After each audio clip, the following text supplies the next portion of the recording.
Hello. I'm trying a new thing now.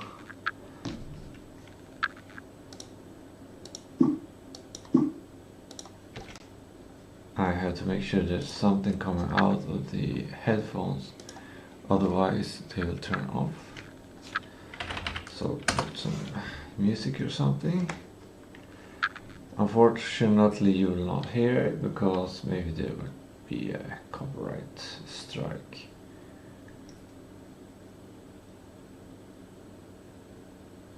And now I'm getting distracted by YouTube.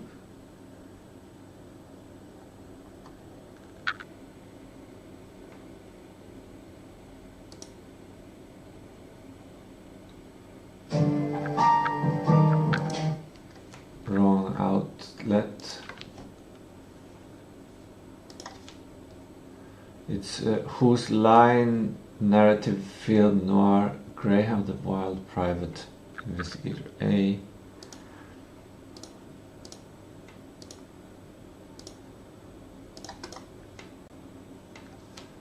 Okay, now I'm listening to this kind of James Bond inspired, but also older noir folk inspired music. It's not good enough. I need to, maybe deep flow is good.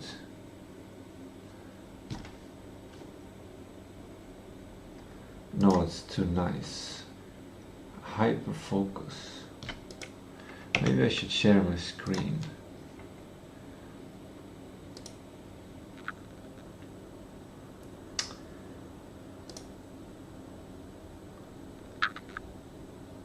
Huh? That's the wrong screen.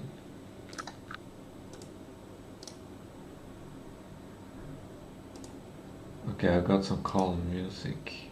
Let's see. I'm gonna share. OBS Studio is not responding. Screen. What's the difference between screen capture pipewire and screen capture XSHM?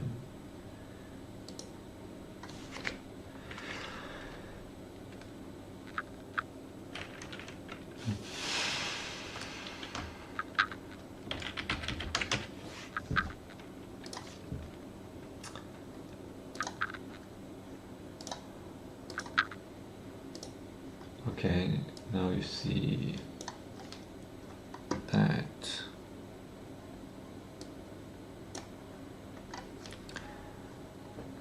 That's what I'm listening to. Is it good enough? It's a calm thing. For me, it's morning.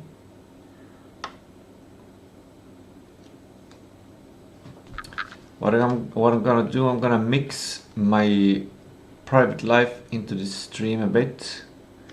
Maybe the AI can extract some even more interesting stuff.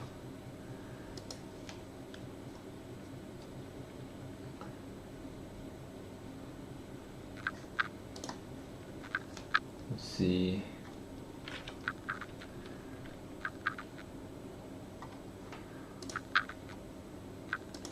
I'm changing the concept to AI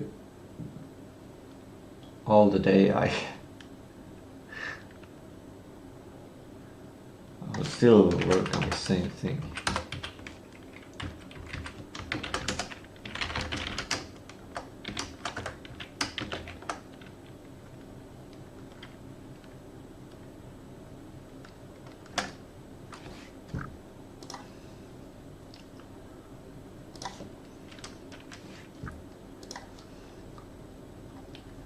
I'm reluctant to share it, but I'm going to share it anyway.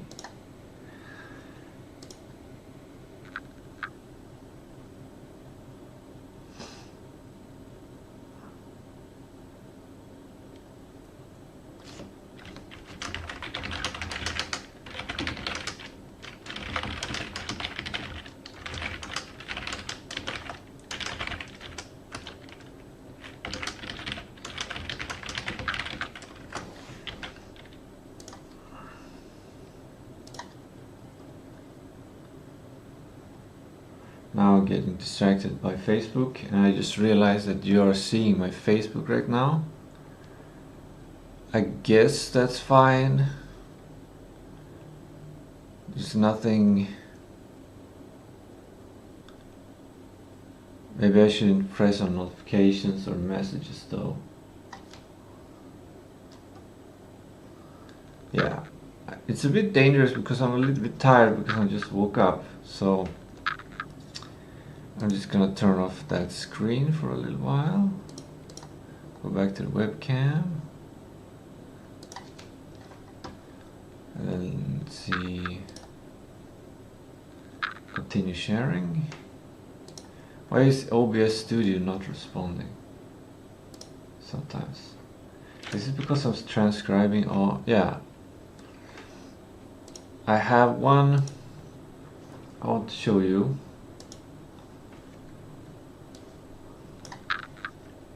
I have this transcription is going on.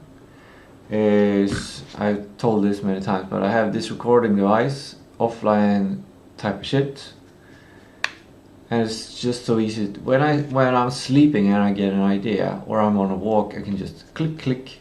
I have to wait a couple of seconds, but click, and then start jabbing about something, and then I connect it to my computer, and it automatically transfers the files, and it starts transcribing using a parakeet model. So this is local inference on my computer doing the transcription, and I've honestly not seen a better transcription tool. So transcription is still in this level. Sometimes it's wrong, but also all of the other transcription, even ChatGPT, YouTube, Gemini, all of the transcriptions everywhere, they don't seem to be completely able to correctly detect all of the words. One big problem with transcription is when you come up with a new word that is not in kind of the dictionary of the transcription tool, or the AI haven't learned that word. Then it will hear that word as something else. So to have a good transcription tool, it cannot just be language in, language out. It has to be able to learn new words, and in some cases you say a word that doesn't fit in, maybe grammatically, or something that it's less likely for people to say, or you say it coupled with the words that usually don't have that in it, and even you have the tonation and pronunciation is exactly another word, but the transcription doesn't understand what you're talking about. It just understands words and syntax and stuff like that. At least I haven't seen any technology that uses like an understanding of, okay, this person is talking about this kind of stuff, so even though they pronounced exactly this word that fits in grammatically and etc., I'm going to interpret it as this word instead. We're getting there. I just don't think it's a priority for people to work on it. The priority is super intelligence, basically.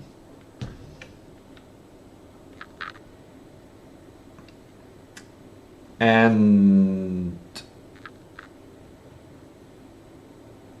yeah, if you transcribe something into text and then feed it into LLM can take a broader look at things and interpret transcribed text in a different way. Like it can extract maybe it can extract all necessary information I haven't tested it to see results, but it seems to be able to do that very well. And also learn new words.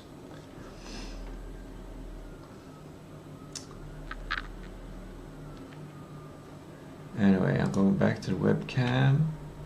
I'm gonna share the stream on X. And I'm gonna allow to distract myself to check one notification on Facebook because it was just one. I felt tempted to scroll on Facebook, but I'm not gonna do that.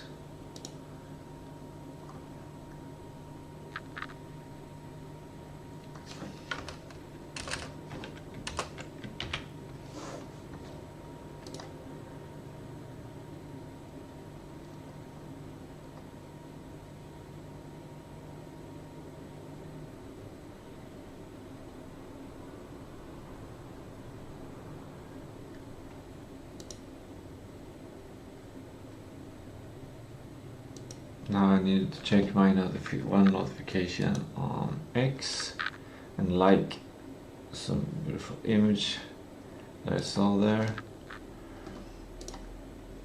Okay, now I've been streaming for 11 minutes, and what I was going to do was to see if I can watch a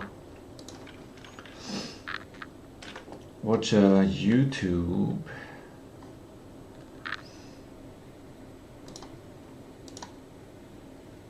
And I'll see if I can watch it with you. Yeah.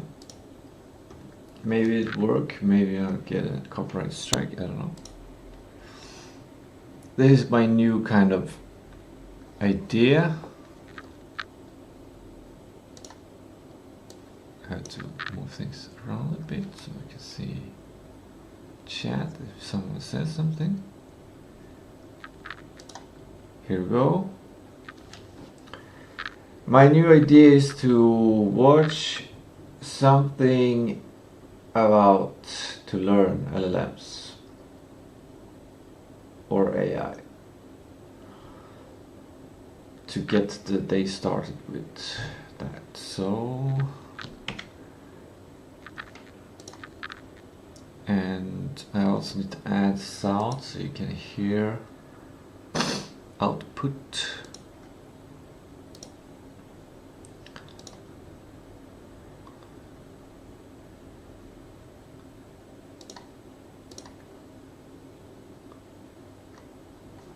Today, AI can answer. Yeah, it seems to be working. Should we do that? Is everything okay? Yeah. Today, AI can answer almost any question you throw at it. It can write poems, essays, or even generate a full research report for you in seconds. This seems way too good to be true. Have you ever paused and wondered, how exactly does this work? What crazy stuff is going on under the hood to make this happen? Today, we're gonna break this all down. We're gonna go over how modern AI models like GPT, Gemini, DeepSeek, and others actually work. We're gonna go deep into the technical details, but don't worry, I'm gonna explain this in simple terms so that anyone can understand. You see, the foundation behind all these models is the transformer architecture, which was first introduced in this legendary paper called Attention is All You Need by Google DeepMind. When was this? 2023. Attention is all you need. Interesting. And the architecture used by most AI models today is nearly identical to this original paper. Yes, the models have gotten much larger, they've been trained on way more data, and researchers have made various improvements along the way to make them better, but the fundamental structure is still the same. Note that for the original transformer model, it had two halves, an encoder and a decoder. Think of it like a translator sitting between two people who speak different languages. Now, this setup was originally meant for translation, but it turns out that for chatbots like GPT and Gemini, we don't actually need this encoder component. So we can simplify it to look like this. And that's what we're going to go over in this video. We're going to go over how a decoder-only transformer works. First, let me give you a high level on how this works. This transformer is basically given a sentence fragment, which is broken down into data that flows through the transformer. At the end, it spits out the next most probable word. This word gets added back to the original sentence, and then that process repeats again and again. It spits out the next most probable word, one at a time, until it finishes its response. You might be thinking, that's way too simple. How can this model that just predicts the next most likely word be able to write a full, detailed essay or a medical research report for me? But as crazy and bizarre as it sounds, that's exactly how it works. Alright, let's get into the real stuff. I'm going to walk you through this entire architecture piece by piece. It sounds intimidating, but I promise each part is surprisingly intuitive once you understand it. Let's start from the beginning. What happens if you feed the sentence fragment "I go to work by" through this transformer model? First, the model can't actually read English, or any language. It only understands numbers, so we need a way to turn the text into numbers that the AI model actually understands, and this process is called tokenization. Now, if you needed to think of a way to do this, how would you do so? One way would be to just take each word separately in your vocabulary and give that a number. So for example, for the sentence, "He is unhappy with the redesign," each unique word would have a labeled number. Plus each space and each punctuation would also have a number. However, the problem with this is if we label each unique word in the English language, including conjugations, tenses, etc., it would be enormous. That's a ridiculous amount of labels needed, and it's very inefficient. Now conversely, you can also take just each letter of the alphabet and assign a token. In that case, the data or vocabulary that we need to work with is super small. It's just 26 labels. My transcription is done. I even added sound effects. By the way, sidetrack on the transcription. It's a piece of software that I developed with AI. It took 1 day to make the MVP, and then I think another day to improve it, and then a third day to improve it, and then a fourth day to polish it. So there were bugs occurring. That was the main problem. And now it just works almost flawlessly. I have to keep in mind some particular things when using it so it doesn't break, but yeah, that's basically, it saves me a lot of time. Labels corresponding to the 26 letters, plus spaces and other punctuation marks. However, the problem with doing this is you lose the semantic meaning of the words. Each letter by itself doesn't really have any meaning. It's like if you tried to read a book, but each letter at a time, it doesn't make much sense. It's the combination of letters which become words that give meaning to a sentence. So this method of tokenizing each letter also doesn't really work well.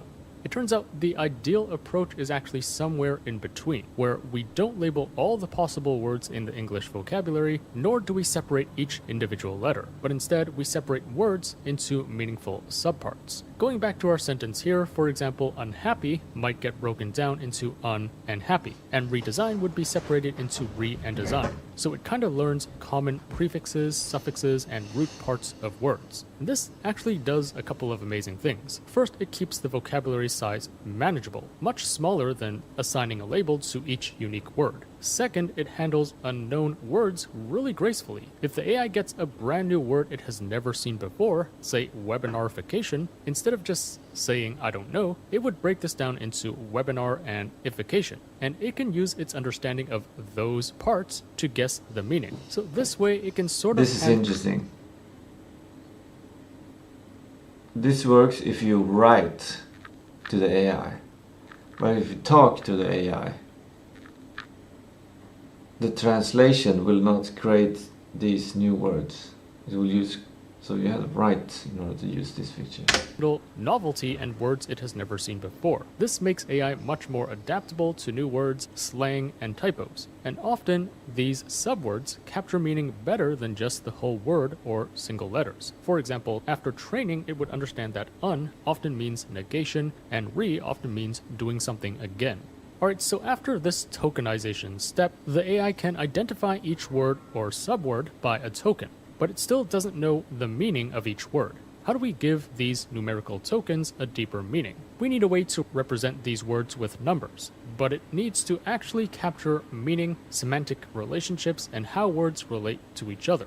Well, this brings us to the input embedding step here. The model converts each token ID into a much bigger vector, or basically a long list of numbers. In my demo here, for simplicity, note that I'm ignoring spaces just so it doesn't become too messy, but in reality, you also need to account for spaces and punctuation as well. Now, in my demo here, the vector length is 10. In other words, there are 10 numbers in each list. But in real AI models, these vectors are crazy long. For example, for GPT-3, there are 12,288 numbers for each vector. I'm sure the later versions of GPT would have even more numbers. You can think of each vector as like giving each word coordinates in a high dimension space, like a map with hundreds of dimensions instead of just 2 or 3. And the key here is that words with similar meanings end up being closer in this multi-dimensional space. For example, let's take the words man, woman, boy, and girl. Let's say they have vectors like this. You can think of each number as one dimension that represents a concept. For example, the first number in the vector could represent gender. So here you can see that man and boy are close together, whereas woman and girl are at the opposite end. Or the second number might represent the age dimension, in which case man and woman would be close together, and boy and girl would be closer together at the other end, because they are younger.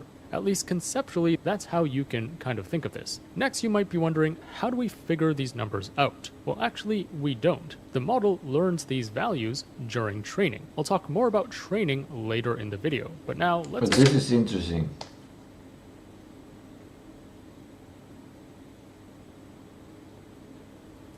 This is interesting because potentially this can be done dynamically. That the AI itself can decide how many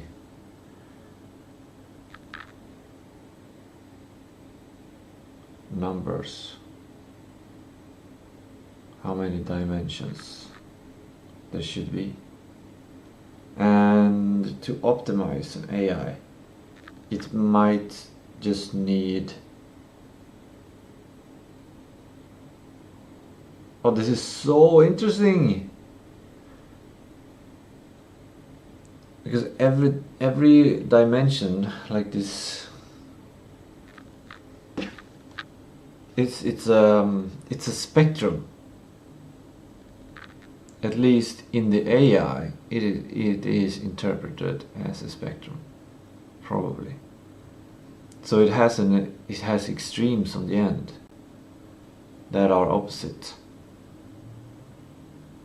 If an AI just have one line and two concepts, it basically, by doing that, it has like created the spectrum between those two concepts.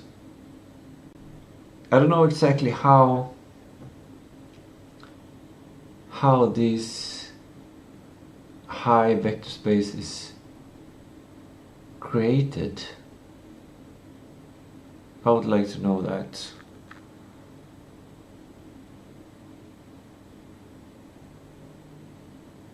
Alright, I have my little homemade notes by cutting up paper.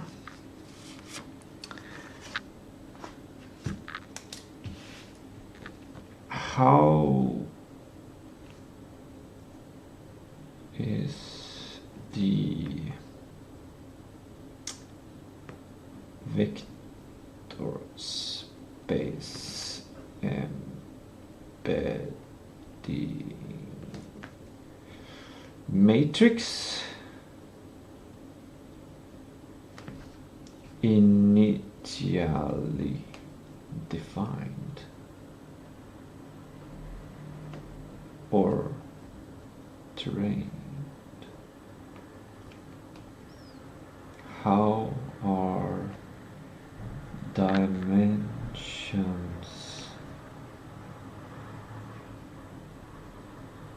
allocated?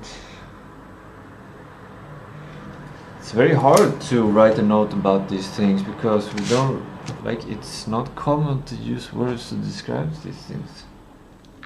But anyway, this could be dynamic. The AI itself could increase number of dimensions or decrease number of dimensions depending on what the purpose of the AI would be.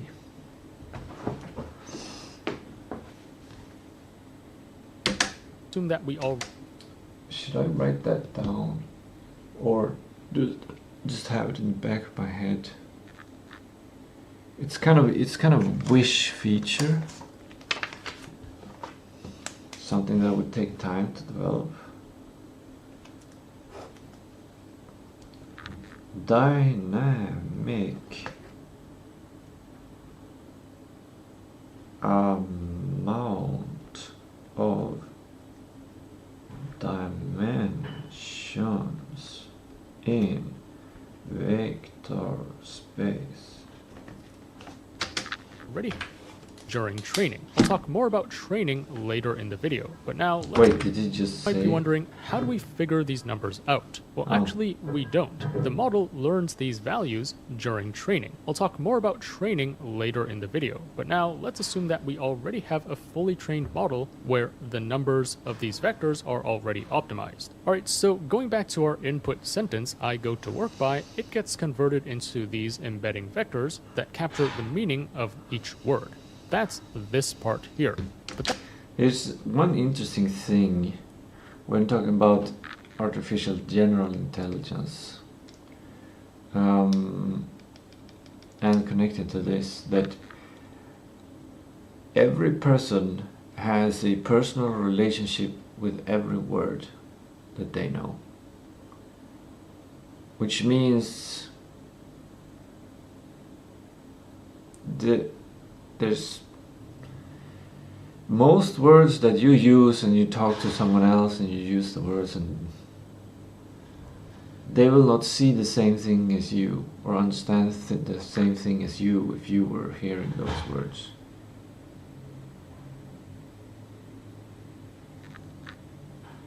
Take the word flower, for example.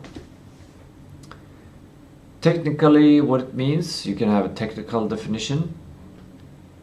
Do you have the same technical definition as in the dictionary?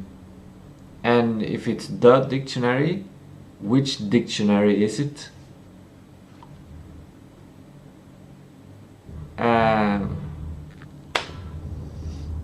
most people don't use the dictionary definition. They have associations in their mind, assumptions and stuff.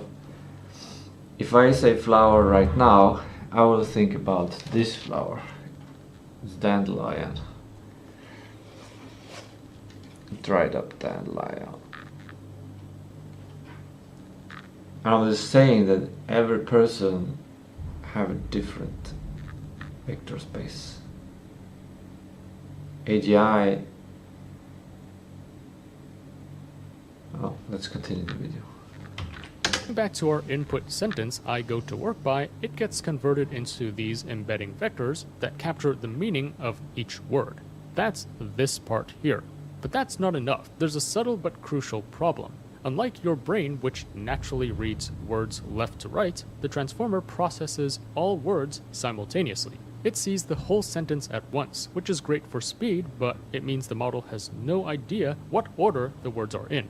For the sentences, the dog bit the cat and the cat bit the dog, to us these are obviously different things, but to the transformer, they would look identical unless there's some way to give it the position of each word. And this brings us to the next step, which is positional encoding. Going back to our sentence, I go to work by, we need a way to add the position of each word, 0, 1, 2, 3, 4, to each vector.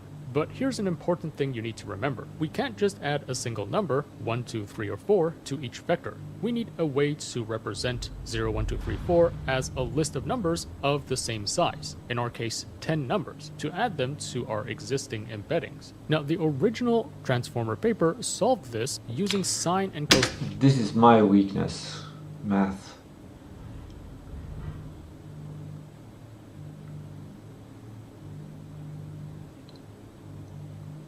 Positionally coded 3.5. Since our model contains no recurrence and no convolution, in order for the model to make use of the order of the sequence, we must inject some information about the relative or absolute position of the tokens in the sequence. To this end, we add positional encodings to the input embeddings at the bottoms of the encoder and the decoder's text. The positional encodings have the same dimension D model.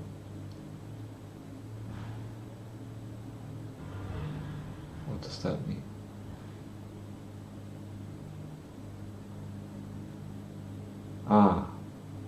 It probably means that so that the two can be summed. It might mean that they use the same vector space, that they use the vector space, both of them. There are many choices of positional encodings, learned and fixed. In this work we use sine and cosine functions of different frequencies, where POS is a position and I is the dimension. Okay, so position is basically the number and I is the dimension that number is on. That is, each dimension of the positional encoding corresponds to a sinusoid. This I don't get. Why? What is a sinusoid and why? The wavelengths form a geometric progression. This is getting very complicated. From 2 pi to 10,000 times 2 pi. We chose this function because we hypothesized it would allow the model to easily learn to attend by relative positions. Since for any fixed offset k, PE, position plus k, can be represented as a linear function of PE position. What is P? What is E?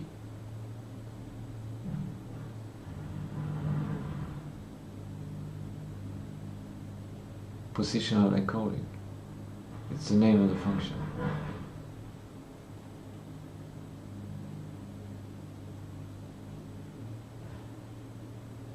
And PE position plus K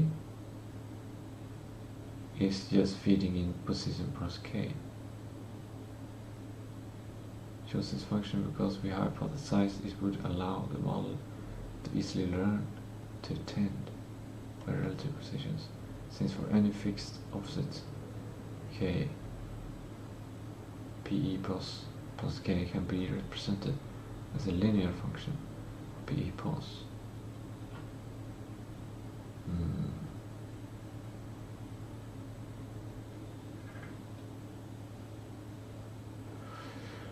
I'm trying to balance out if I should continue streaming or if I should start learning the things in this paper, if I should continue watching or if I should dive deep to understand.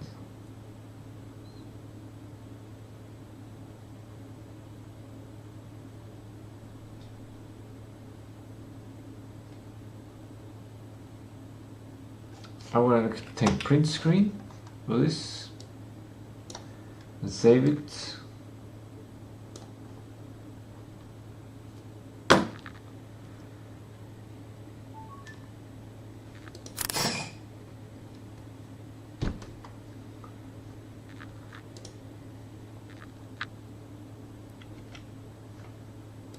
And now, oh, I thought the microphone would stop working because this turned off because I didn't have any sound, but it seemed to have worked. Okay, then I'm gonna write a note that references this photo.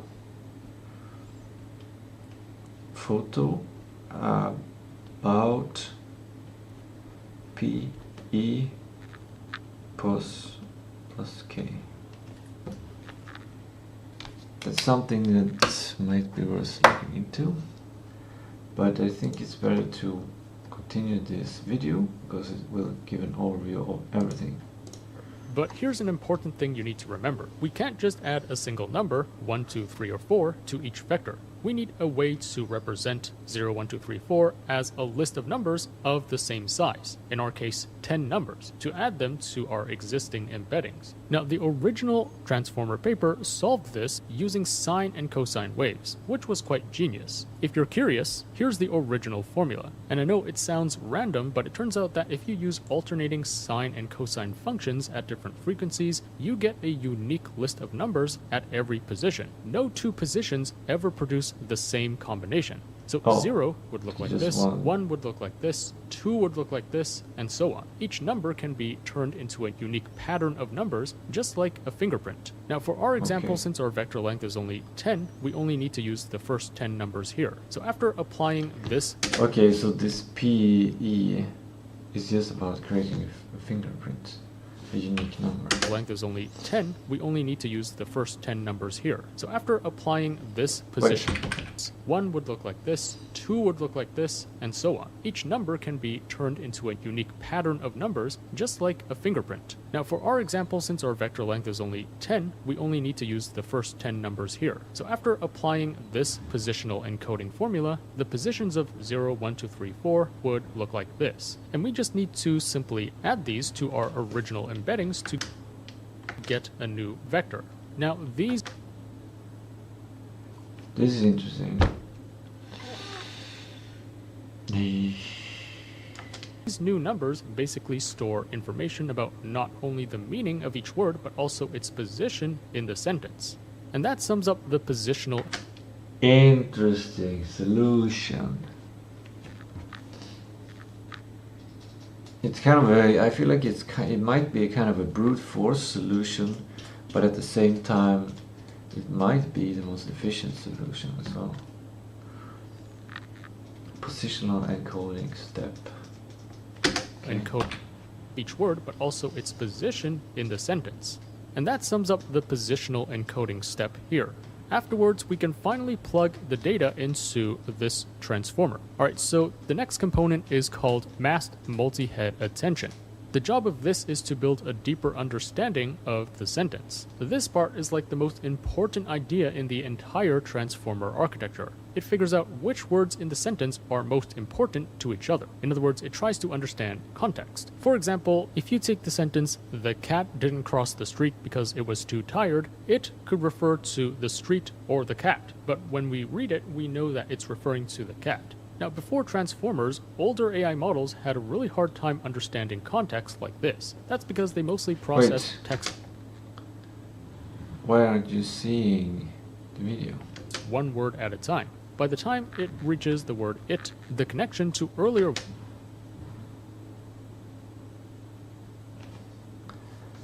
Have I made a huge error?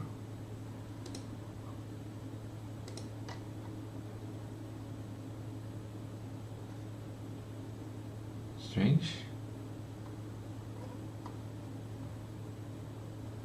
Seems like it was obvious error. Words could already be weak or blurry. The transformer approaches this differently. Instead of only looking at the previous word, the model can look at all words in the sentence at once. Think of this as like, for each word, it would look at all the other words in the sentence before. I had to see the chat. For it, and also itself, and try to figure out which ones are the most important or relevant. So how does this work? Well, it does this by using 3 special vectors that are learned for each word. These are called the query, the key, and the value vectors, or QKV for short. think of it like this. The query is like the current word asking the question. What information out there is relevant to me? And then the key, K, is like every word in the sentence raising its hand and saying, here's what I represent. Here's my label. See if I match your query. So K kind of offers itself up, and then the value V is basically the value associated with each word. It says, if you find my key relevant to your query, here's the actual substance. Here's the information or meaning that I can provide you. So Q asks, K provides a label to check against, and V provides the actual content if there's a match. Alright, next you might be wondering, how are these QKV vectors even created? Well, for the Q vector, you basically take your input embeddings for each word, and then you basically multiply that by a matrix or a grid of numbers like this, which we can call WQ by convention. And then after multiplying it, it would spit out your Q vectors like this. You might be wondering, how do we figure out the values of this matrix? Well, the nice thing is, you don't. These values are learned during training, which I'll talk about later in the video. So that's how we get the Q vectors for the sentence. Next, to get the K vectors, it's the same thing, but this time we multiply our embeddings by another matrix, this time it's called WK, to get our K vectors. And finally, it's the same thing for the V vectors. This is also calculated by multiplying our embeddings by another matrix called WV, and this would give us all our V vectors. Alright, so we have all these Q, K, and V vectors. What do we do next? Well, here's the formula from the original transformer paper. In order to calculate attention, we simply plug it through this formula. So over here, we start by comparing the query vector for each word against the key vector for each word, including itself. You can imagine a table where every Q vector is multiplied by every K vector of each word. This is getting complicated. It's getting a lot of stuff. You need to have a lot of working memory in order to fit this in, or you already need to understand a lot of stuff in order to understand this. Each word against the key vector for each word, including itself. You can imagine a table where every Q vector is multiplied by every K vector of each word. The result is a table of scores, often called dot products, which is a mathematical way of measuring similarity. I'll talk about what this means conceptually in a second, but first let's go through the entire formula. Now, there's one really important thing we need to do. When the model is generating text, it can't look at future words, right? So if it's currently processing the word to, it can only use information from I, go, and to. Words like work or buy are hidden. So that's why this component is called masked attention. The mask prevents the model from cheating and seeing the future. So going back to this grid, we actually need to apply a mask to blank out all the cells of future words. So the current word can only look at itself and past words. Alright, now going back to the formula here, it turns out that just multiplying Q by K isn't very stable for training neural networks. So the authors also added this square root plus this softmax function to basically make the data cleaner and fit better. So let's also apply the formula back to our table, and finally let me explain what exactly is going on conceptually so you can understand this. You see, here each value is basically answering a simple question. How relevant is this word to the one I'm currently processing? Higher scores mean higher relevance. So just to make it more intuitive, we can simplify this formula down to just dots, where bigger dots mean higher relevance. And if we look at the word go, it's probably important to figure out who is going, so we can see that the word I is quite relevant. Similarly, for the word work, it's probably important to know who is doing the work, in which case the word I would have quite a strong relevance to the word work. At least conceptually, that's how you can think of it. Now, going back to our original formula, finally we need to multiply everything by the V vector of each word. So let's apply this multiplication, and then all these values are added together like this. The result is a new vector for each word. But this new vector isn't just the meaning of the word anymore. It's now enriched with context. It's blended with information from all the other words it decided to pay attention to in the sentence based on relevance. And that's the core idea behind attention. That's how large language models understand context in a sentence. If you're looking for an AI that can actually get work done for you, you need to check out. And then some commercial.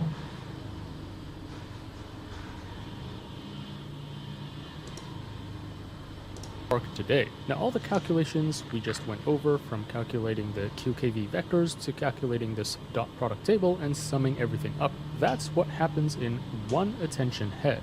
Now, going back to our diagram here, note that it says multi-head attention. So instead of just one attention head, it's actually better if we have multiple attention heads. Now, why do we need multiple heads? Whoa. You see, there could be many different ways to define context or relevance. For example, for the word work, one attention head might be focusing on what verbs are related, in which case the word go would have a higher relevance. For another attention head, maybe the context could be focusing on what nouns or subjects are most relevant to work, in which case the word I would be more relevant. So one attention head is often not enough, because there could be multiple ways to define context between different words. And that's why in the original Transformer paper, they used multiple attention heads, as you can see from this diagram, each focusing on defining a different context. Each head performs its entire attention calculation independently. It gets its own QKV vectors, it goes through this dot product table, goes through this entire process and sums up the values to give us its own results. You can think of this multi-head attention as like having different analysts looking at the sentence at once. Each head or analyst learns to focus on different types of relationships or different aspects of the sentence. For example, one head could look at subject-verb agreement, another one might track pronoun references, and so on. At least conceptually, that's how you can think about it. But at the end of the day, this is just a ton of math under the hood. So going back to their original diagram, notice that after these multiple heads, there's this concat step. So here's how it works. To simplify things, for my illustration, let's just go with two attention heads. They each calculate their own attention vectors, each representing different ways to look at context. And at the end, we get this.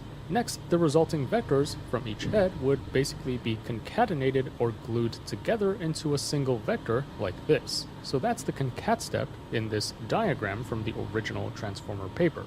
Next, this also needs to go through a linear step.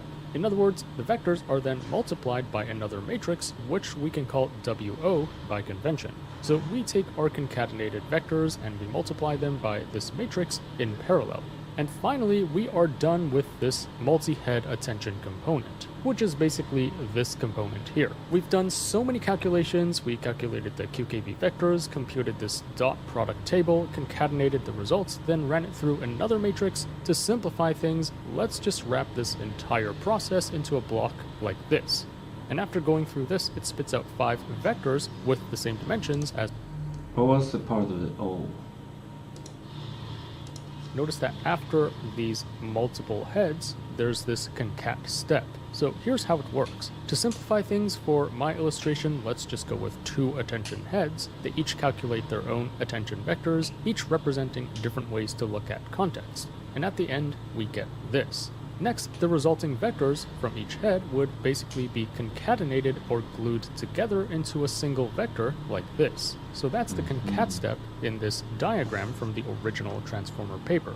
Next, this also needs to go through a linear step. In other words, the vectors are then multiplied by another matrix, which we can call WO by convention. So we take our concatenated vector matrix, go through a linear step. In other words, the vectors are then multiplied by another matrix, which we can call WO by convention. So we take our concatenated vectors and we multiply them by this matrix in parallel.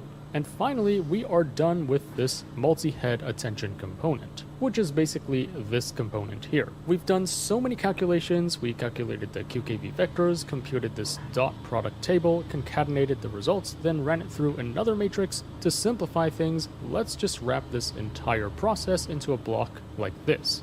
And after going through this, it spits out 5 vectors with the same dimensions as before. In our case, each vector should have 10 numbers.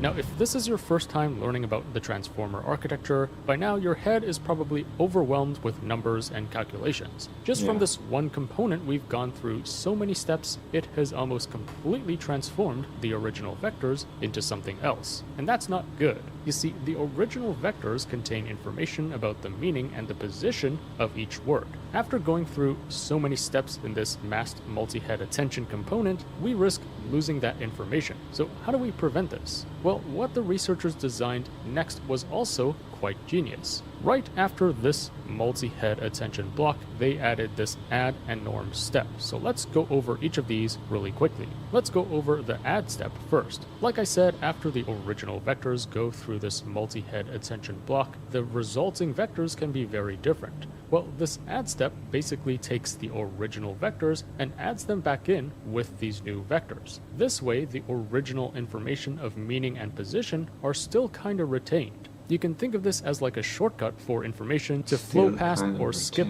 this multi-head attention step. In fact, this part is also called a skip connection or a residual connection. This is also one of the most important components of this transformer architecture. Without it, the model would keep transforming its data so much that it could forget what the sentence meant in the first place. But with these skip connections, we can stack many more layers, build much deeper models, and still keep the original signal intact. Now, that was just the add step. Next, we also have this norm step, which stands for normalization. Remember that AI models prefer data to be in a standard range. So this normalization step basically adjusts all the numbers from these vectors so that they have a mean of 0 and a standard deviation of 1. Normalization prevents the values from becoming too large or too small, which can mess up the training. So it basically helps the transformer learn more smoothly. Alright, that was a ton of math and a ton of steps, but that covers these parts of the decoder. We've gone through this multi-head attention block, then this add and normalization step. We are almost done. Next, we plug the results into this feed-forward neural network, which looks like this. If you're not familiar with a neural network, think of this as like a series of dials and knobs, which determine how much data flow through to the next layer. And specifically in this feed-forward network, it contains an input layer which has the same amount of dials and knobs as our vector size, which in our case is 10 numbers.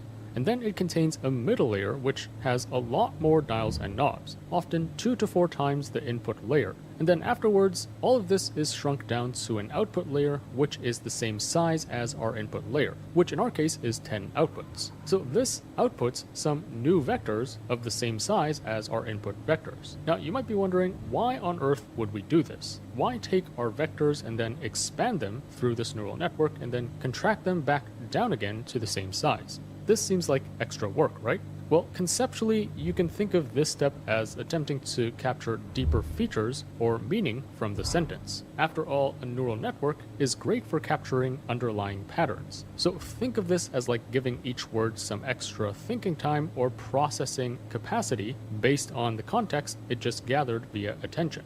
Now, after plugging the resulting vectors for each word through this neural network in parallel, we get some new vectors which, again, might be a bit different from our inputs, so we also have this add and normalization step. So like before, we just add our inputs back into the outputs via a residual connection, so that some information from the input is preserved. And then next, we also normalize this to make the data neat and tidy.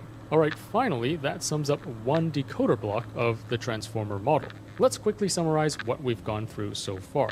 We first convert our words into embeddings, which contain the meaning of each word. Then we apply positional encoding to also add in the order of the words. Then we plug them through this multi-head attention block so that it can understand context of the entire sentence. Then we add the inputs back in with the results to preserve some of the original information, plus we normalize it to make the data neat and tidy. Then this goes through a neural network, which gives it more time to analyze the context of everything. And then again, we add the input back in with the outputs, and then we normalize it again. So that's just one decoder block. But as you can see from this diagram, it turns out that you can link multiple decoder blocks together for even better results. You see, the point of doing multiple decoder blocks is you can think of each block as refining the meaning or representation of your input sentence a little more. For example, for your first decoder block, it might detect basic meanings and relationships between words, but for the second block, it might be able to detect some deeper meaning within your sentence, and then for the third block, it might understand even deeper relationships, and so on and so forth. So you kind of need more of these decoder blocks to build a full high-level understanding of your entire sentence. Now, after going through all the decoder blocks, the resulting vectors are then passed onto this linear layer, followed by this softmax function. What on earth are these? Think of this as like the final boss of the game. So this is essentially another neural network where the number of inputs is your vector size, in our case 10 numbers, and then the number of outputs corresponds to the total vocabulary size of the AI model. In other words, how many total words and subwords does it have in its vocabulary? The first node should be the first word or subword of its vocabulary, in our case the letter A. And then the second word would be the next word in alphabetical order, all the way down to the last word, which in our case would be zygote. The goal of plugging our vectors through this step is to produce a probability distribution over all the possible words in its vocabulary. So the output of each neuron in this neural network is basically how likely that word is to be the next word of your sentence. And this softmax function at the end here makes sure that all these probabilities add up to 1. Next, the model just randomly samples from this distribution based on these probabilities to select the next word in the sequence. So going back to our example, I go to work by, here's what happens. During inference, in other words, when you're using the model to generate an answer, well, we only care about predicting the next word. So even though the transformer produces an output embedding for every word in the sequence, we only take the embedding of the last word, in our example the word by, and pass that through the final linear layer and softmax to get the probability distribution for the next word. Let's say it randomly samples from this and it selects the word with the highest probability, bus. Well, that's the word that it outputs, but its response might not be complete yet. So the entire process, which I've explained in this video, basically loops again and again, outputting word after word until the AI model completes its response. And that's essentially how large language models like ChatGPT work. Now, so far, what I've gone over is what happens when you use the model, which is called inference. Next, let's also go over what happens when we train a model. After all, now we learned a lot of stuff. And just take a little break, listening to some rattling metallic sounds, looking out to, there are a lot of metallic fences being, what the fuck, there's a huge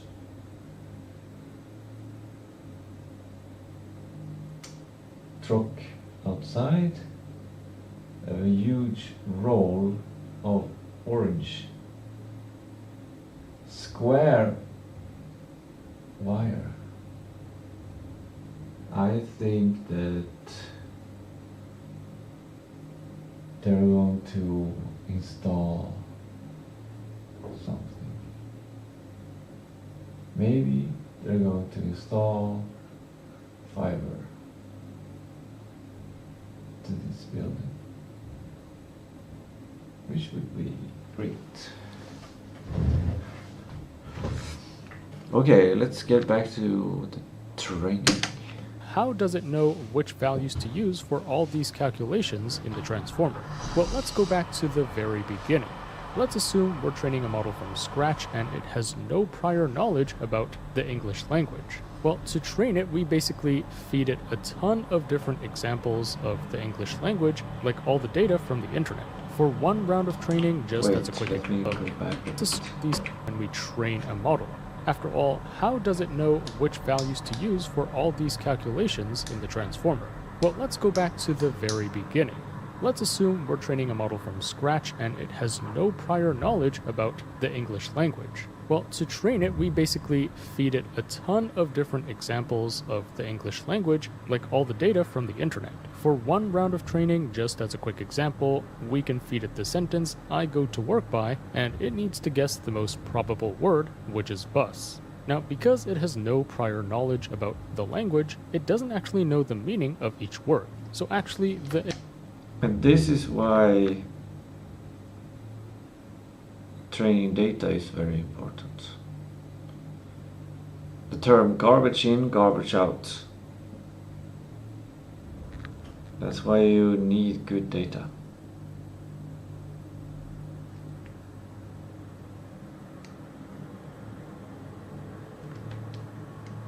initial embedding vectors, which are supposed to hold the meaning of each word, are just random values. It then gets plugged through this multi-head attention, like we've gone over before, and remember, the first step is we need to calculate the QKV vectors by multiplying our input embeddings by these matrices called WQ, WK, and WV. Well, at the start, the values of these matrices are also random. It doesn't know the best configuration of values to use yet. Now, after going through this multi-head attention, we also need to multiply the results by this WO matrix, and at the start, this matrix is also just random values. Next, after Wait, doesn't the embedding get training? Let me write down that as a question. How to train embedding. I just realized I wrote a note about that. Over what happens when we train a model. It's a lot After to all, keep in how mind does at it know once. which values to use for all these calculations in the transformer? Well, let's go back to the very beginning. Let's assume we're training a model from scratch and it has no prior knowledge about the English language. Well, to train it, we basically feed it a ton of different examples of the English language, like all the data from the internet. For one round of training, just as a quick example, we can feed it the sentence, "I go to work by," and it needs to guess the most probable word, which is bus. Now, because it has no prior knowledge about the language, it doesn't actually know the meaning of each word. So actually, the initial embedding vectors, which are supposed to hold the meaning of each word, are just random values. It then gets plugged through this actually know the meaning of each word. Because it has no prior knowledge about the language, it doesn't actually know the meaning of each word. So actually, the initial embedding vectors, which are supposed to hold the meaning of each word, are just random Maybe it's a backward propagation thing. values. It then gets plugged through this multi-head attention, like we've gone over before, and remember, the first step is we need to calculate the QKV vectors by multiplying our input embeddings by these matrices called WQ, WK, and WV. Well, at the start, the values of these matrices are also random. It doesn't know the best configuration of values to use yet. Now, after going through this multi-head attention, we also need to multiply the results by this WO matrix, and at the start, this matrix is also just random values. Next, after add and normalization, it goes through this feed forward. I need to dive a little bit deeper on the WO one.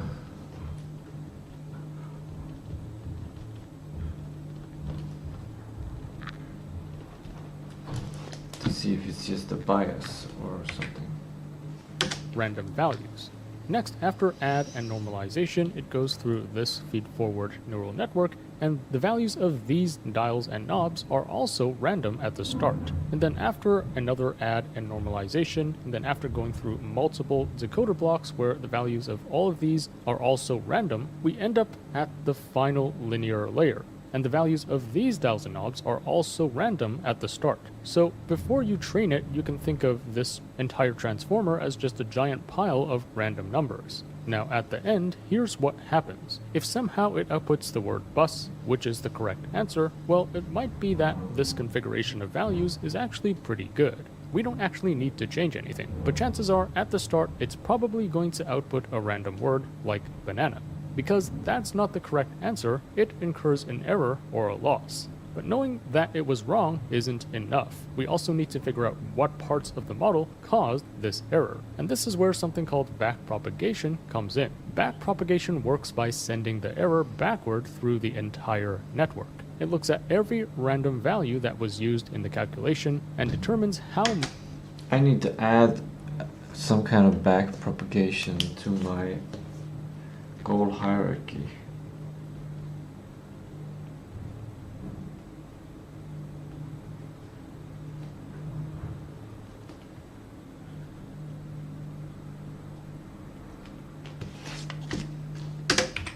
It looks at every random value that was used in the calculation and determines how much each one contributed to the mistake.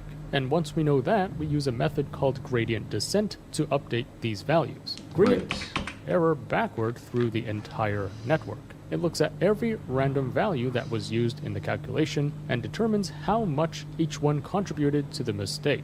And once we know that, we use a method called gradient descent to update these values. Gradient descent simply nudges each weight slightly in the direction that reduces this error. Not a huge change, just a tiny I'm gonna look into gradient descent because that's a really good term to master.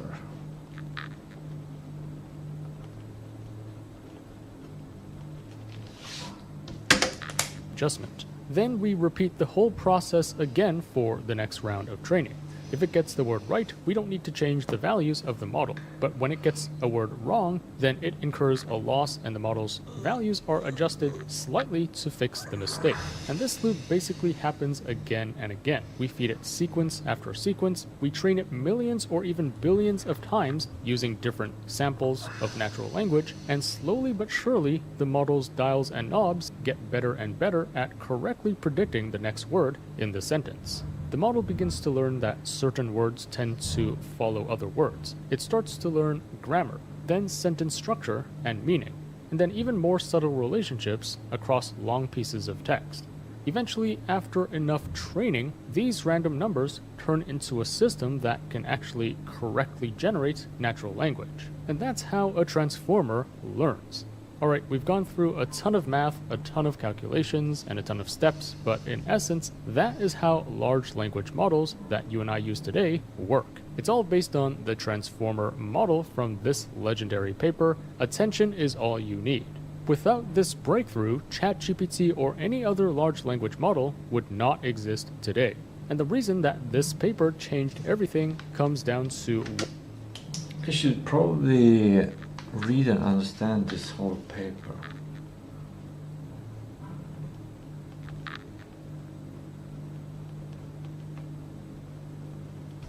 It will take time, a lot of time. One key idea. This attention mechanism, which allows the model to look at every word in the sentence at the same time and figure out context and relationships between words. Previous language processing models cannot do this. So it turns out that indeed, attention is all you need. I hope after watching this video you have a deeper understanding of how large language models work. It's a ton of math, but hopefully I've made it easy enough for you to understand conceptually and visually. This video actually took way longer than I expected, so if you enjoyed it, please do share with as many people as possible to boost the algo. Shout out to the Google team for making such an insane breakthrough that changed the world. As always, I will be on the lookout for the top AI news and tools to share with you, so if you enjoyed this video, remember to like, share, subscribe, and stay tuned for more content. Also, it was an amazing video. Amazing video. When 2 months ago, it's pretty new. Damn. That is good. Okay.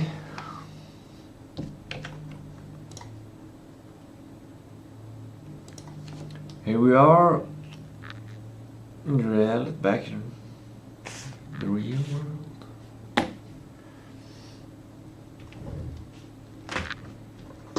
So the idea now is that some kind of complex video to watch in the morning, that's the first thing I do. So my mind gets into this world ASAP in order to understand and grow knowledge about AI. And then I have all of my little notes. Let's see what we have here.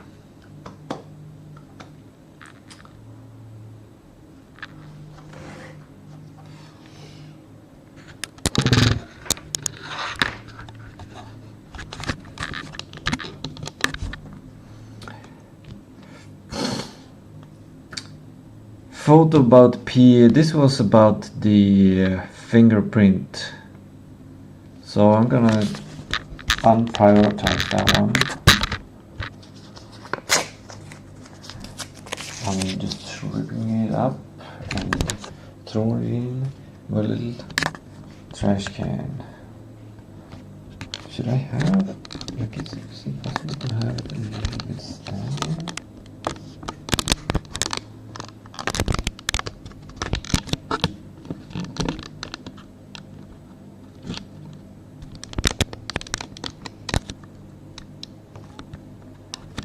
to hold it. Okay, attention is all you need. That is a huge piece of work to go through. Now I have the overview of everything of it, so maybe reading it tomorrow might be something. That's something potential to do. Gradient descent, it's an easier thing to do, and I'll just prioritize that over that. Back propagation on goal hierarchy, that's something I can work on today. How to train embedding, that's also something that's probably easier to do than reading the paper, but harder than gradient descent. How is the vector space? That's the same question as this, I think. How is the vector space embedding matrix initially defined or trained? How are dimensions allocated? How to train embedding is a better simple question, so we don't need this complex one. W0, what is that? It's probably ease. It's the same ease. Yeah, I think it's easy.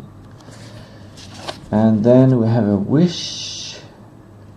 It's a feature for my goal hierarchy. Dynamic amount of dimensions in vector space. This is something that can be talked with AI. This is an AI talk situation.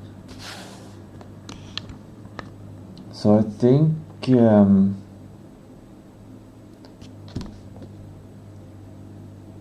this one is next, and these ones are for tomorrow. And I have here my little prioritization thing, which I use sometimes.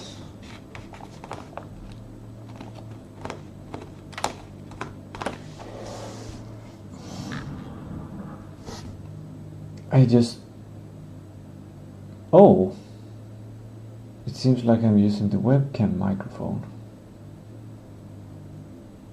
Okay, well, let's keep it like that for now. See what happens. Then I need my headphones.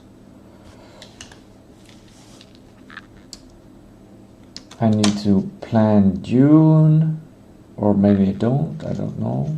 I need to do some shopping, clean whiteboard, and I have these things. I'm thinking of prioritizing. Okay, so the thing that I'm gonna do now, I'm gonna prioritize these things, but to think.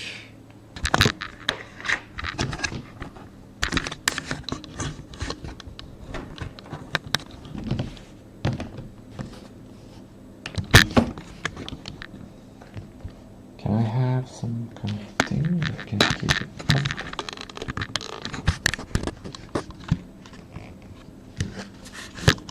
Select. You can see something without me needing to hold anything.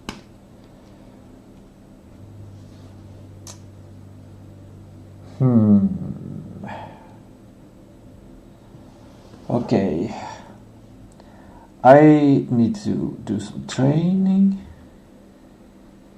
some exercise, and today it's yoga for athletes.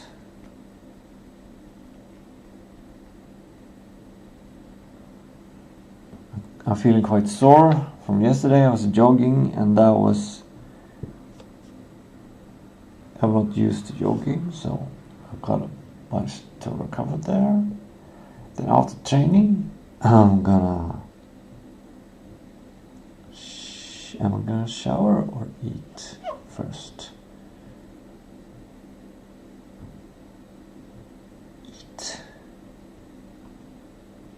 Eat and then shower.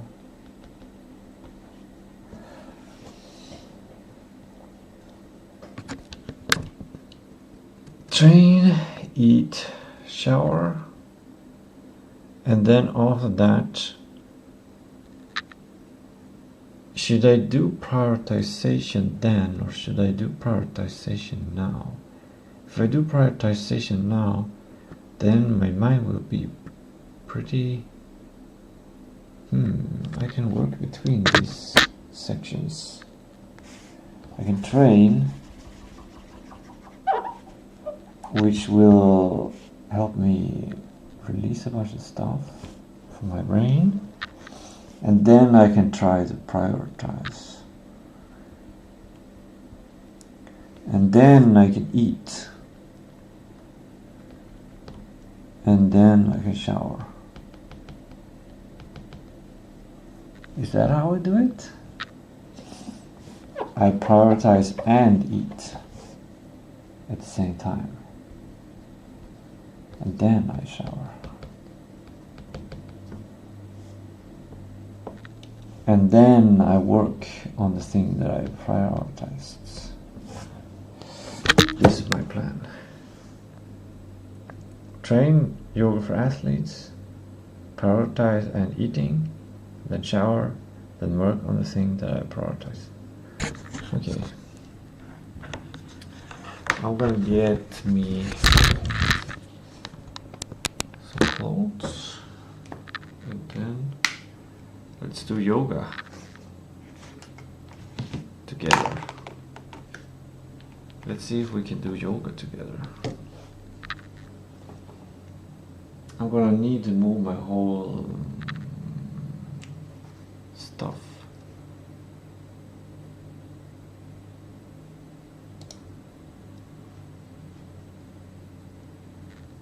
Okay, I'm gonna see.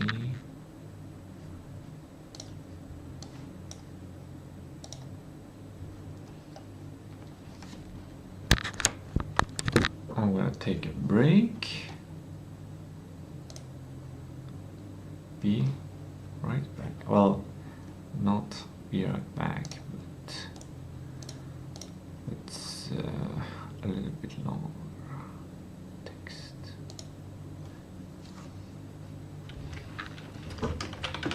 Break.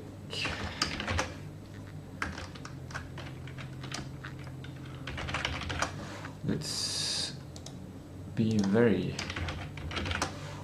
specific. Maybe it's good for the AI.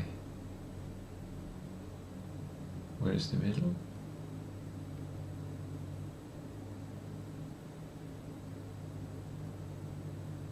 There's the middle.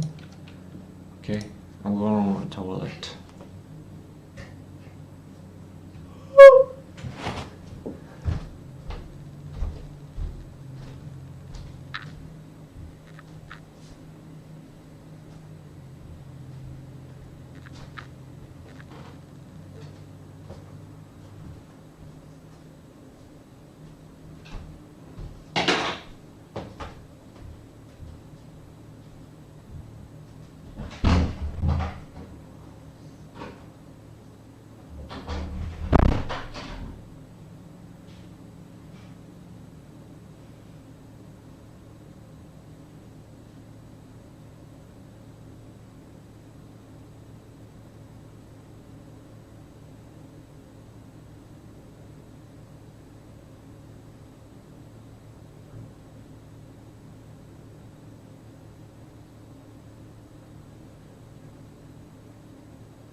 Hello.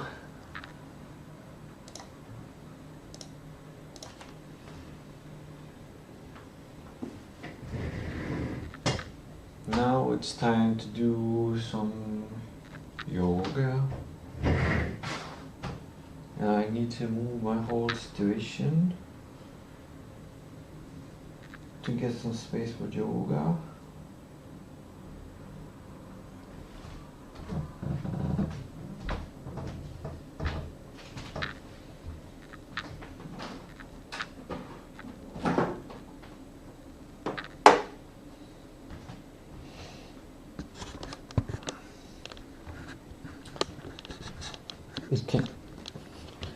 I can't show you because the camera is stuck there. You're stuck there.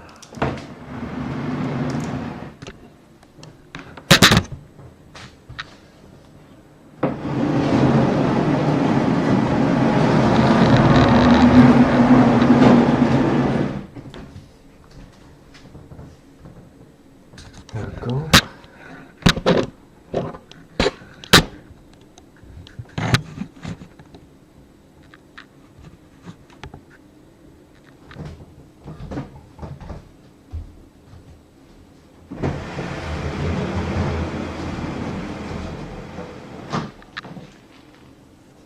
So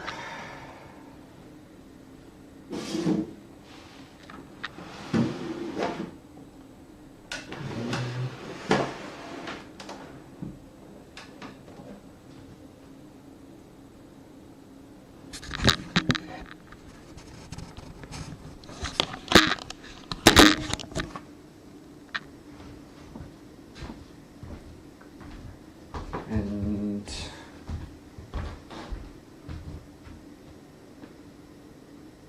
I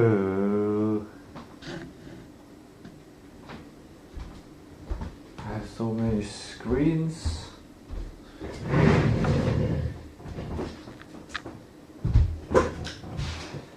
I'm starting to wake up now, by the way. I'm starting to wake up now.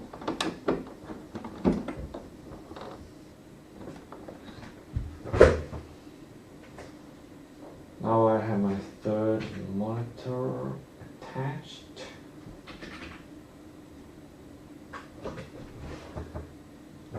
There it is.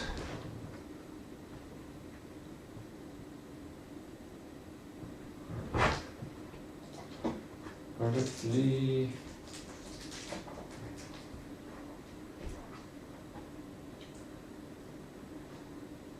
Okay. Let's see.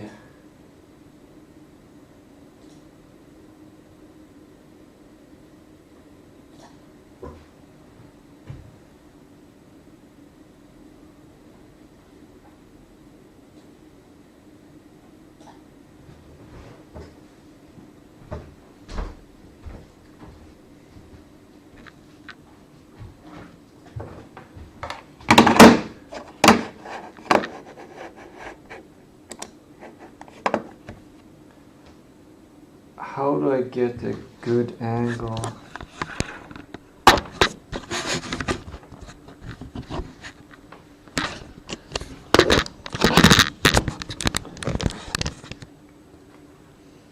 Is this a good yoga angle?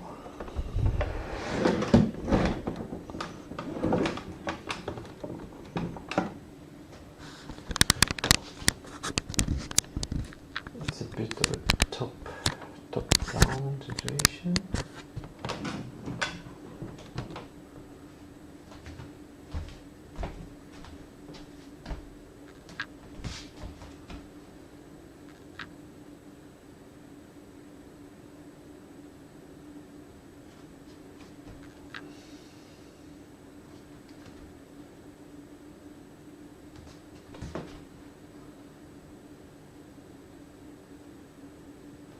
Yeah, it might work.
I think this is it.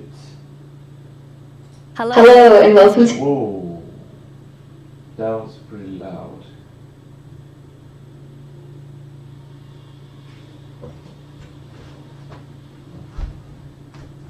How do we do this? First off, I don't want the TV to be that loud.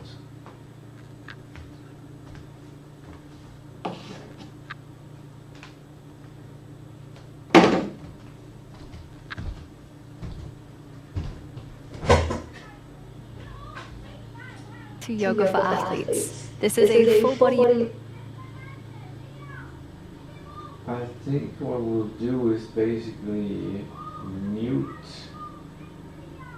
my reality and just have this yoga and see what happens. Okay, let's do some yoga.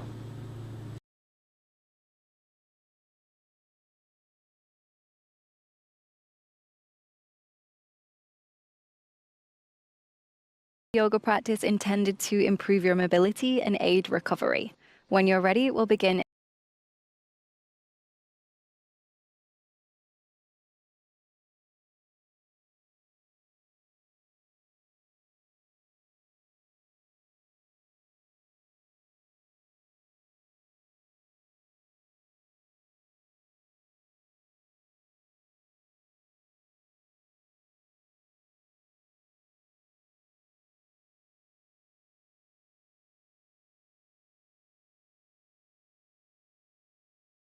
In child's pose.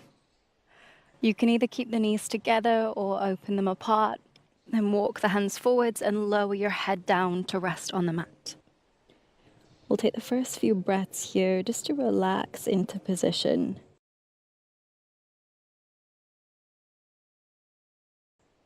Start by taking it.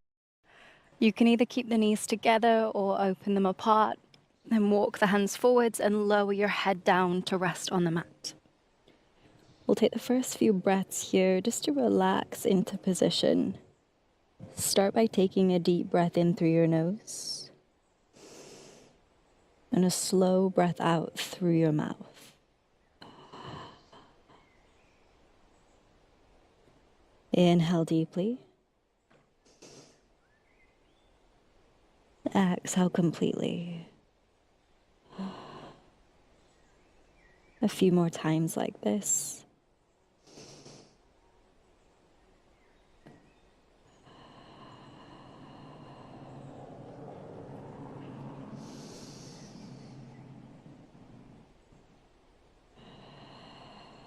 Final breath in through the nose and out through the mouth. Then walk your hands to your knees, lift yourself up into a kneeling position. Clasp your hands together, interlace your fingers, and start to roll out your wrists. You can begin with a small movement and then start to exaggerate this movement, incorporating the forearms, elbows, and shoulders.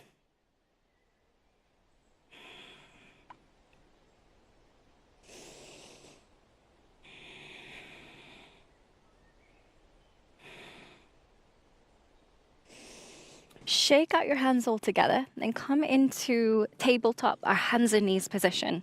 Shoulders stack the wrists, hips are on top of the knees. With your breath in, lower the belly to arch the spine and look forwards. With your breath out, round the back, push the floor away and bring chin to chest. Inhale, arching the back for cow pose. Exhale, rounding the spine for cat. Inhale to cow pose. Exhale to cat. Keep this going a few more times at the pace of your breath.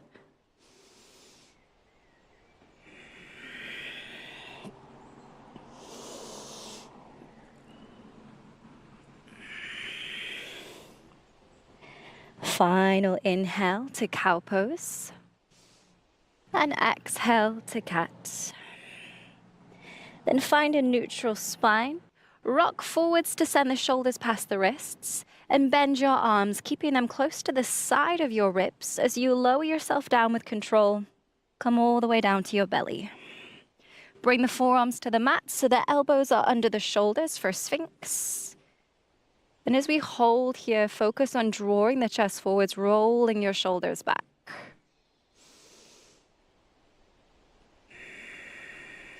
Come back to that steady breath, in through the nose, out through the nose or mouth.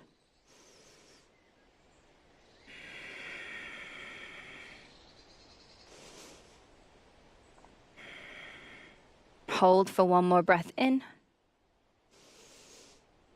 Exhale, push back into tabletop.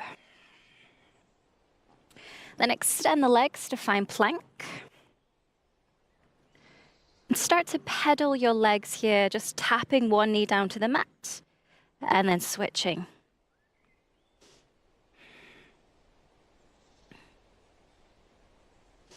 And continue to pedal your legs as you pike your hips and push yourself back into downward dog. So you're sending the weight towards the feet as you lift the hips. When you find downward dog, relax your chin to your chest and you can continue pedaling the legs. You could also start to sway the hips side to side, move in any other way that feels good.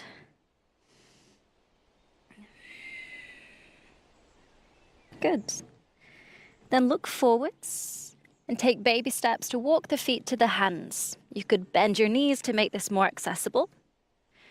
When you've stepped to the top of your mat, hold on to opposite elbow with your hands and rock from side to side in ragdoll. You can keep the knees bent here, or you could straighten the legs if that's accessible.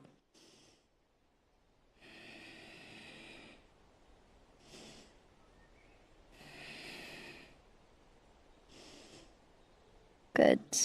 Bring the fingertips down to the mat and step the left foot back and lower your knee for low lunge. Place something under the knee if it's sensitive. Then reach your arms up. Inhale. Exhale, cactus your arms. Roll your shoulders back. Encourage the chest to open. And as you do this, you can sink the hips down and forwards. Pause here. Come back to your breath. Inhale through the nose. Exhale through nose or mouth.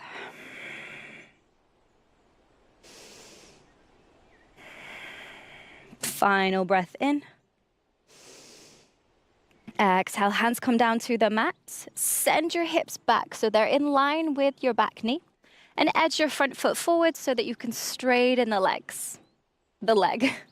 Flex the foot. And you could always keep a slight bend in the front knee if it makes it more accessible. Option to keep the chest lifted here or to fold forward for half split. This one can feel very intense, so focus on breathing deeply in through the nose, out through the nose or mouth.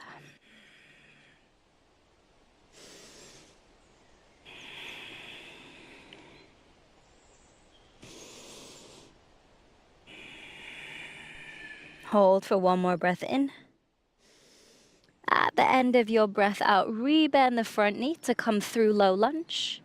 Tuck the back toes, lift the knee, and reach your arms up for high lunge. Inhale as the arms lift. Exhale, settle into position, focusing the gaze ahead of you.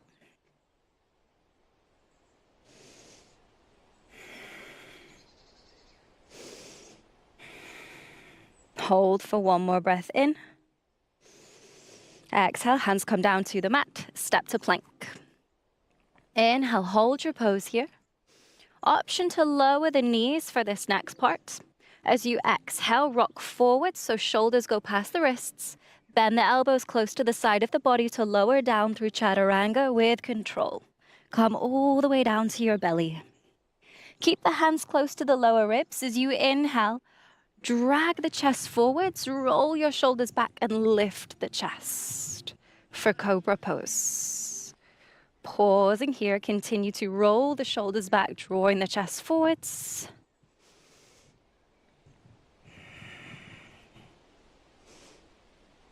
With your next exhale, push back to downward dog. Pause for a deep breath in. Exhale the breath out. Then look forwards, take baby steps to walk to the top of the mat. And fold all the way forwards here. Option to keep a little bend in the knees if it helps. Inhale, lift your chest halfway. Exhale, right foot steps back this time, lower the knee, pad the knee if it helps. And reach your arms up with an inhale. As you exhale, cactus your arms, roll your shoulders back, and you can let your hips sink forwards and down. Then as we pause here, come back to that steady breath. In through the nose, out through the nose or mouth.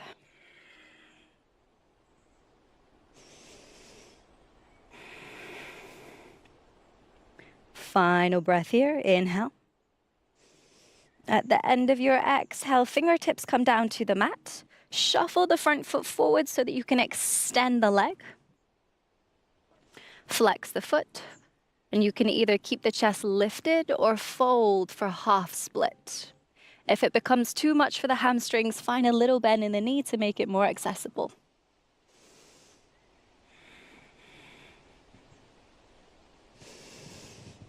Deepening the breath to help work through the intensity of the pose. Hold for one more breath in. Exhale, rebend the front knee, tuck the back toes, lift the knee, arms up with an inhale for high lunge. As you exhale, focus your gaze on one spot and settle into position. Focus on strong legs here, so you're pressing through the ball of the back foot. And you can grip the mat with the toes of the front foot to help create more stability.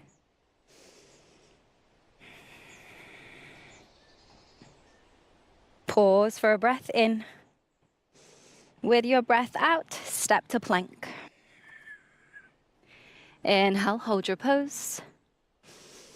Exhale, chaturanga. You could always lower the knees here to make it more accessible. This time, as you lower down, roll onto the top of your feet and press through to upward facing dog. So the thighs are off the mat here. And again, you're dragging the chest forwards, rolling the shoulders back. Gazing ahead of you. Hold for a breath in. Exhale back to downward dog. Pause for a breath in. Exhale, ripple forwards to plank. And open out to side plank on your left. So you're stacking left shoulder over the wrist. And the feet could stack, or you could stagger the legs, as this is sometimes easier. If you're needing a modification, left knee comes down to create a kickstand. Focus on pressing the floor away. If the hips are starting to sink down, lift them up.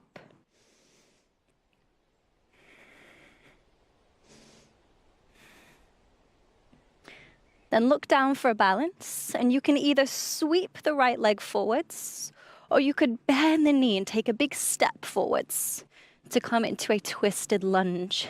If the knee is down, you'll be spinning on the knee as you transition. Then when you find your twist, you could lift the knee again. Turn your chest open, gaze up to the right fingertips to find revolved side angle. Come back to your breath.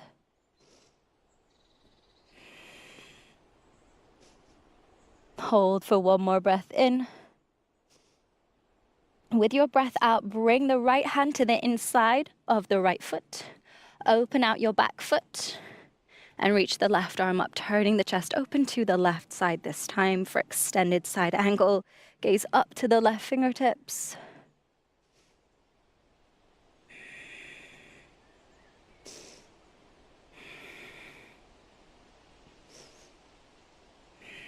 Hold for one more breath in. With your breath out, left hand comes down, turn the back foot to face forwards, and you can lower the back knee down to find lizard lunge. Option to stay supported by your hands, or you could come down to the forearms if it's accessible.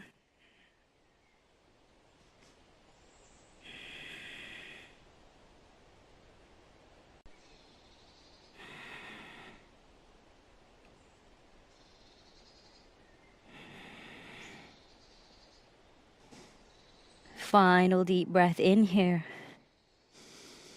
At the end of your breath out, step back to plank. Inhale in plank position. Press the floor away. Exhale, chaturanga. Option to lower the knees if it helps you to control the transition.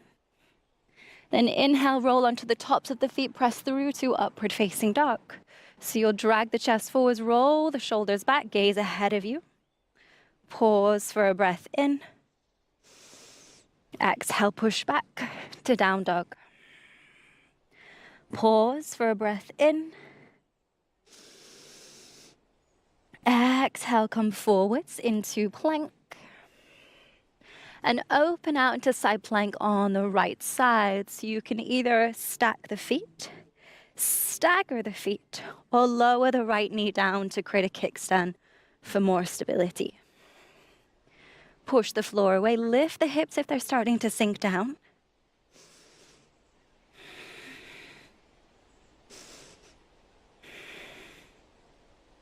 Then look down to help with balance. You can either sweep the left leg forwards or bend the knee and take a big step to come into your revolved side angle, twisting to the left side, gazing up to the left fingertips. If you had your knee down during side plank, lift it up when you come into position. And come back to a steady breath.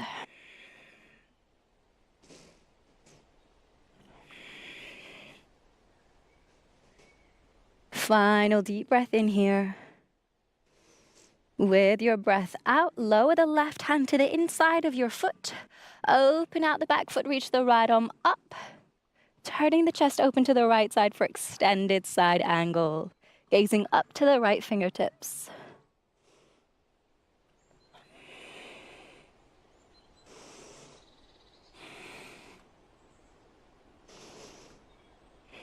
Take a deep breath in. Exhale, right hand comes down, turn the back foot to face forwards to come to lizard and lower the back knee down. Option to stay up on your hands for support, or you could come down to the forearms if it's accessible.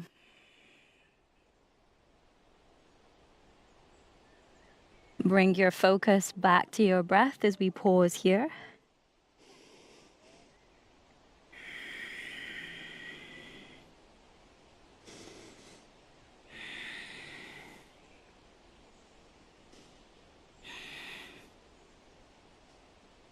Hold for one more breath in. Exhale, step back to plank.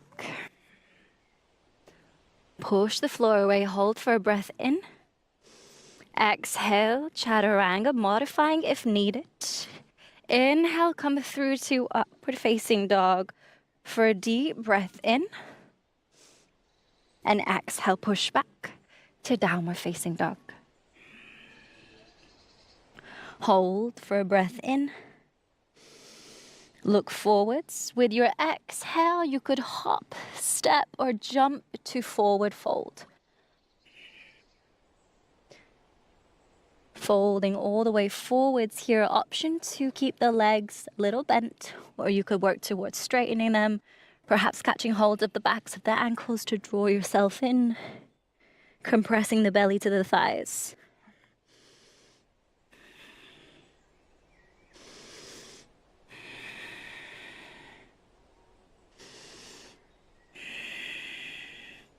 With your next breath in, round the spine, roll all the way up to stand. Turn to face the side of your mat and step wide into a straddle position. Then placing the hands at the hip creases, with an inhale, roll the shoulders back. As you exhale, fold, hinging from the place where your fingers are, to fold forwards. Bring chin to chest so the crown of the head points down to the mat. And you can either keep the hands on the hip creases or maybe bring the hands down to the mat. Option to find a slight bend in the knees if it makes this more accessible.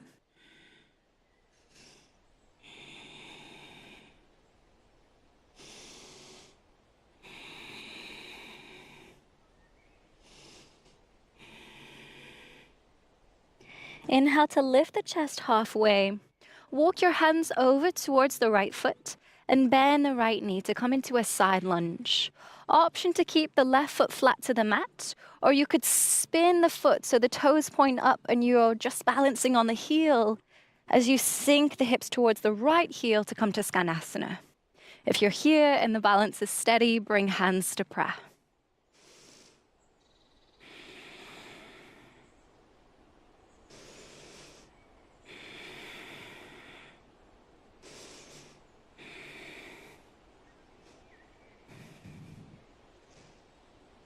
Lower the hands down. If you flex the left foot, plant the foot back on the mat.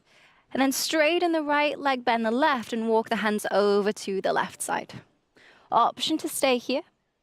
Or you could spin the right foot so you're pressing the heel into the mat and sink the hips further down to come to Skanasana. If the balance is there, bring hands to prayer.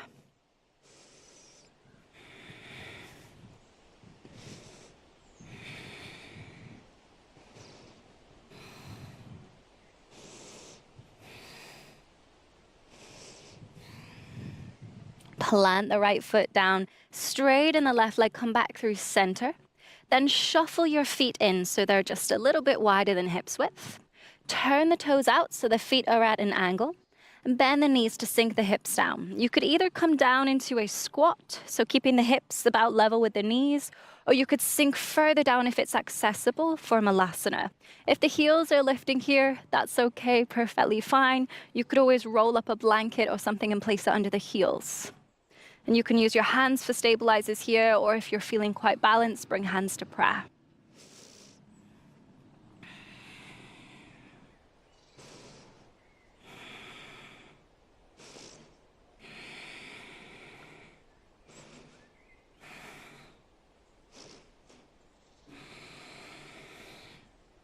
Good, then lower the hands down, straighten the legs.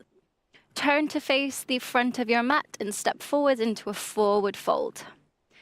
Exhale as you compress the belly towards the thighs. Inhale as you lift the chest halfway. Exhale, step back to plank. From your plank position, lower the knees to find tabletop. Keep the hips in line with the knees and walk your hands forwards. Then dip your belly down to find a back bend and start to sink the chest down to the mat to come into puppy pose. You could rest the forehead or the chin on the mat here and start to slow down your breath. Breathing in through the nose, out through nose or mouth.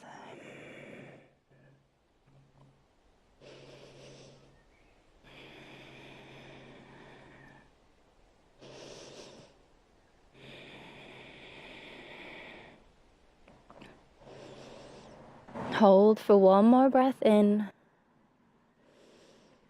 With your next breath out, send a wave through the spine to ripple forwards and lie down on your belly. Relax the arms by your side and keep the toes untucked. With your next breath in, lift the legs, arms, and chest off the mat to come to locust. If this is too much, you could always use your hands as stabilizers, but as best you can, try to rely on the strength in the back of the body to hold your pose. It can be a little challenging to breathe balancing on your belly. Sometimes I find it's easier to press the tongue against the roof of the mouth, just behind the back of the teeth, to give you something to focus on to help bring your awareness back to your breath.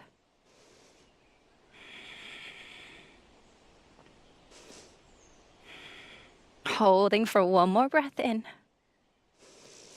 With your breath out, slowly lower down. Place the hands under the shoulders, push back to tabletop. Then tuck your toes, lift your hips to push back to downward dog. Lift the right leg high and stack the hips. So you'll open the hips to bring the right side over the left. Bend your knee. You could gaze under the left shoulder, see if you can find your foot. Hold for a breath in. With your breath out, look forwards, bring the right knee towards the back of the wrist. And open the leg out to the left side and lower the leg down to the mat. Then you can slide or edge the back leg down the mat to lower down into pigeon pose. If you're feeling quite high up, you could place something underneath the right side and maybe just in front of the back leg for support. Then walk the hands forwards to lower down. Make a pillow with your forearms. Rest your head and deepen your breath.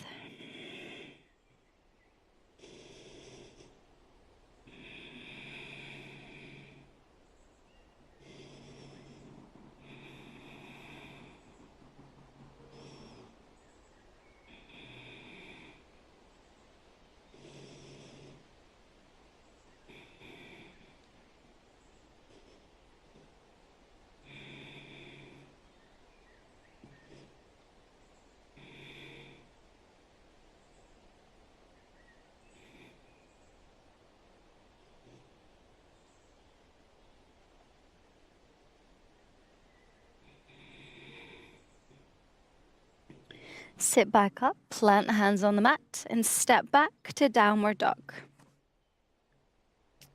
If the right leg has gone to sleep, pedal out the legs.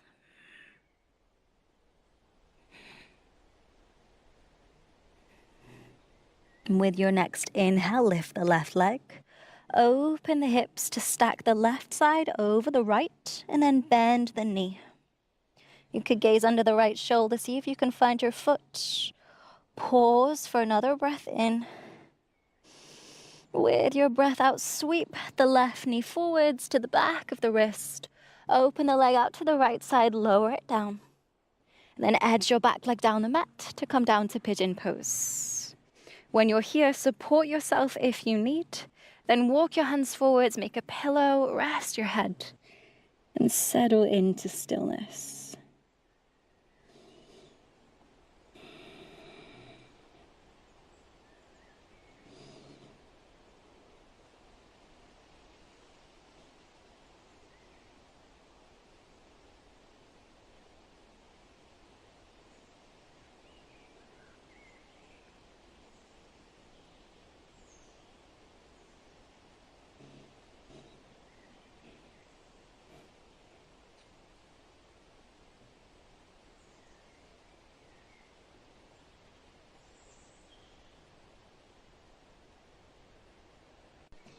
Sit back up.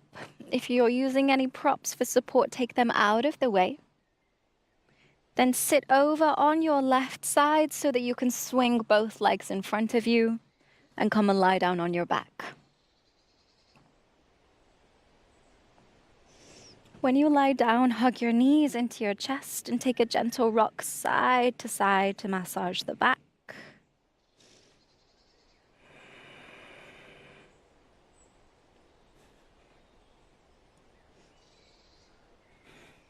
And keep the knees in this tucked position. Open the arms into a T shape. And let your knees fall to the right side to come into a supine twist. If your knees are in the air, you could always place something underneath so that you can relax into position as we pause for the next few breaths here.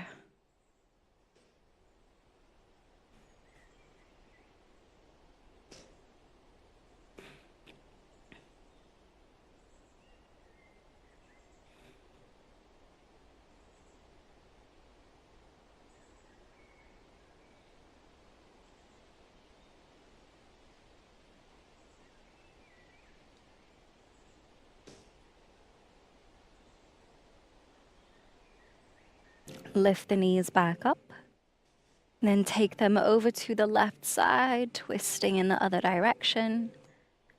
Use a prop underneath your knees for support if you need, and then settle into stillness.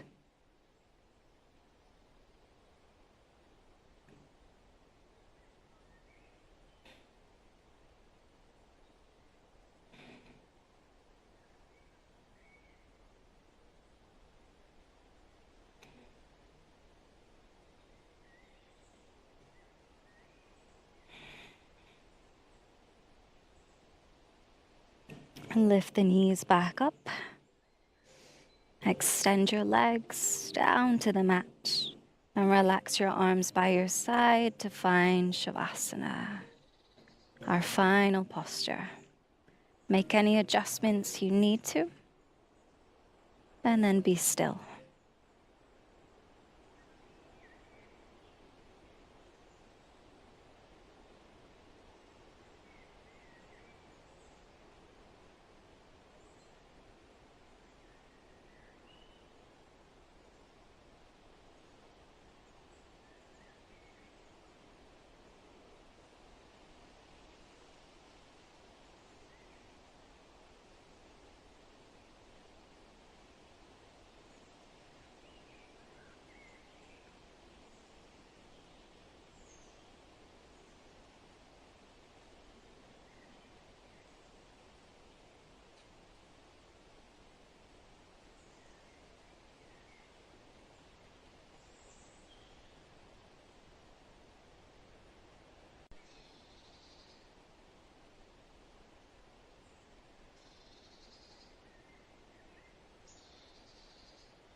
Deepen your breath.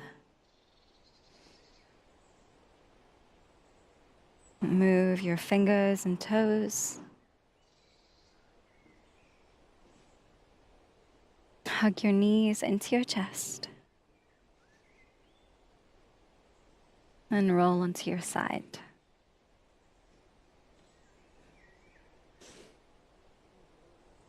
Then when you're ready, join me back in a seated position.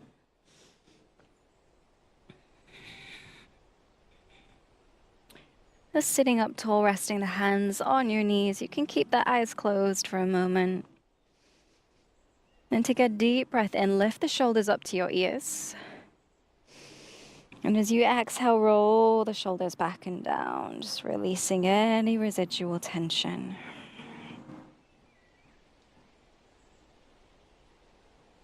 Then open the eyes when you're ready.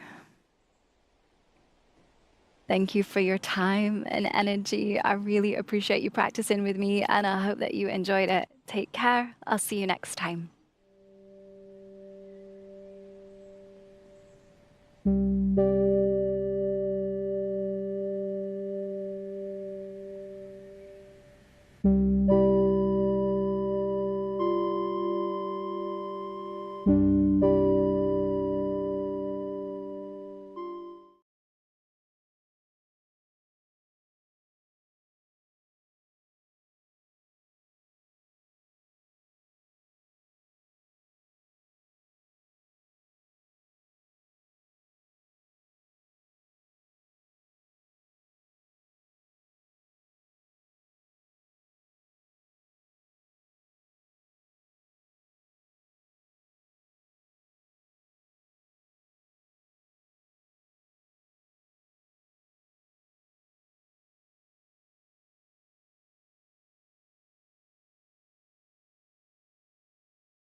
Okay.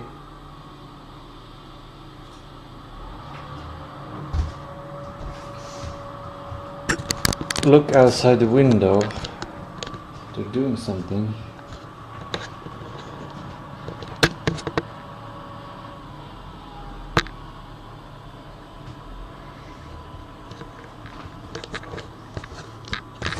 Lifting a thing.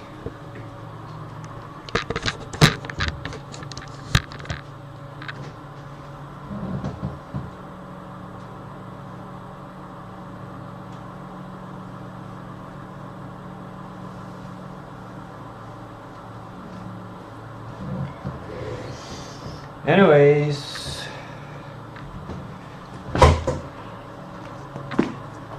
now we have trained yoga. I'm gonna see if anyone has written anything. I think so. Nope.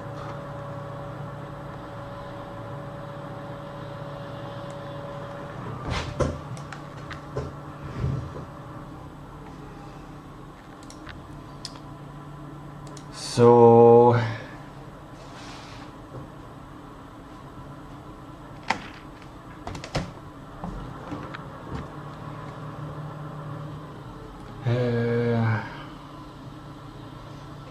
I usually do yoga just in my underwear, but I felt like that would be too revealing this time. Now it's time to do priorities, prioritize and eat.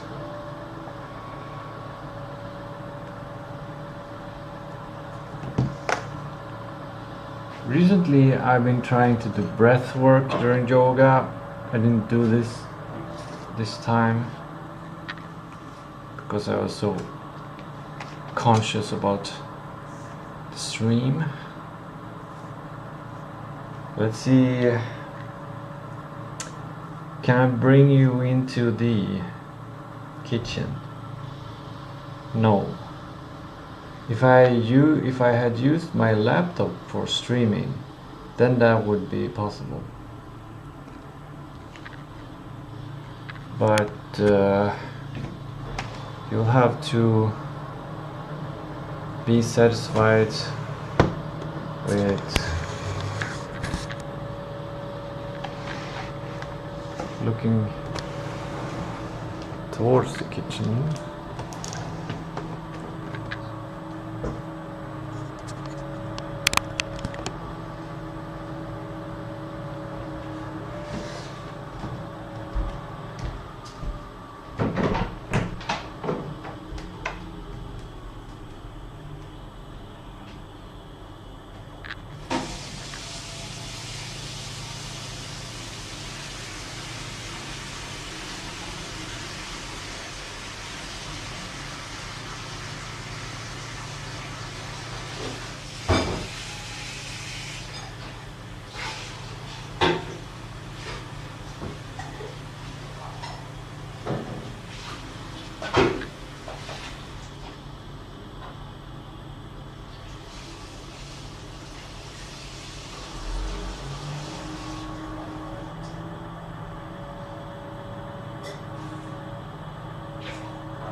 A lot of people walking by are curious about the big orange roll and the truck outside.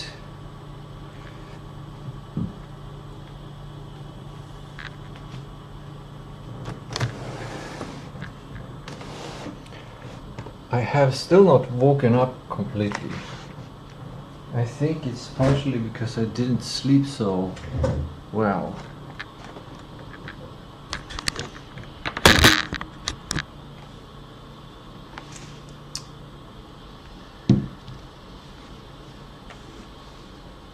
Okay, so now eating and prioritizing. Well,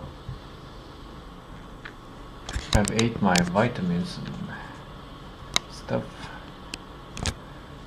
Omega-3, multivitamin, creatine, vitamin D and K, and then some water and my mix of green tea and cocoa, star anise and cardamom and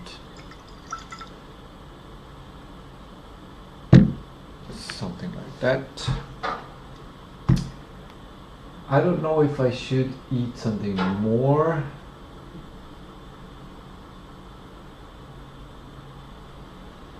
I don't feel like eating anymore right now. I don't feel hungry.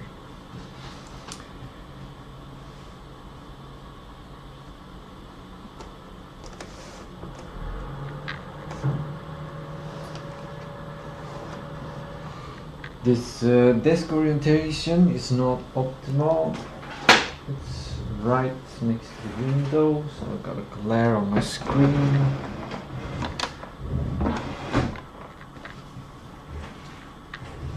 Skip that partially. There we go. And let's see if we can do some prioritization. Now, some things that makes it hard to prioritize are that I'm not only focusing on learning AI. I have other stuff as well in my life.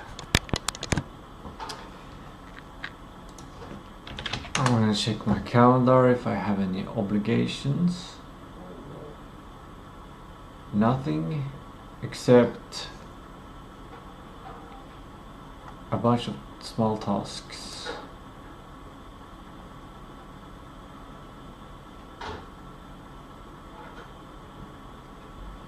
Should I share this task or should I not share those tasks?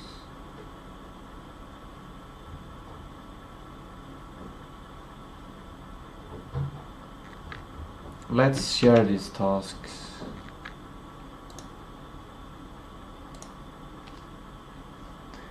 Here it is, Monday, June 1st, 2026.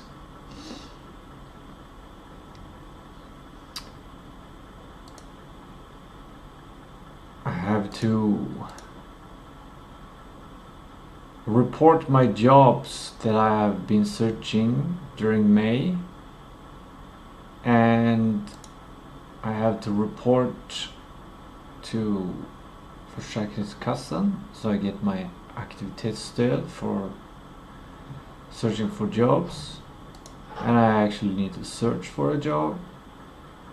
And then I have 7 pending tasks. One is to mail a library. They were interested in AI lecture, so I might talk there. Then pay rent. I cannot do that, but I should check my mail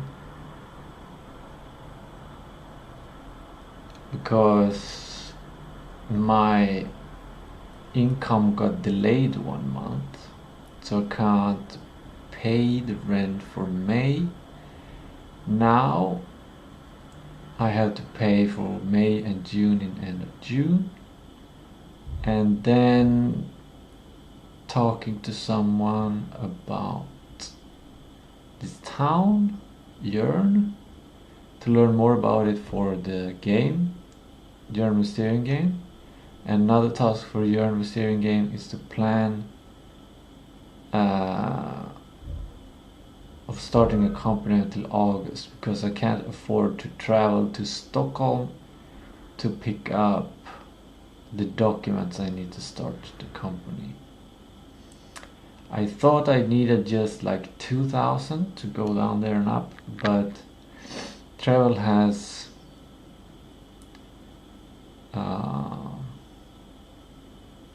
it would be possible to go down there now for 2,000, but then I have to stay there a couple of days, and that costs money in a different way. And then I would have to find somewhere to stay and do a bunch of like traveling there and stuff. So I would just plan it to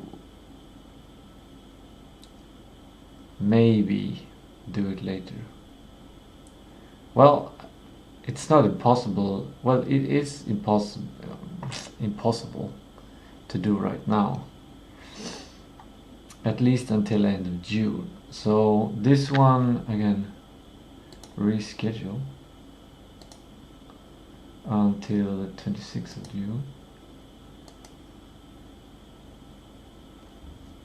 And this one I also have to reschedule to 26th of June. And this one I don't need anymore,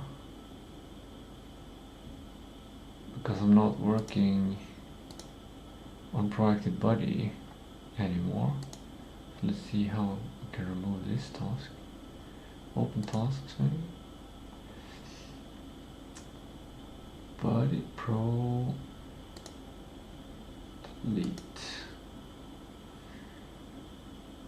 I could look for building space propulsion data center. Education, but I can only study for 1 year, and that's not enough unless there is a special program designed for it. I also need, then in that case I would take a loan from CSN to study. So that's a whole decision to make.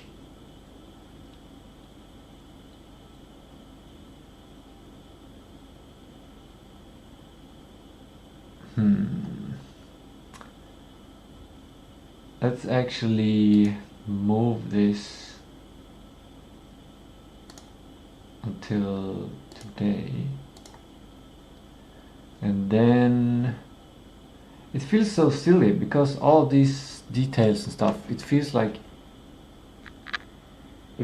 I should be focusing on AI and AI development. But it's not possible.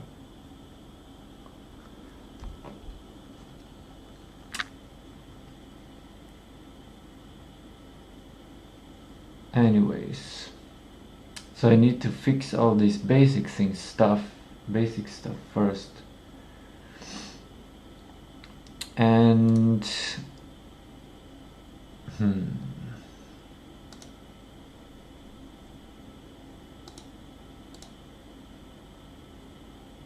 yeah, well, let's see if we can get rid of some tasks.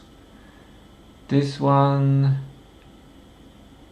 they are planning something in fall. It's very far behind, far in the future.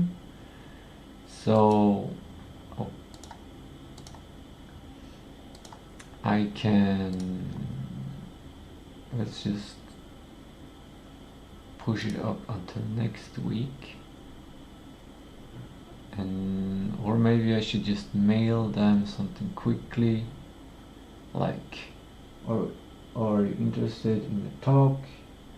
What do you want to talk about? You want me to talk about something special, or should I come with suggestions? Yeah, something that's starting the discussion. I think that's a fun thing to do. Writing in email. Let's write the email. And I'm gonna hide so you don't see all of my emails. And yeah,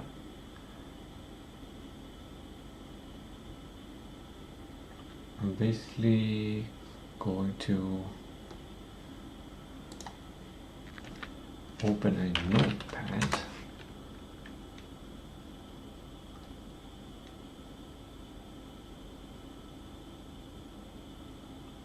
Or should I open a notepad?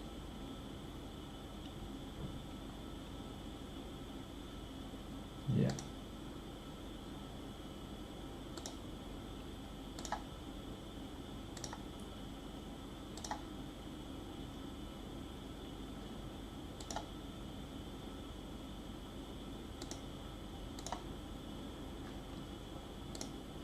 Here is my notepad. Hey!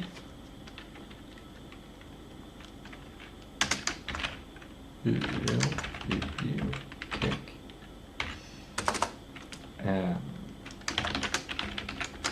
Jag heter Tiston och hörde från Ann-Sofie.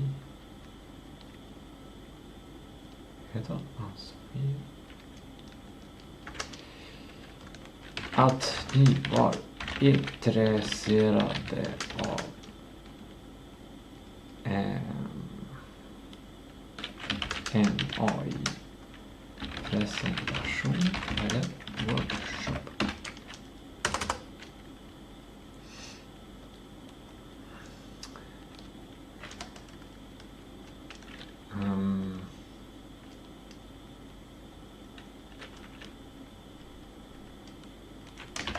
Jag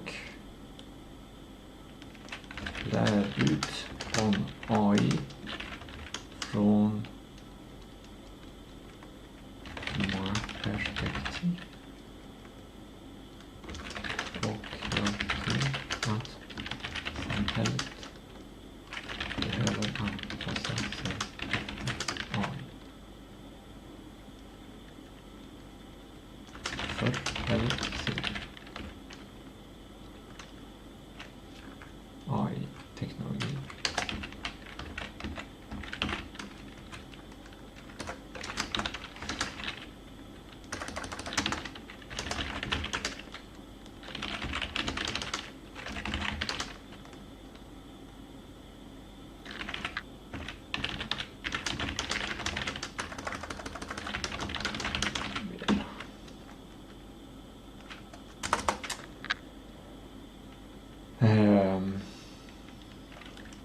Letar ni efter något speciellt? Eller vill ni ha några förslag om vad jag kan prata om? That's it. I'm not gonna think more about that.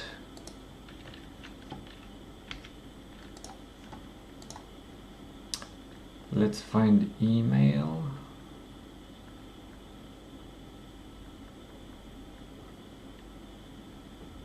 Oh, she spells it without an E at the end.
I'm correcting my email a bit.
I'm getting mentally stuck. I feel like there are things I hadn't thought about regarding the email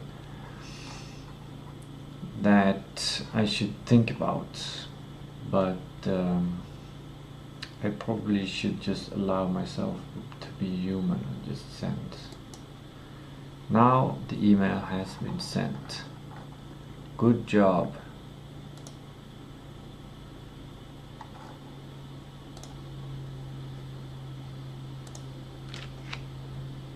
Now I've mailed. Okay. This needs to be pushed forward because I'm not working on the game until Friday. I work on the game Friday, Saturday, Sunday, and from Monday to Thursday I work on general AI, or artificial superintelligence is the real goal, to be honest. Same goes for this.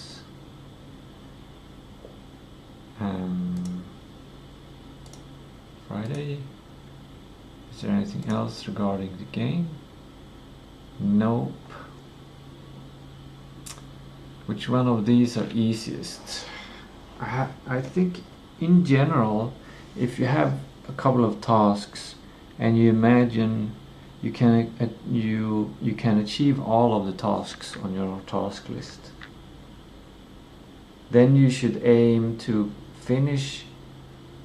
One way of prioritizing is to finish the task that takes less time, because usually in today's age the problem is the complexity of tasks. Like if I have 100 tasks, it's incredibly hard to find the one it takes time to find the priority number one, and then after you've done that you need to find priority number two. So the more tasks you have, the more cognitive load you have, and the cognitive load is, I think, one of the most important things to consider in today's age, in the information age. So deleting tasks to have as few tasks as possible might be the most important thing to do, because that makes the prioritization process easier. It's a kind of leverage task, a kind of meta leverage. So I'm gonna look for a job now, and yeah, let's see if I can find a job.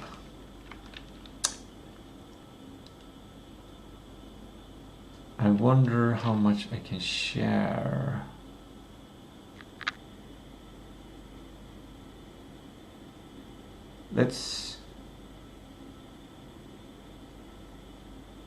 Yeah.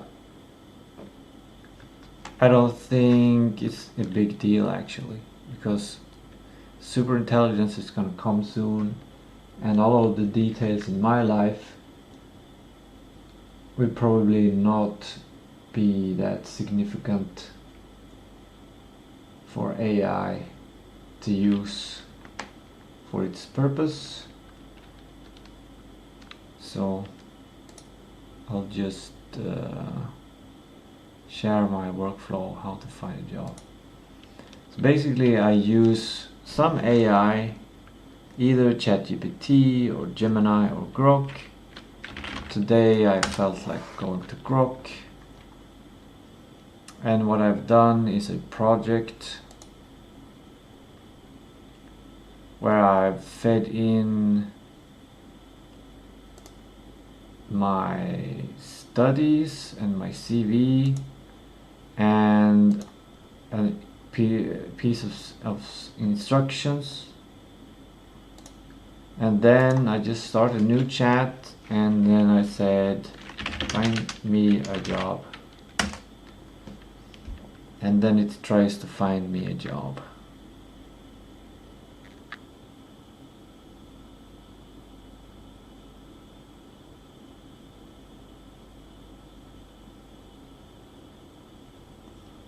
While it does that, I can open up my job seeking table, and I can open up the, why are you in the way?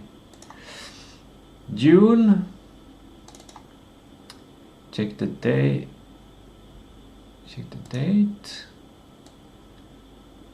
I aim to search for 20 jobs a month, and at least 3 of them has to be other work, which is not what I'm which is not system developer, programmer, application developer, app developer, or game tester. So in the instructions for Grok, because it's kind of easy for me to find the other ones. So the instructions for Grok is to find something that is something else. Project coordinator. I usually don't have the qualifications for any job.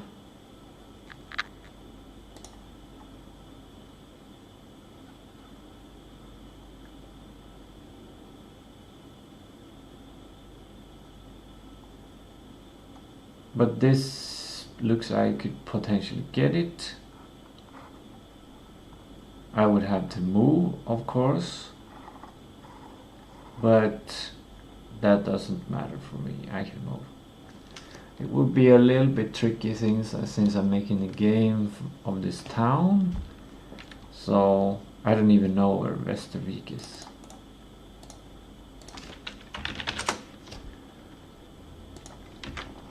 Where is Västervik?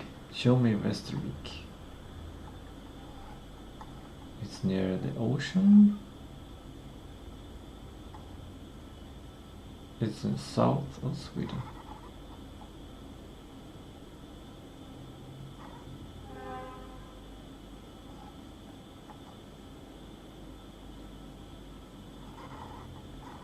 Okay. Let's look for the job. Apply for the job. And then I copy, actually I should copy this one, because this one contains the information that I might need to look up. I put it there. Put the city there.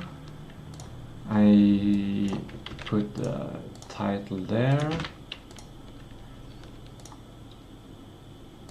I usually don't clear formatting, it's not necessary, but as you can see here, it doesn't really matter. And it's Västerviks kommun.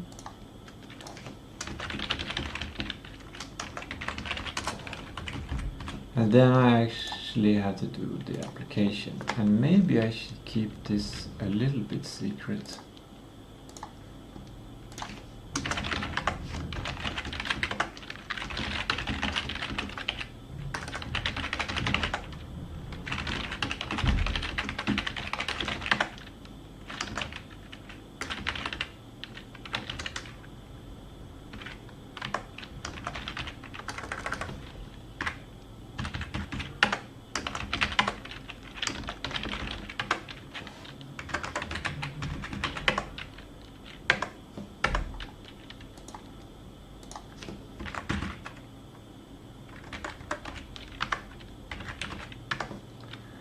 And then I need a personal letter.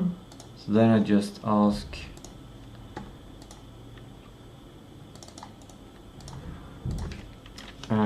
skriv ett personligt brev till tjänsten .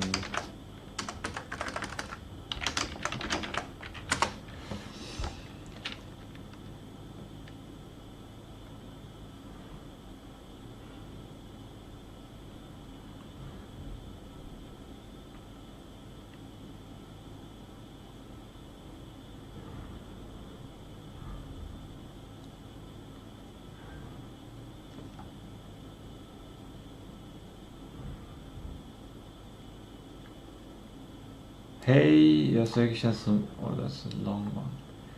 I'm looking for this.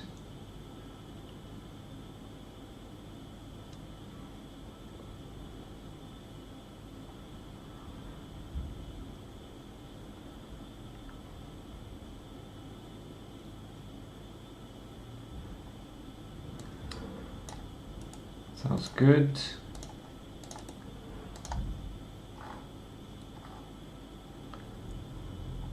Oh crap, I just showed you my secrets.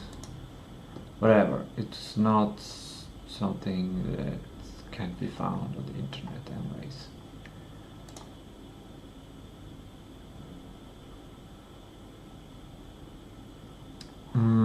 I don't want to fill in their custom education and work and stuff, so I'm just gonna upload my CV.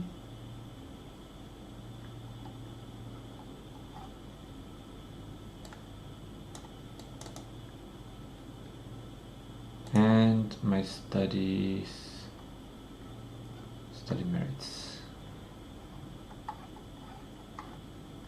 Where are my study merits?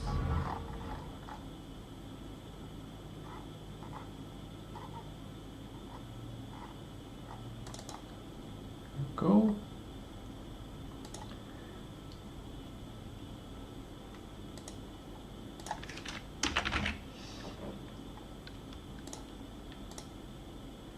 And now I have sent the application.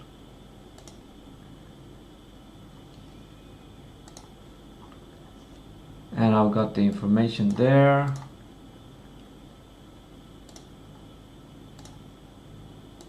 And I have now searched for one job. Done. Now I need to do these two things. I don't know if I should share the screen on that either.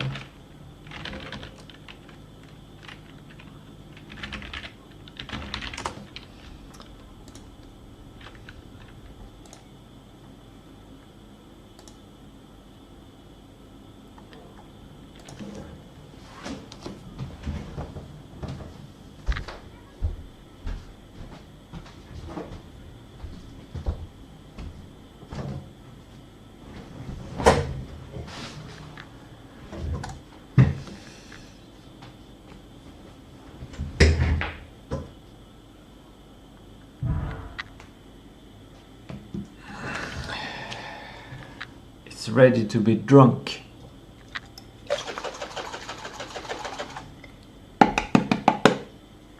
I'm in a kind of loop of both doing prioritization and work.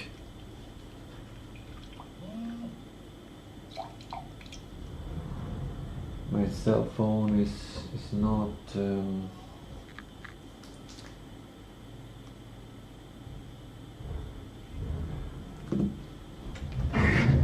charged.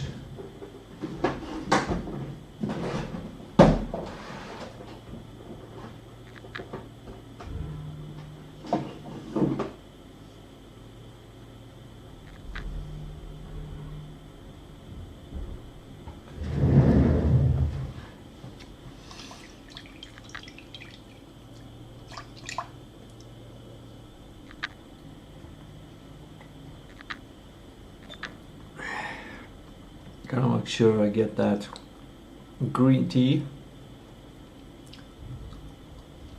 It's kind of my own matcha, but instead of crushing it to a powder, I just crush it kind of a lot and eat it. It works okay. I don't think it's as good as matcha, especially high quality matcha. This is some green tea that was left over. I think it's pretty old or whatever. I think I get some caffeine from it.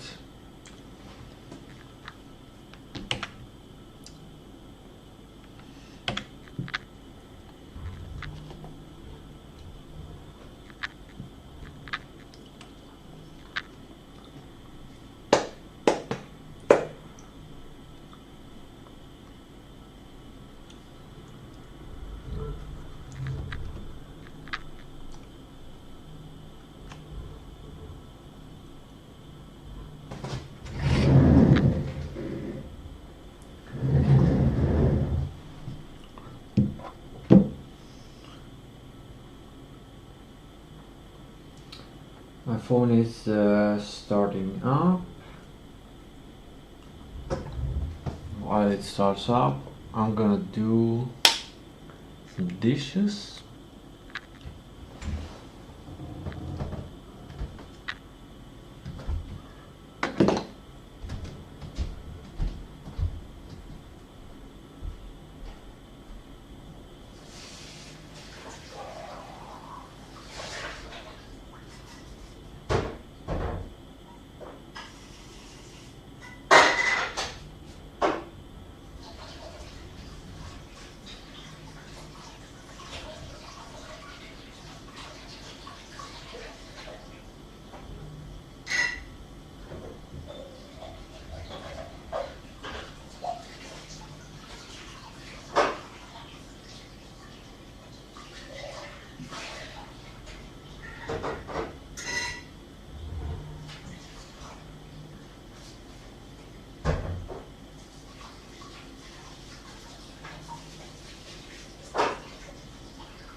Now the dishes are done and the phone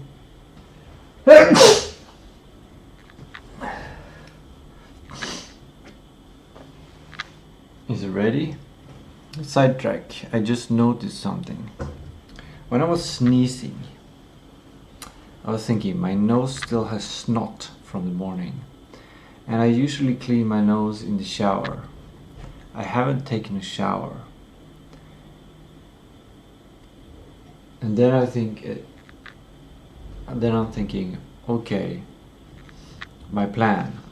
I was supposed to prioritize and eat and then take a shower. But now I basically changed the plans. I'm basically prioritizing and working. And I'm done eating. So I'm basically prioritizing and working. So I kind of forgot my plan. Anyways.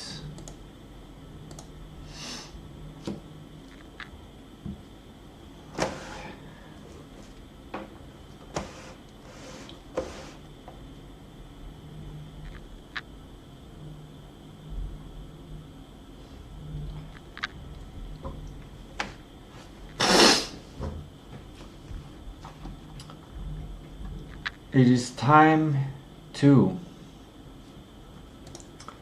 activate Rapterra. I will show you that as well. because I don't think it's secret. It's good to show it, I think. I got an idea when I was doing the dishes, and that is that I can basically, if I keep this recording all day and I feed this into AI, and then I can ask, this is my day, can you improve something about it, something where it's easy for me to improve something? And then I can do that next day, and every day I can stream the whole day and then feed it into AI to improve it. And then it's like a, what do you think about that? Now this is a bit of tedious work. I've been thinking of using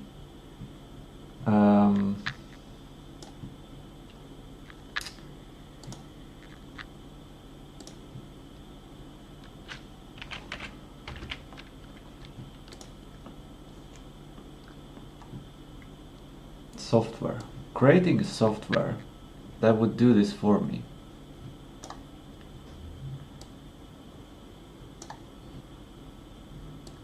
It might be a really cool thing to do.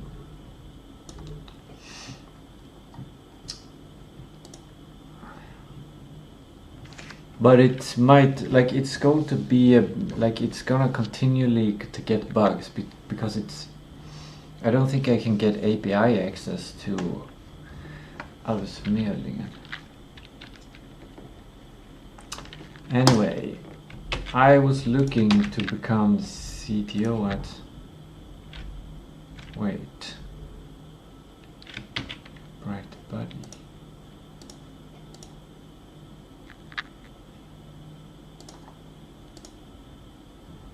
What? Why can't I?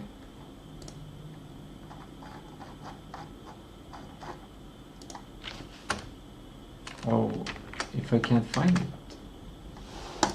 CTP. CTO.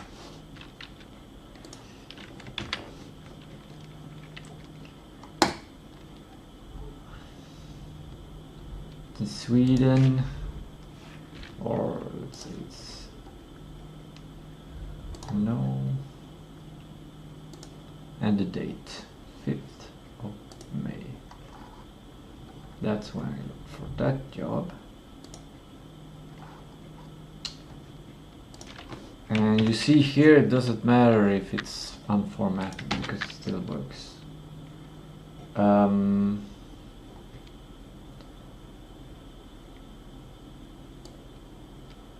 Well, I'm not sure.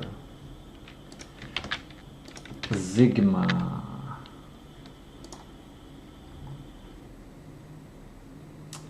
It's in Stockholm.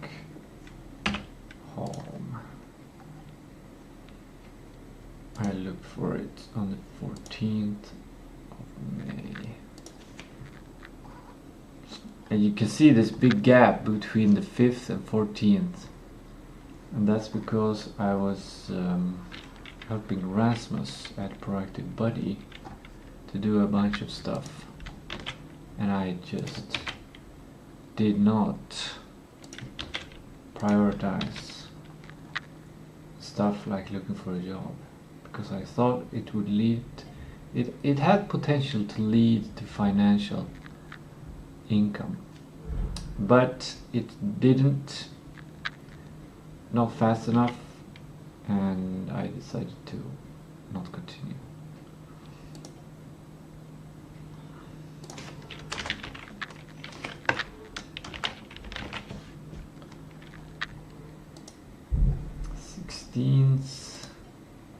You see, I work weekends as well. Lärling. I can't pick. I have to be a something.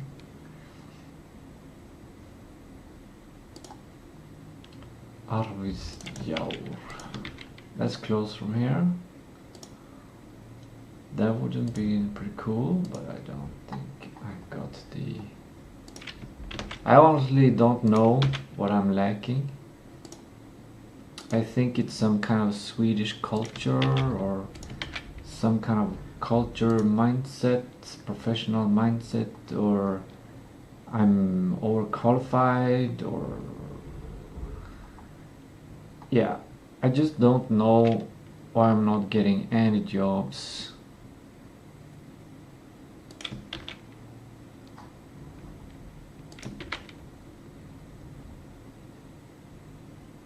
And I think it's, to be honest, it's okay with me. At the moment it's okay for me. Because the Swedish system is very generous towards us unemployed people. Very generous. But it's just, I think it's, I don't know really if it is generous if you consider the technology that is available today. I don't know. I don't know.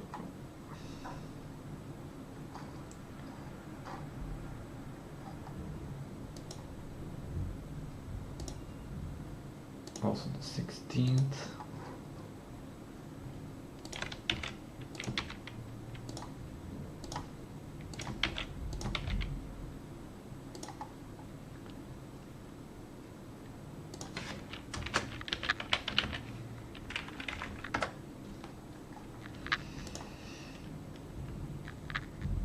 The 19th. And then, oh, we get to the game jobs. And these are pretty easy to add in because I don't need to push where they are because they're all remote. Skipping that step saves time. But you could definitely see that this a piece of software could handle this automatically. Definitely, it's extremely automatable.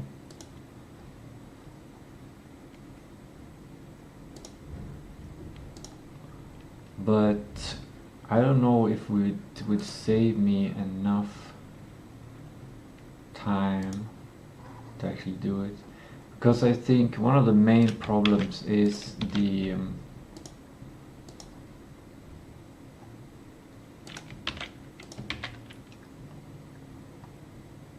security. It's because in order to do this report I have to log in with bank ID. And if I'm going to write in to Arbetsförmedlingen about these things, I probably, like through software, I probably need to handle that security.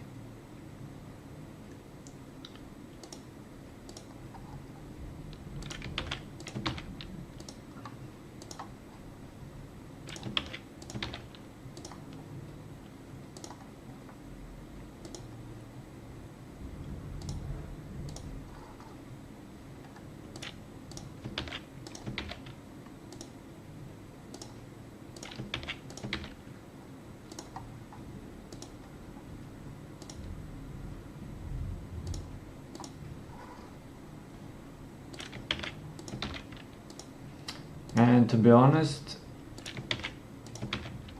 this is not Mojang, this is Mojam.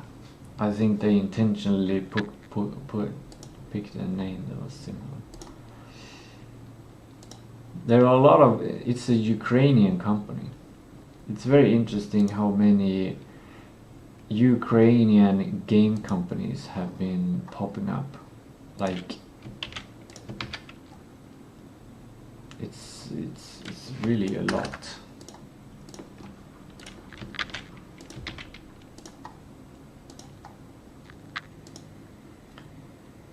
And there we are. I've done the reporting.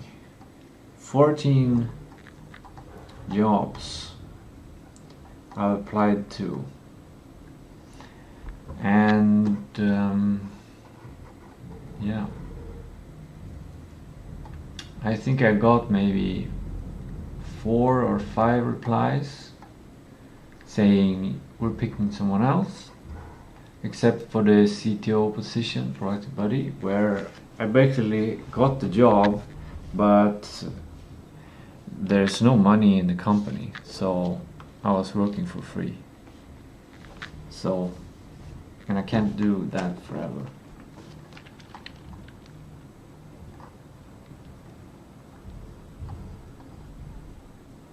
Yeah, and then I'm just gonna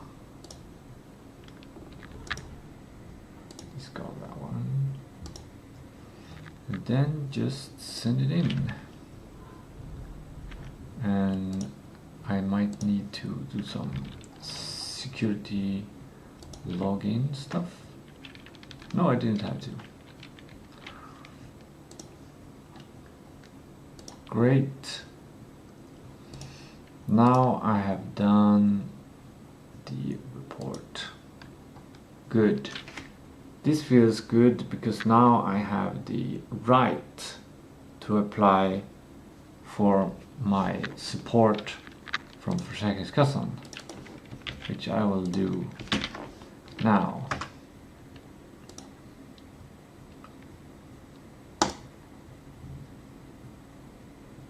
With Bank IG, and let's just hide my stuff going on there.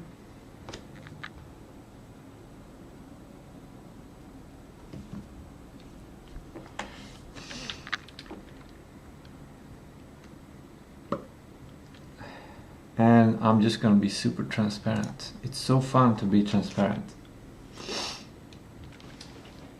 It's like a load off your conscience or something. I don't know. But maybe it's a bit naive. Sometimes it's really naive to do. But in my situation, I don't really have anything. I'm gonna get this small sum, extremely small sum of money. This is what I get every month. Keeps me alive. It's much better than not having anything or living outside in another country doing whatever. And I think this sum of money is actually top 1%. Actually, let's ask. Which let's go Gemini. I live in Sweden. And I'm only getting every month for income and after taxes to survive upon.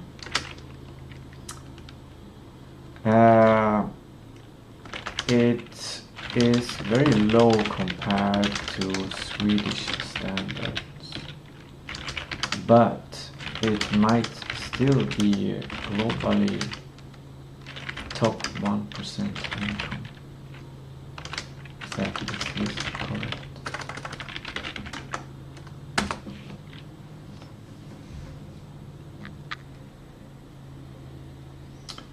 It's nowhere near the top. Okay.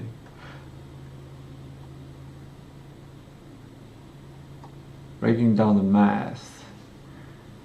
To see where this income actually lands you globally, you look at the raw exchange rate and then adjust for purchasing power parity. Okay, how can I compare with my cash? Buy raw USD correct.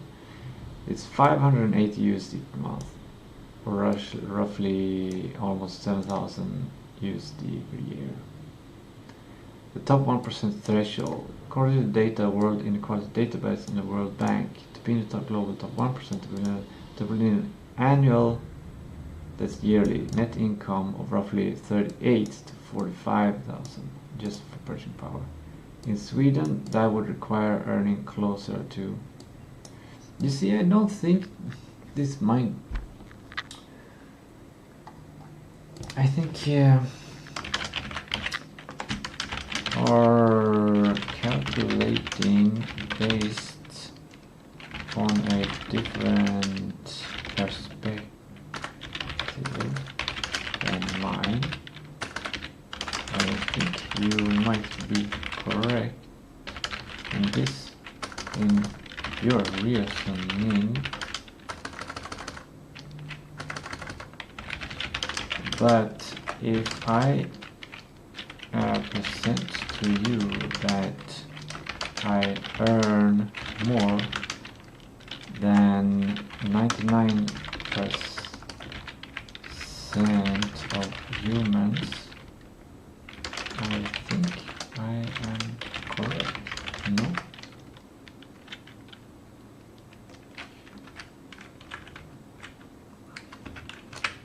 Any individual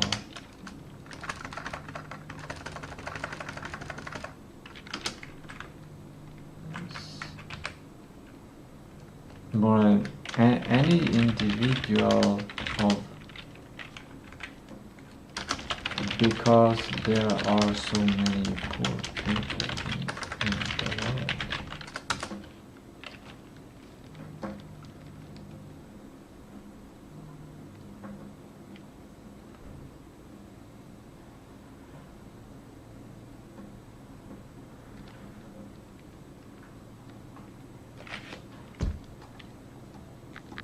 The pure cash math, normal USD. Let's throw away all economic theories like purchasing power party and just look at the raw cash numbers. Panel. Turn.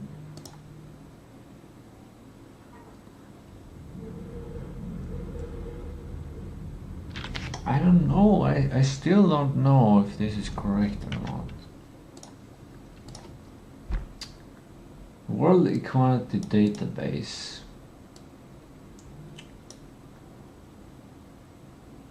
To be in the global top 1% pure cash, you take home roughly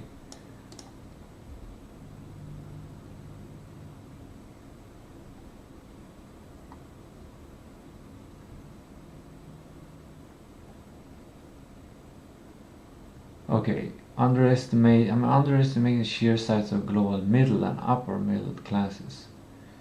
Global population is roughly 8 billion people. Top 1% reaches 80 million adults.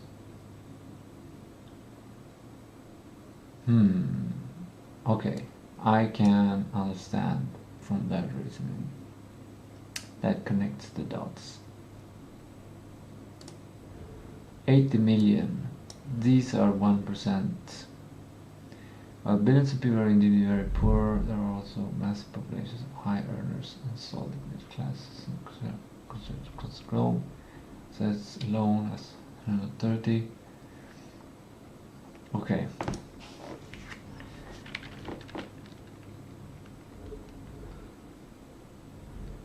I'm above average, well above the global average. The global median income is 2,500 to 3,000. I would also like to add in the Commonwealth in Sweden, like cheap access to free access to health care, etc. Policing, road quality, etc., etc. Can we add these in, please?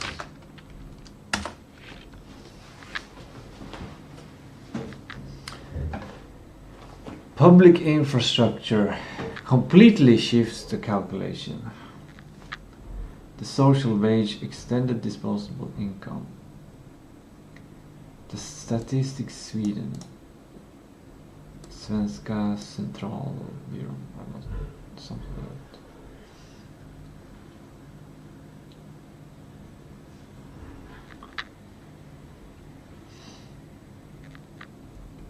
Your new monthly total if you break that down my mouth, that's invisible 11,000 Swedish SEK per month to the value of my life.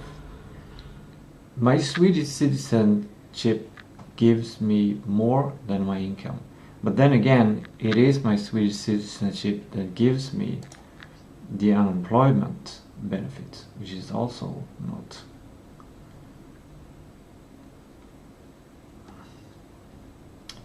Well, an effective income of 20,000 per year and change your standard of living is not placed in the global top 1. To hit that one, you need to clear that 38,000. Okay, I'm not in the global top 1.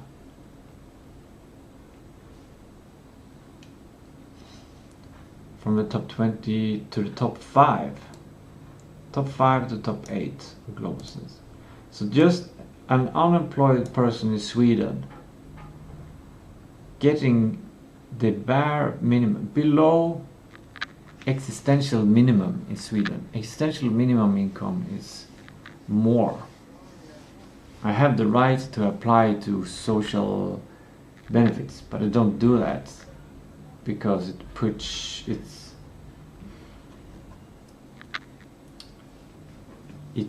just feels really bad to do that if you sum that up. But basically I have more demands on me, which makes me less free, and I think it makes me less successful. So don't do that. But top 5% just for being in Sweden. So yeah.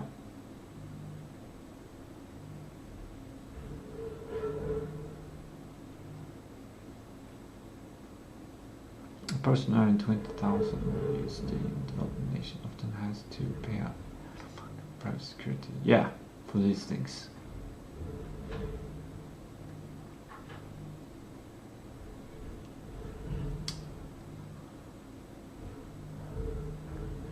You are benefiting from mass transfer of public wealth that puts your standard of life well into the global upper tier, even if the absolute math gives it. So, top 5%.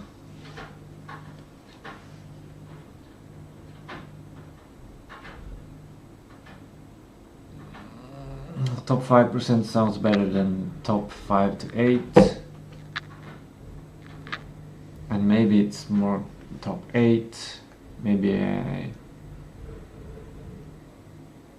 at least top 8%. So yeah,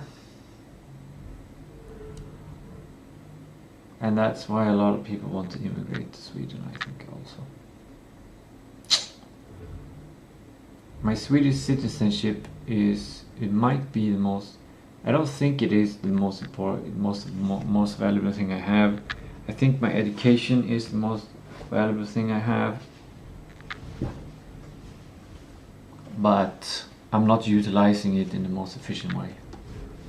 But I don't know what is the most efficient way to utilize it. Anyway, now I'm gonna apply for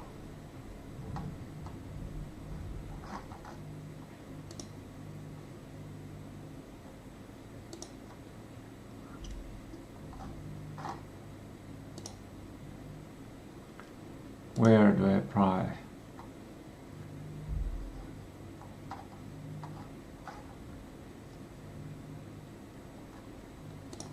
E-services. It has to be an e-service. There it is. Activities that go to the service. Okay, there are some delays. It's okay. Yes, I was active all Monday to Friday. I did not have any frånvaro. What's frånvaro? Absence. I did not have any absence. Did I get any pay? No. No. Any other income? No. And Stalin is for no. That's how simple I live.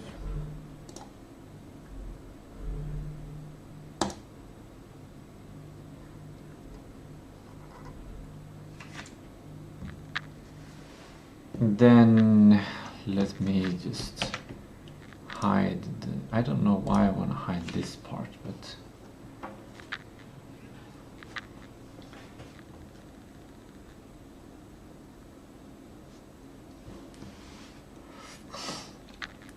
done.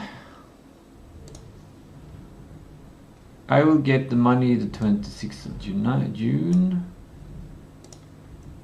And yeah, the kind of jam that the financial jam I am in right now is that I applied in May, the 13th May. I did the same kind of application on the 13th of May, and that is too late. I should have done it before the 7th of May. This means that the money here will have not come. So on my bank account I have less than 50 Swedish crowns.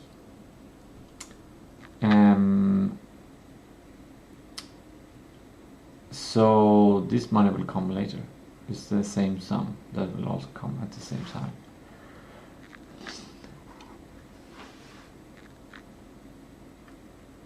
Right. Before I go any further, I should basically just mark this as complete. And I want to look at my mail. Actually, yeah, I'm gonna look at my mail to see if I've got an answer from my landlord, to see if I can pay my bill later.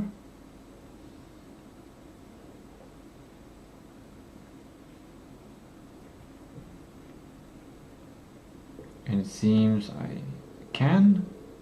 Well, why did I say that? I haven't got an email from them. I just assume it will work. I just seen my emails and I want to share with you my emails, because there's no secret here. It's basically, I have my transcription where I transcribe Swedish text for my game.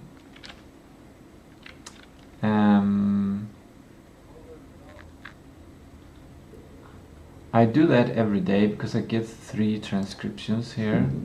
So I'm just gonna add a task here. TurboScribe GM TurboScribe. Actually, daily TurboScribe for GM. And I want to repeat it every day. Boom. That's something I need to do. Let's do that. So if I do that, then it's done. Oh, maybe this is secret. No, it's not secret. Oh, I didn't want to go unlimited. I just want to go to my recent files. So what I do, I have my recordings from my recording device, and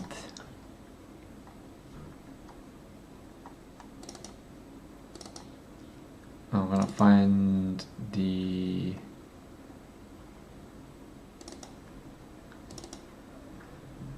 next one to transcribe. Here I have 3 parts transcribing.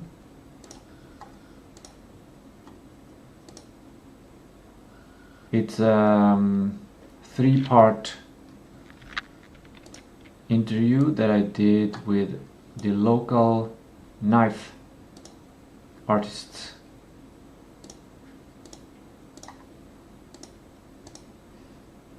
Let's see if I can find.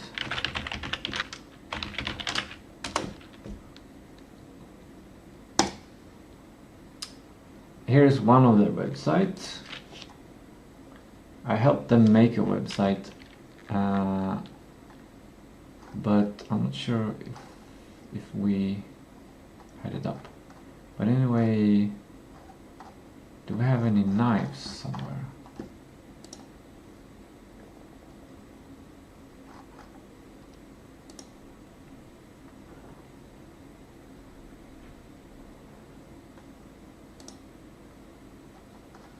Here are some knives. Okay, can't see it. But yeah. But I should.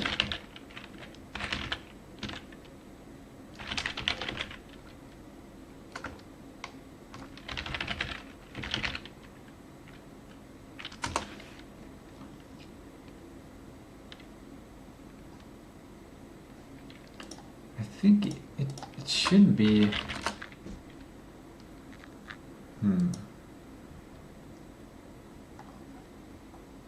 Should be online.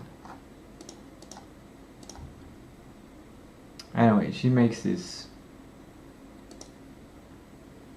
cool knives, and I've interviewed her about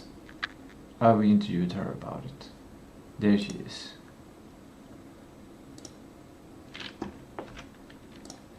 And those are the 3 there.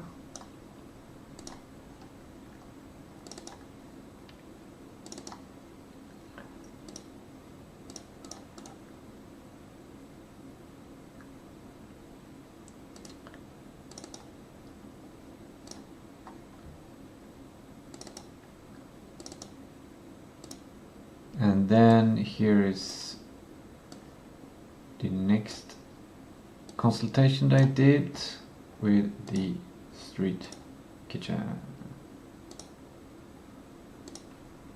Can I do detect or say multiple languages? Because I think she was speaking Turkish and had her boy translate to Swedish. And yeah, so it's both.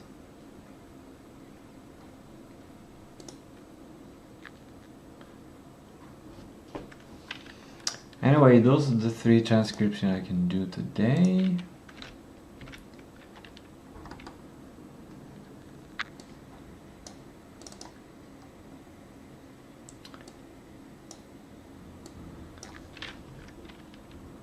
Let's have it run there while I navigate to the files where I should put them.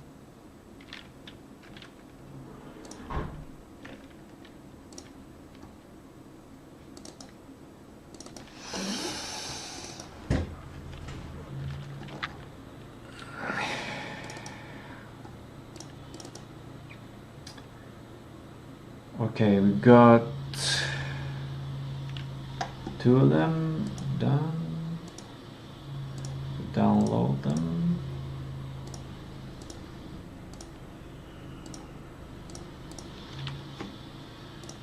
And that one is processing.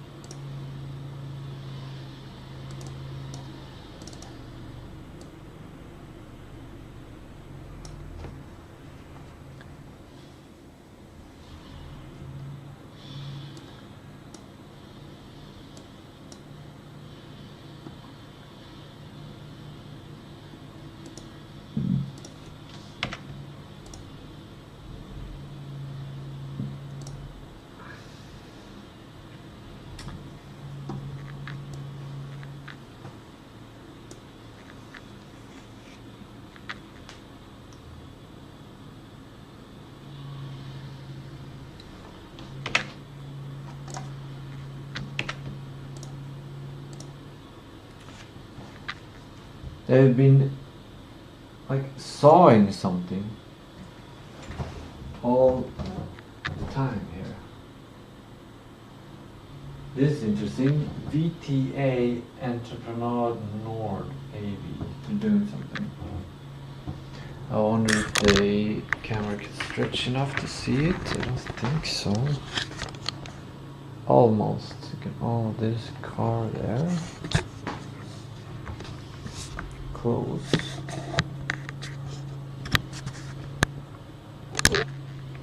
And the road, the orange road is there. And they have been drawing on the ground with purple spray paint. And I suspect that the sawing that they're doing is in the asphalt. Cut it up. That's what I think is going on. Interesting. But why are they cutting towards it ends there?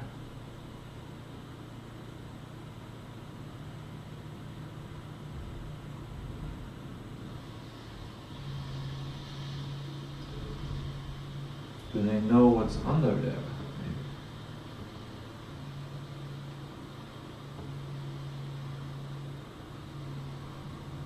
And there's a car with two white lines coming out of it.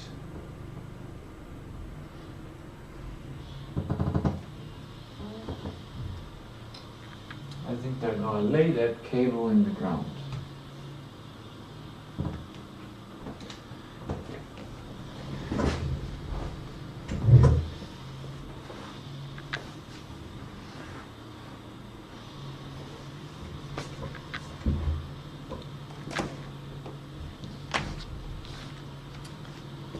Okay, the transcription is done.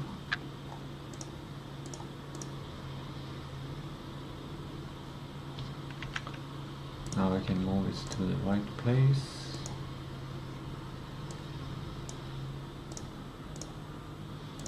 Done.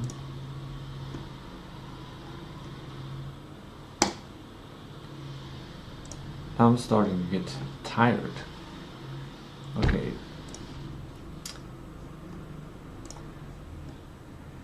Daily turboscribe for German Mysterio is done. And now I come into this, now I come back to prioritization. And I think I should do two things. I should deal with the education application thought process and deal with my inbox, because after that I've done those things, and if I've done those thoroughly, then my mind is clear to focus on the next problem, which basically is, should I prioritize just general AI, or should I prioritize AI that makes money?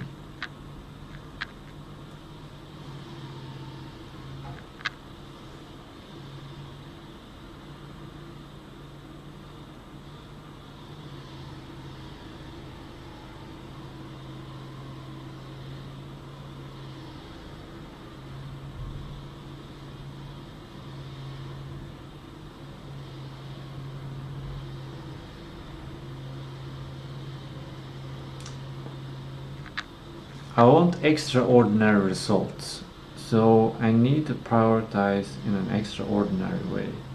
I cannot prioritize in an ordinary way.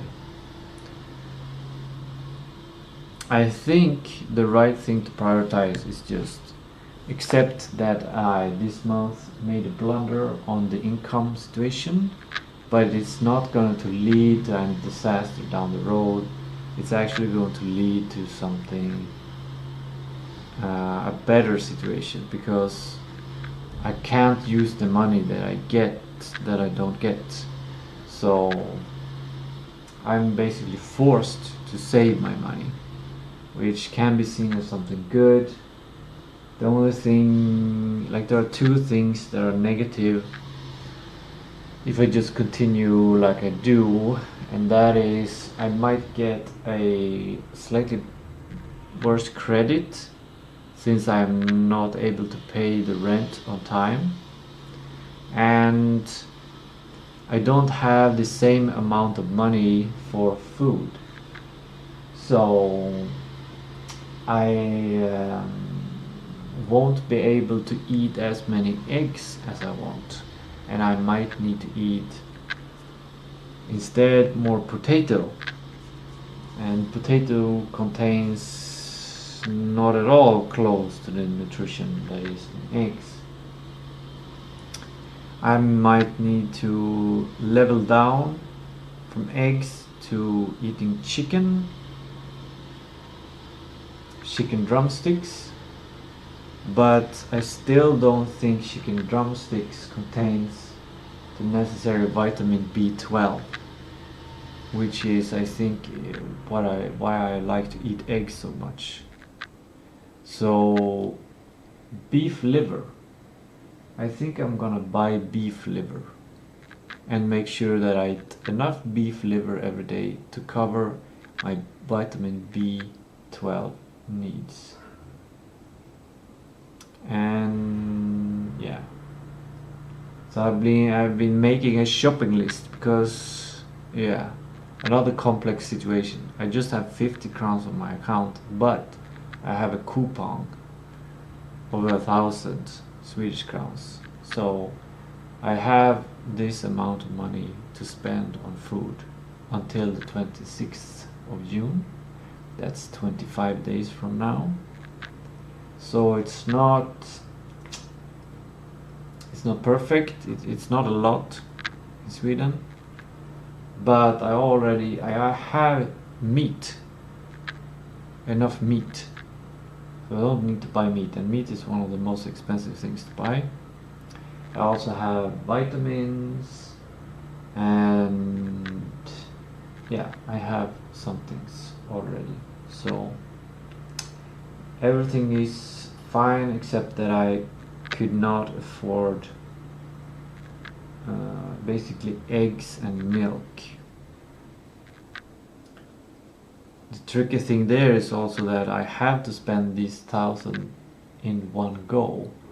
So if I buy enough milk for the whole month, the milk might go bad, especially in this month, this warm month. So yeah, so I'm gonna buy beef liver to get vitamin B12. I don't like liver. There is some, I think, one part of the liver is to gather garbage, like trap garbage. And I think eating liver is partially eating garbage, like nutrients that, or not nutrients, but things that the body decided this needs to be put in the liver. Like stuff that you don't want. Stuff that will be put in your liver, basically. Like maybe excess vitamin A, excess omega-6, excess trans fats, I don't know. A bunch of stuff that you need at some point, but you do not want too much of it, and you don't want your liver to store too much of it either, I think. And I think that's why I don't like to eat liver. But vitamin B12,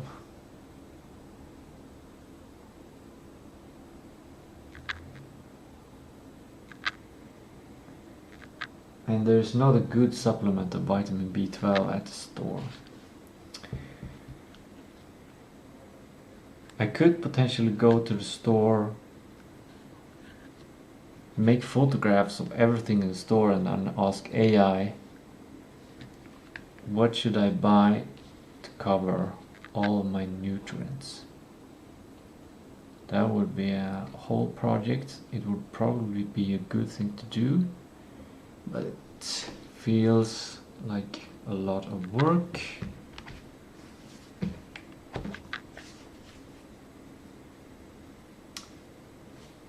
And I might disturb some of the peace or something, like going around photographing everything. I'll have to go through a process of asking if it's okay first.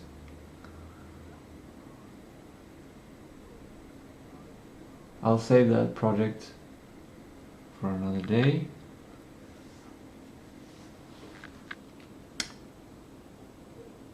Yeah.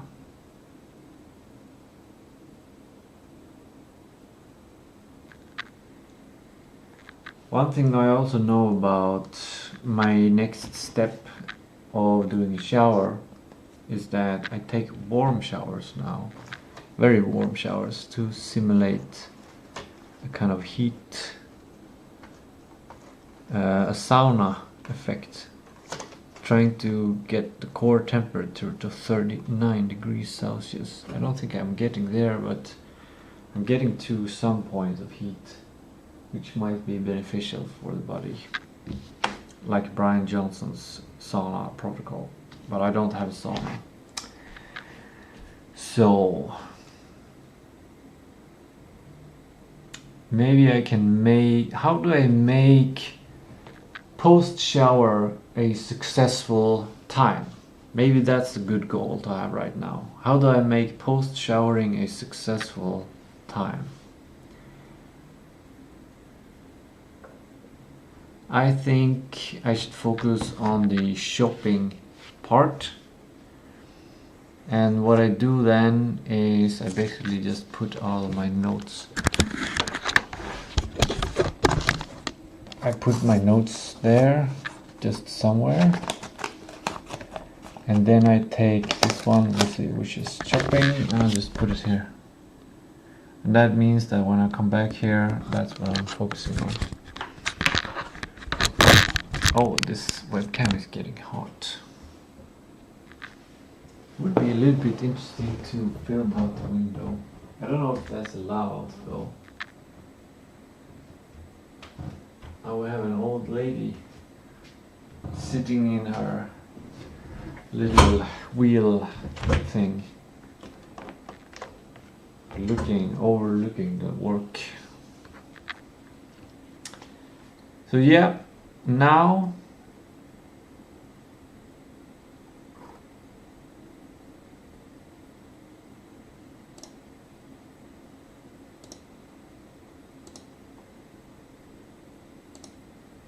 I'm gonna add a text.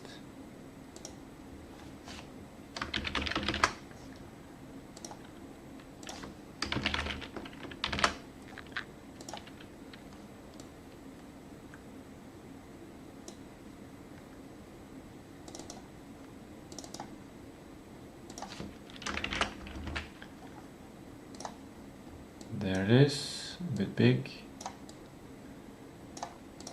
Easy.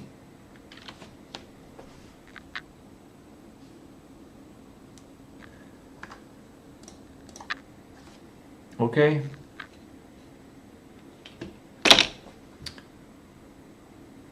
OBS is crashing all the time. Not crashing, but not responding. Anyways, have fun.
Now I've taken a shower. Are you ready to see my new clothes? I got a new pair of pants, same as before, and a t-shirt in another color. I feel quite fresh. It wasn't as hot as it usually was because the water didn't get as hot as it usually gets. And I love the last part of the shower, which is completely cold for a couple of seconds. Okay, so now I'm not showering anymore. And supposedly I'm supposed to do this. So let's clean up my screen. This is done. Oh yeah, I haven't watched the daily Elon Musk Twitter tweets. And should I do some quick prioritizing before I go back to shopping? No. No. Okay. Keep it clean, because cognitive load is the biggest challenge. Shopping. I actually have. Let me open up.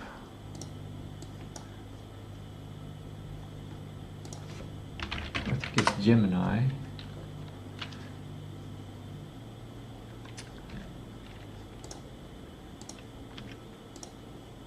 Gemini, I did this. Grocery store shopping. To use my, I actually have, yeah. So yeah, I have 1,050, something like that, to use for food. I cannot buy eggs. And yesterday I was talking to ChatGPT about B12. And okay, well the cost is good here. But what? Blueberries? What?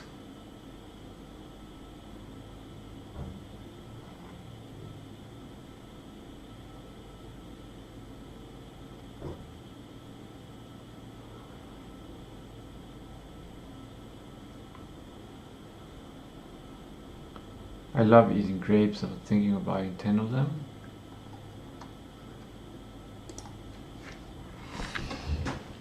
Okay, we need to adjust the shopping.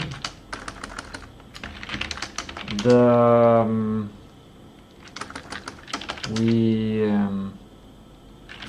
will buy some kind of beef liver, since I think that is the best price per B12 value that I can get. Check this if I'm wrong.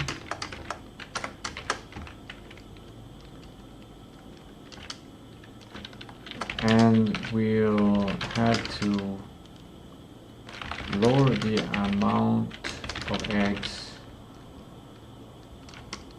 to afford that.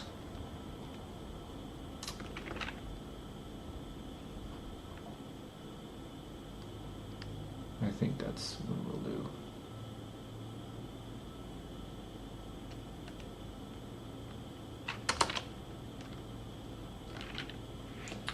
Now I need silence the word and rinse also photons.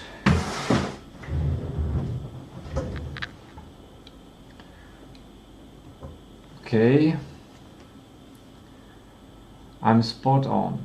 First principle cost per nutrient perspective, ungulate's liver, beef liver, is unmatched for B12.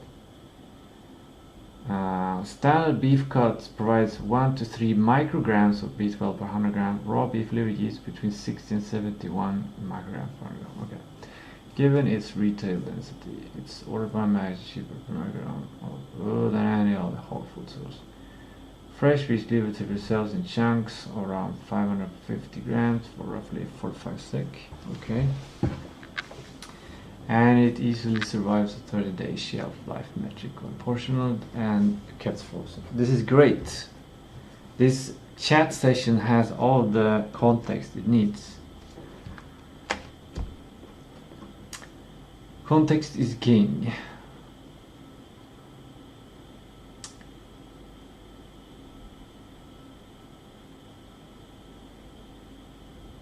I just got an idea of something that I've had in my back of my mind since watching a video yesterday. Let me go on a little bit of a sidetrack on that because it's AI related. Yesterday on YouTube I saw a video. Which video was it? Now you can see all the videos I've seen. Where are you? I think it's either this one or this one.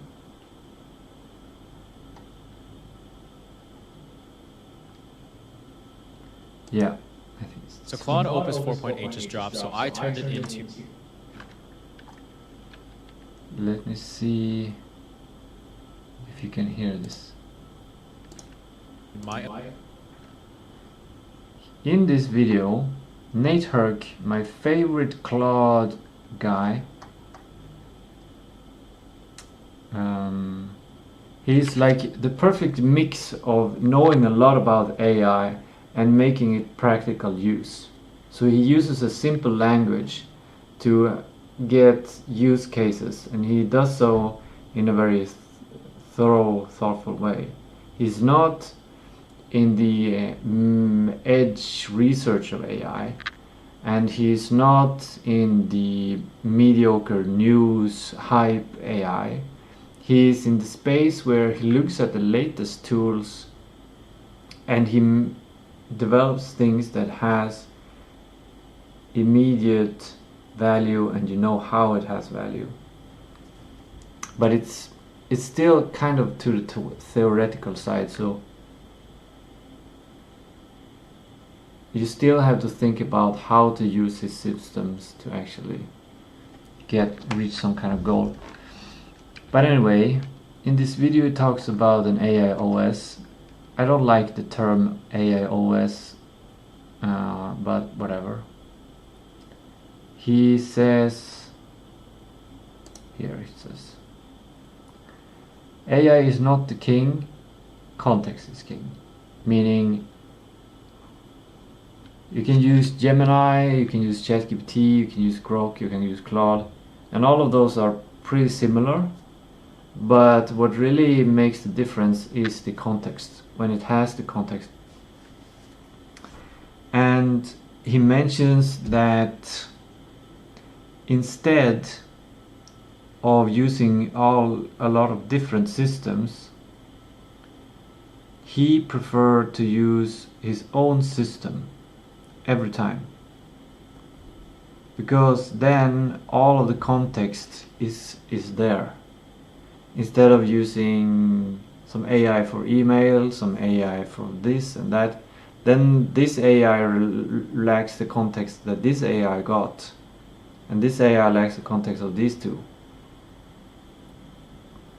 So I'm thinking about this, and I thought about this now, because I'm using Gemini to fix this situation regarding the budgeting and the eating and stuff. But all the context in this session is not contained in the other AIs, like Grok doesn't have access to this, or my ChatGPT doesn't have access to this, and my local computer doesn't have access to this. So I've been thinking of making an AI assistant that has everything and go through the AI assistant to do everything. So instead of using the web interface of Gemini, I would use my assistant, which use my API key for Gemini, so that all of the assets created and stored are stored in my context. I just came up with a new service, a context service that can connect to ChatGPT, connect to Gemini, connect to everything, and it just stores your entire context of every AI tool that you use. And it only connects to AI that yeah, something like that. Anyway, I'm not gonna sidetrack on that for now. I need to do my shopping.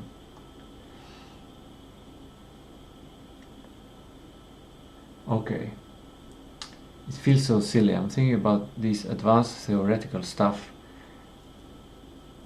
and I have this very small real problem to handle. It feels silly. It feels silly. It is kind of funny, actually. It's actually kind of funny. Okay, so what have we got here? Raw beef liver. I need to see if they have, if Coop has that.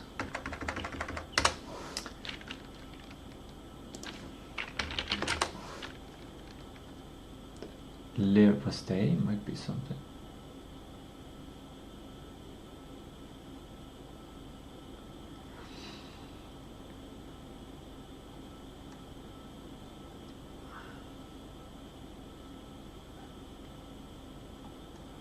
Liver fish. Yeah, they probably have something like this or something like this.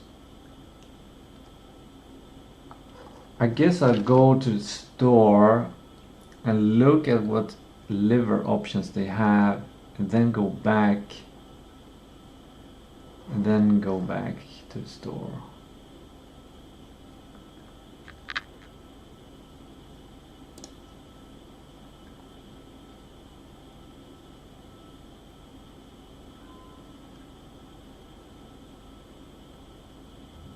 Fresh piece liver to be sized chunks of 5.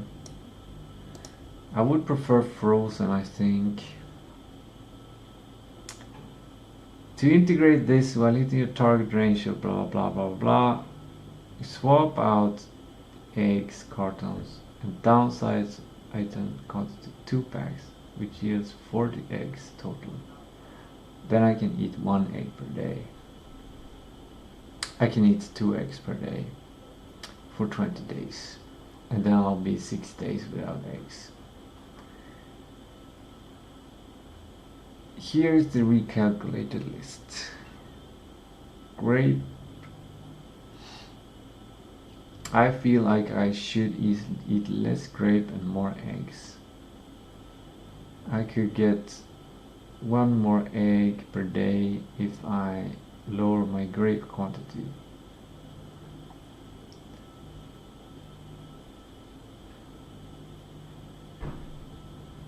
What? Cheese? What the fuck?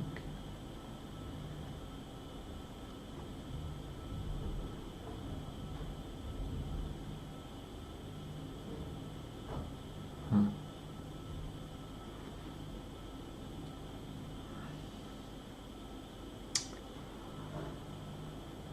$45. 550 grams. Here's the thing, now I want to go on a sidetrack. Can I go on a sidetrack?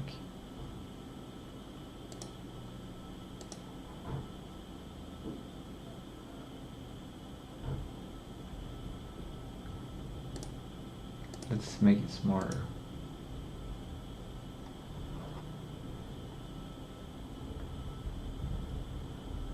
Beef liver. Is the B12 content enough in Instagram beef liver for 26 days, or do I need more?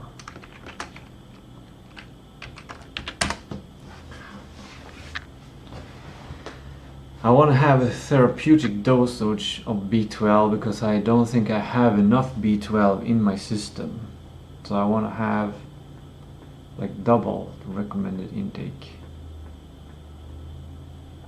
I'm gonna, okay. It says it's 4 micrograms daily requirement. And for 26 days I need 104, so I want 208. So highly bioavailable. That is great news. That is great news. Perfect. Then it's no problem at all. I feel a bit reluctant to go to the store just to check out what kind of beef liver they have, but I guess it has to be done.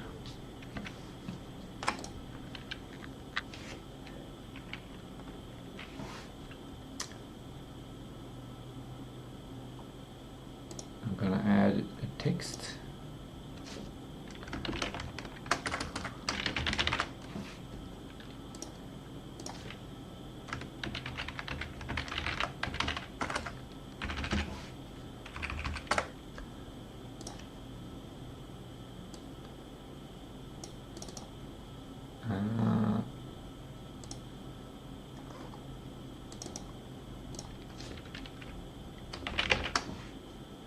What?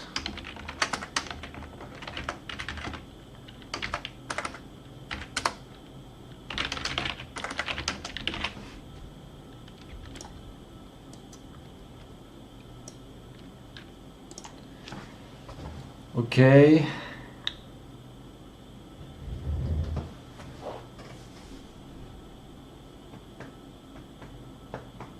It would have been fun to bring you to the store. That would have been fun.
I didn't go shopping yet, but because I went out the door and I got this package.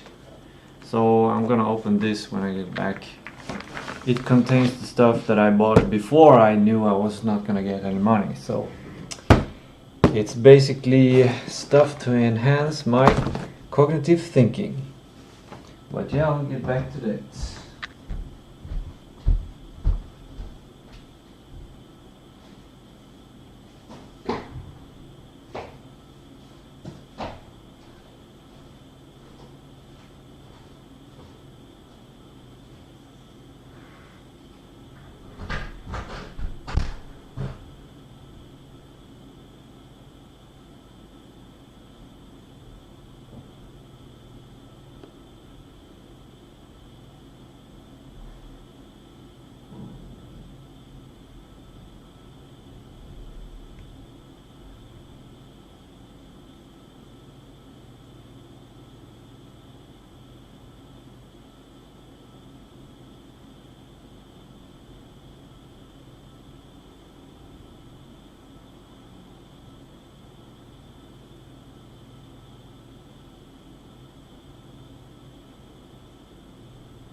Okay, I'm back.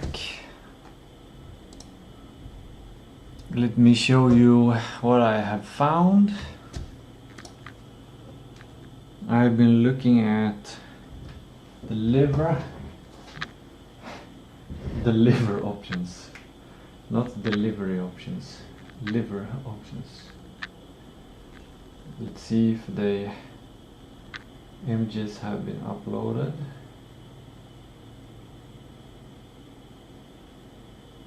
Not yet.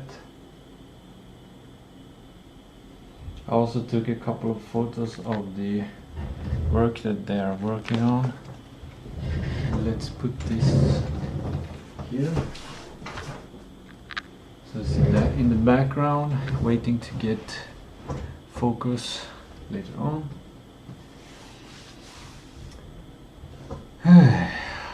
Okay.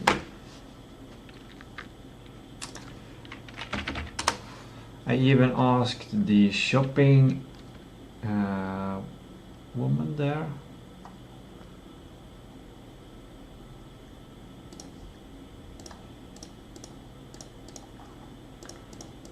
to make sure I got all of the options.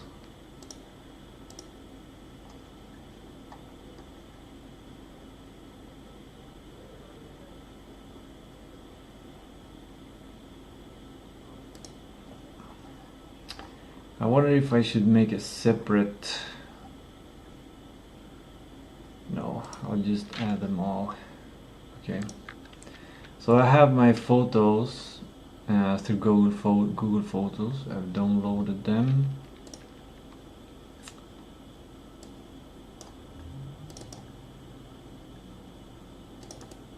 I'm gonna extract them to a folder. And here they are.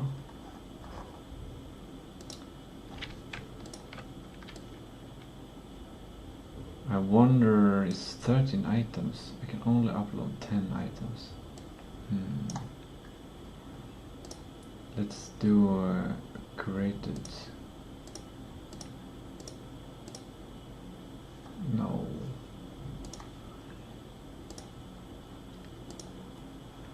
Selection then. Okay. We got this. Lever pastéis. This is what it contains. So this image is good to send in. It also has the price in the background. It's 1629.08.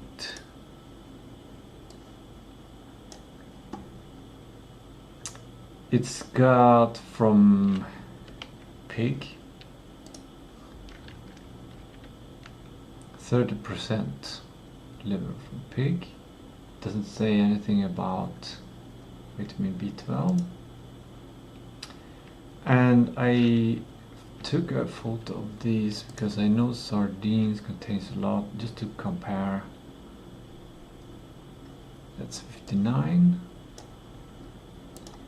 And then that's another one of them. And then that one,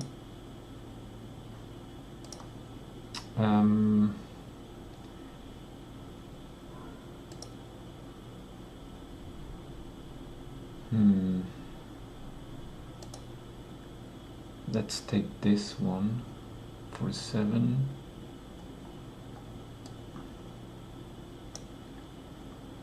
And manually write in the price of this one.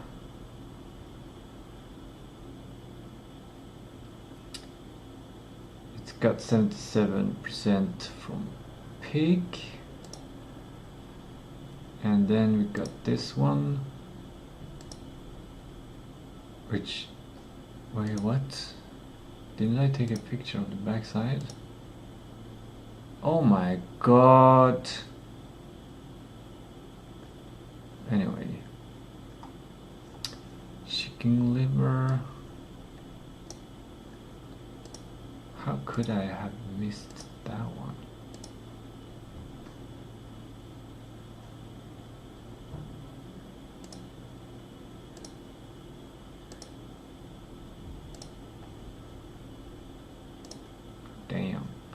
Well, I can still find them.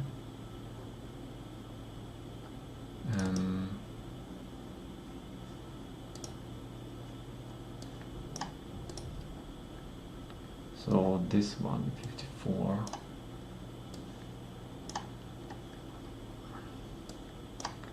It's budgeting and budgeting all the time. I only got 10 images to send, I only got 1,000 to spend, I only got this and I got that, I only got 24 hours a day.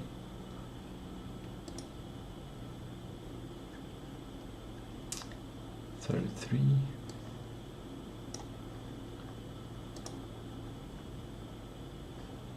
And I think that's it. These are the options I have. Please look them up at Coop to fill in the missing information and help me find the best price per V12.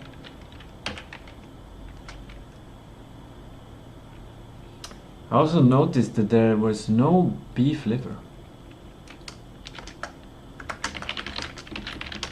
No beef liver available, only pig liver. Is beef liver expensive?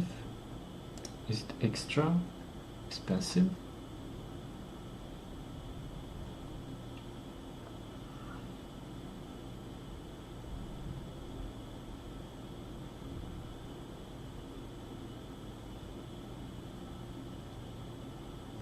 Why do I have images down there also and up there?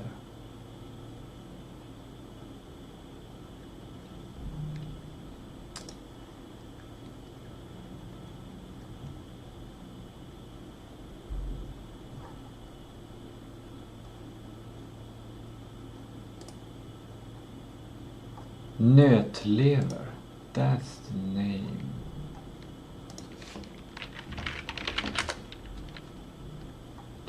For dogs. That's fresh. But the lady said that sometimes they get fresh, but they didn't have that right now. And I'm guessing this is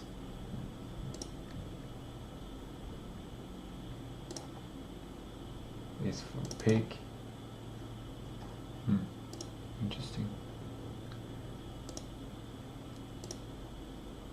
Oh, this is from the one I missed.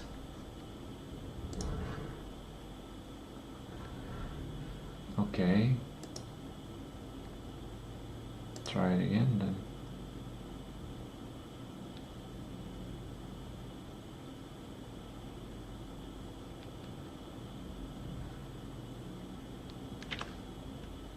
Let's delete the images from the folder that I don't need in case I have to redo the message. Or am I wasting time? Oh, there was one I didn't show, and it's the pastille.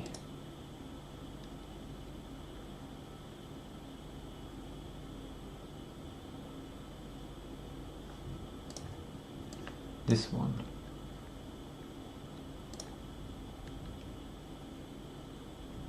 It's 31%. 31 crowns per 500 grams.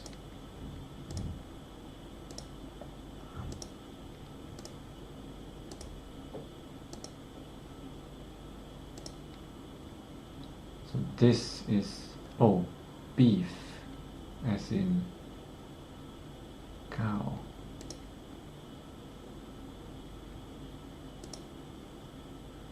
And then chicken. I think chicken is gonna be cheapest. I don't want to eat more chicken, but it's probably gonna be the cheapest. Encounter an error. What's the error, dude? Try again then.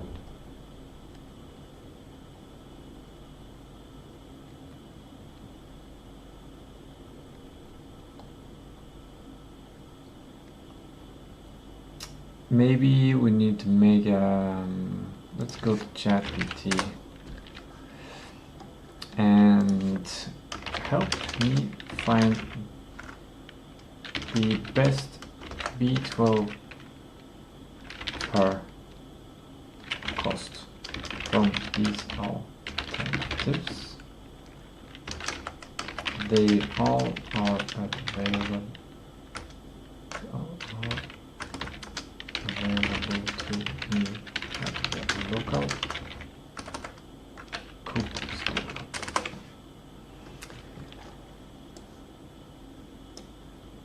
There you go.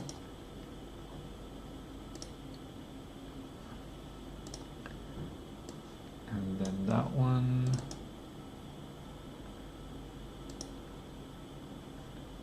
And the sardines.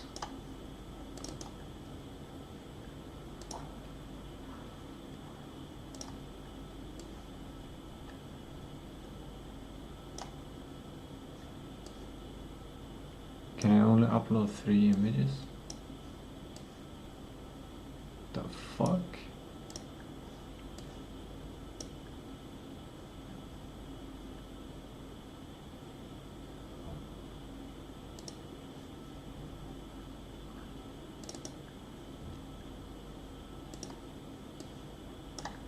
Okay, well, I guess we'll do this several prompts.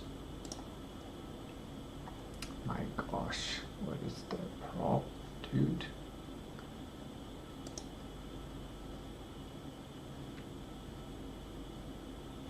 And let's add in this.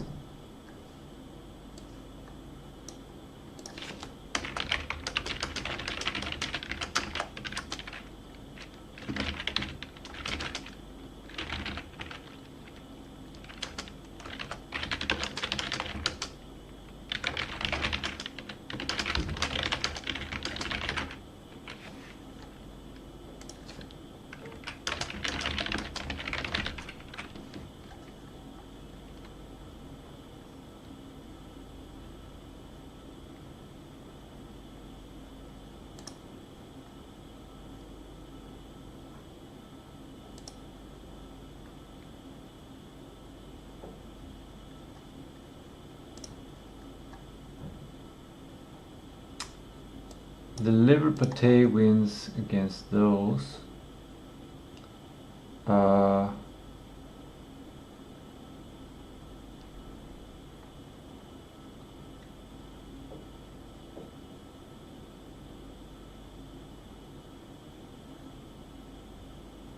So which one?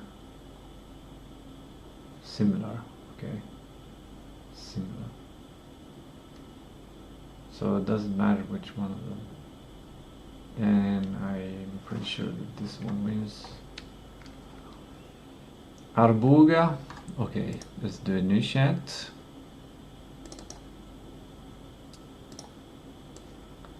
And compare.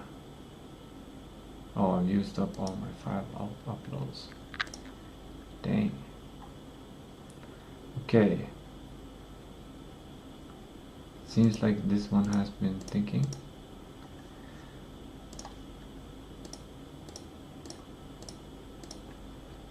Nylén Hiljussons malen lever seems to be with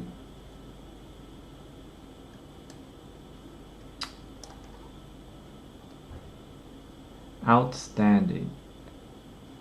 0.11 Swedish crowns per microgram of reference file 33.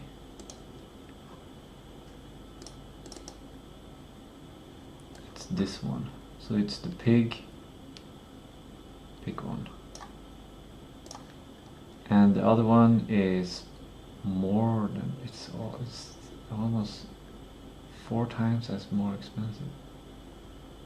And then beef it's almost 4 also. And what's going to suck is that I'm gonna buy a lot of this and eat this every day, and I will probably not like it at all.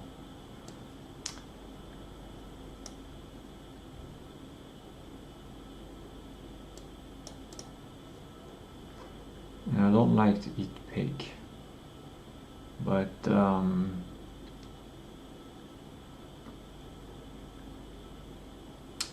could eat this instead.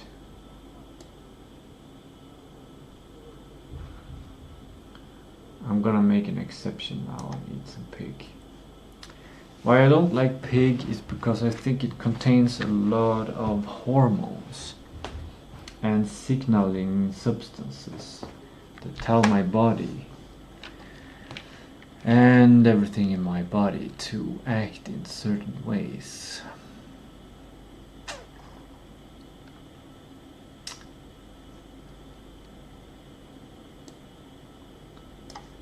Okay.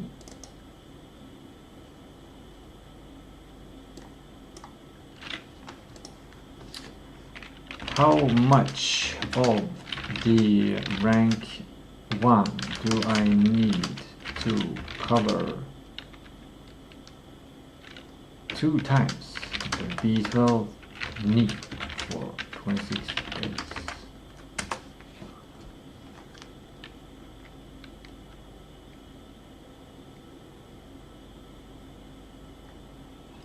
Is this the...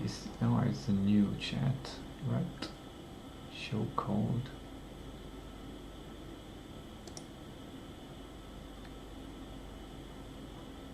Okay, the code to calculate it. Interesting.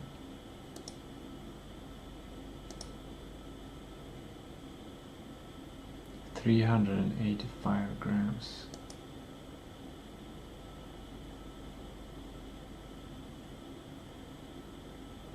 What? This one? Oh, right, times 2. Of course.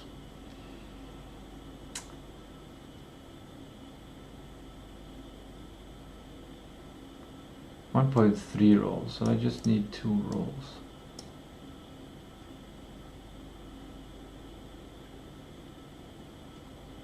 Okay, I need 2 rolls then. Let's go back to the grocery store situation.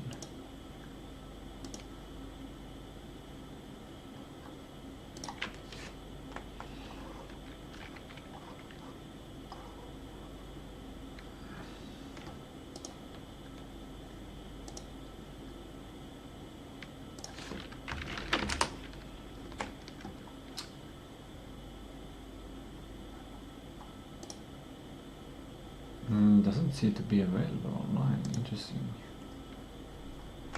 Oh, those are my personal photos. But I guess there's no secret here. Here are the work that they're doing outside. Here's the work they're doing outside. They are cutting up the road and completely blocked off. Very interesting. People usually go by car here. So a lot of people will have to rethink how they do their shopping. And that's the machine that they were cutting with. And that's the roll. And here are the markings that they're going to continue to cut. Very interesting.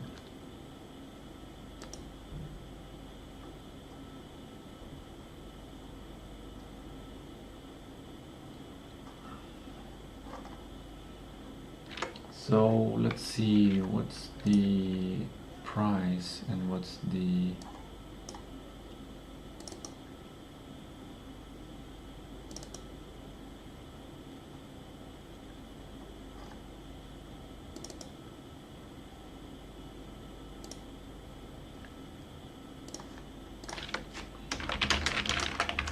buying is modern liver.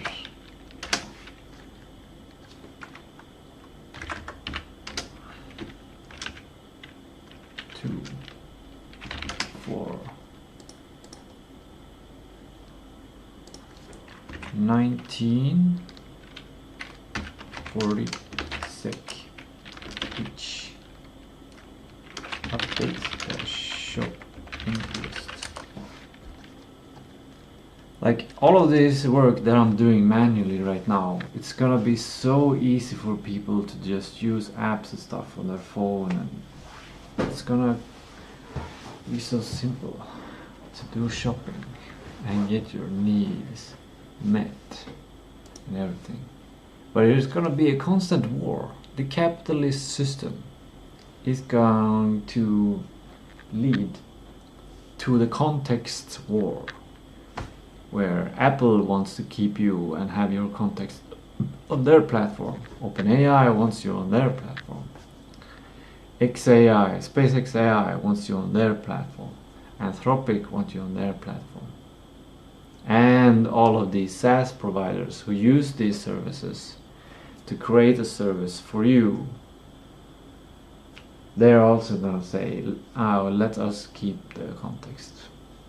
So it's a very interesting place.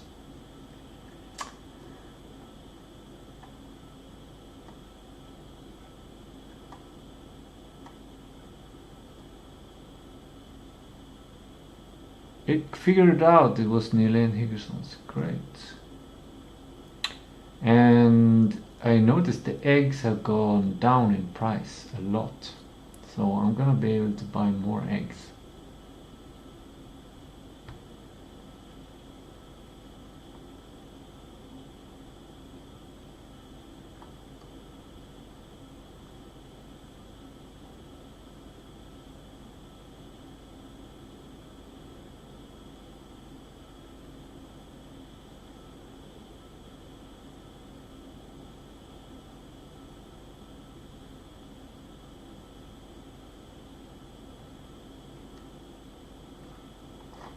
What did you change?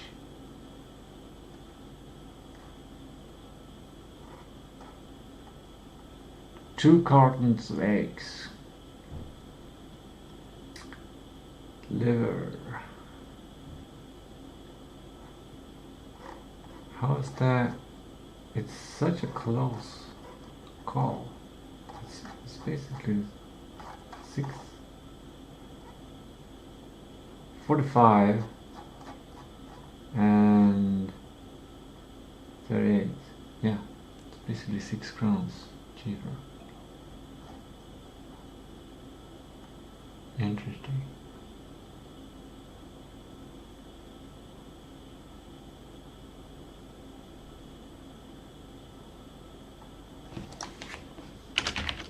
It's into a simple shopping list. Just give it an amount.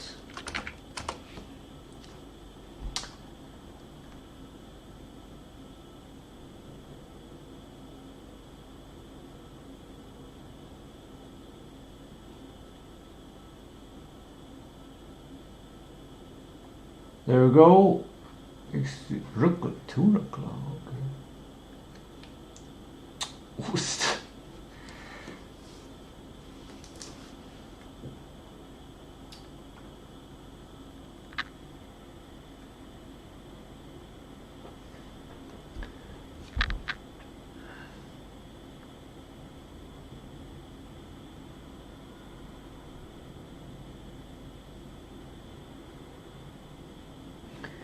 Great, now I have it on my phone.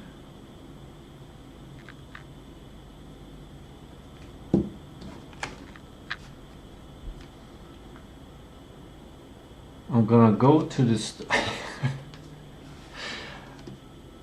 I feel such an introvert planning this so thoroughly. I'm gonna go to the store. I'm gonna pick up one of those carts. I'm gonna load it up with all of this, and then I'm gonna go to the checkout and I'm gonna start loading it up on the tray if there's no queue. But if there's a queue, I'm gonna go to the automatic scanner, because on the automatic scanner I can just pause and go get more stuff or remove stuff. I should actually go to the automatic scanner regardless. Maybe, but it's more fun to do it together. I don't know if they care. Who knows?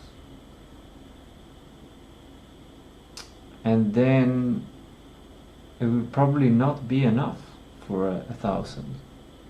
And what I do then is I buy more of something.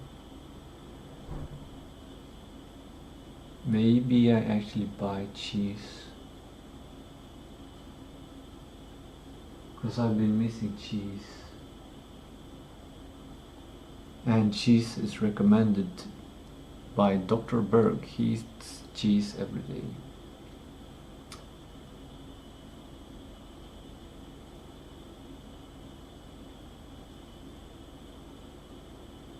And this is what I will eat for 26 days.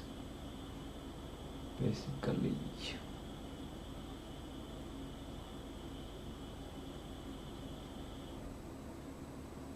I might need 2 cards to have it all fit.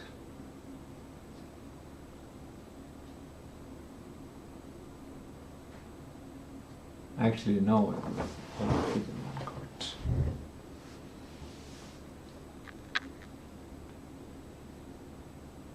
Okay. I should actually do it on the together with the cashier, because I need to use the coupon which is in their system.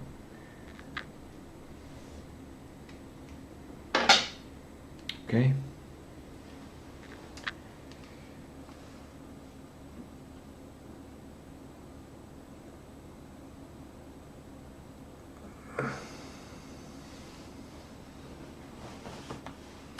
The only problem with the phone is that I don't have checklists. I can't cross it off.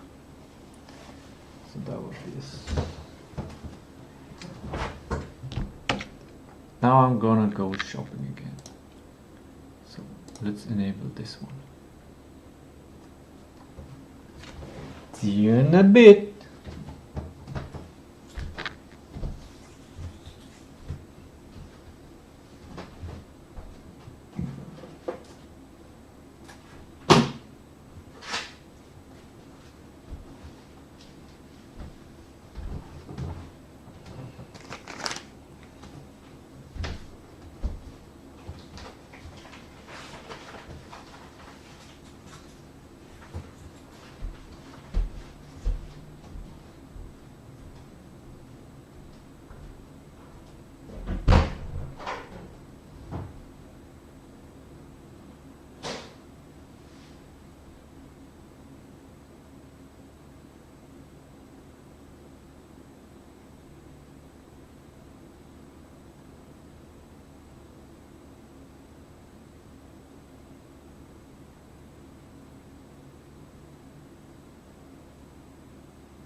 I asked if I can borrow this, and I could.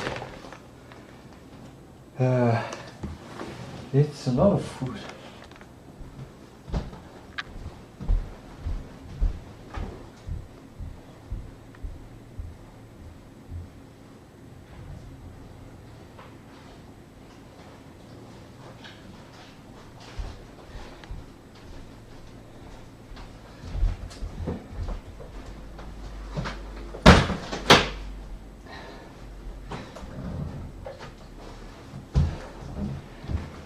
Crazy. I can't believe I bought all of this and that one for just 1,000. Pick the right things.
I'm gonna go back with the cart, but please enjoy my booty.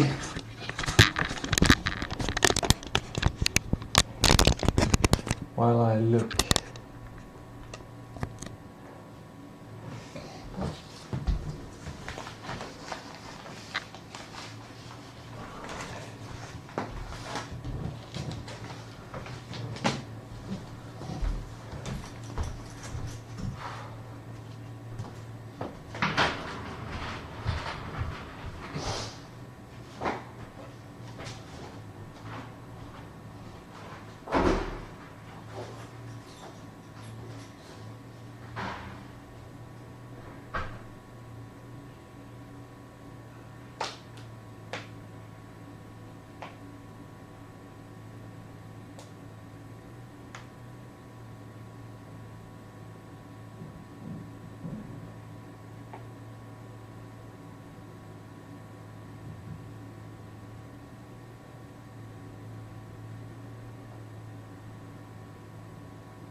I usually do this. I line up the things that I bought with the receipt, and then I take a picture. Take 2 pictures. One is an overview of everything, and then I zoom in on the receipt.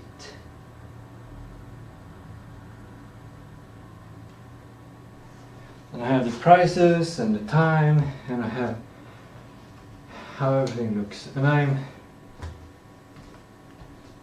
this is a happy surprise, because I imagined that I would only get 2 packages of eggs.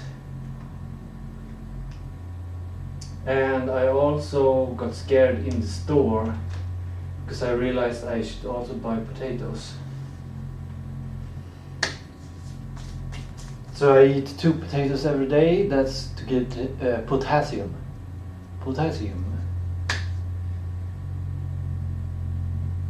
This is what I will eat 26 days.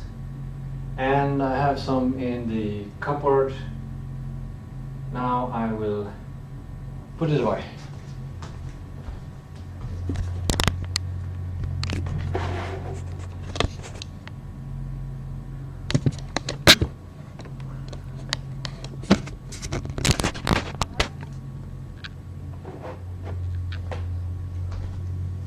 How many eggs do you have?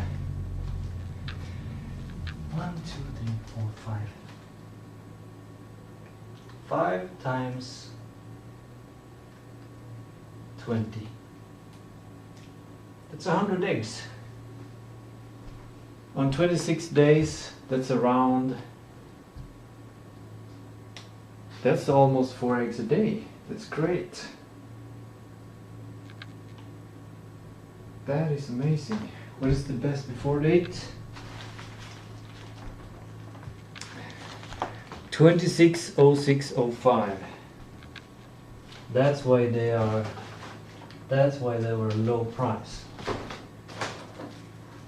I see all of them.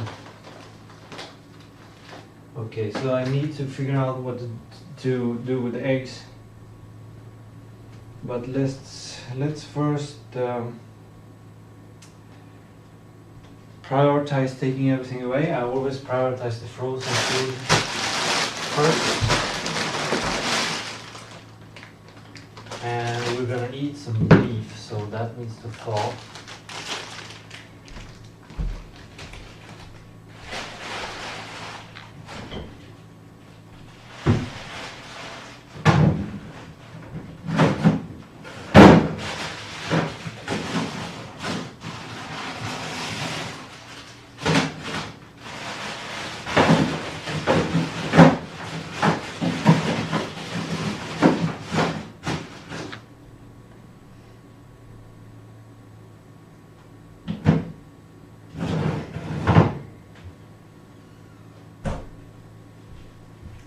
Then I take and put away the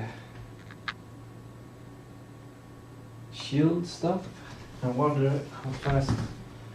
So before 14th June, this also needs to be drunken up quite quickly. I'm gonna eat a lot in the nearest days.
I only bought one yogurt. I should have bought 2 or 3.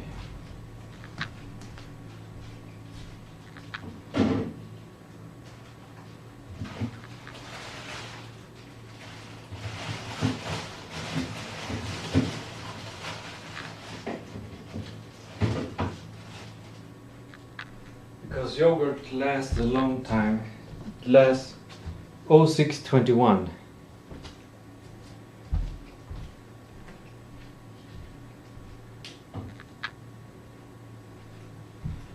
So almost the whole period that I need.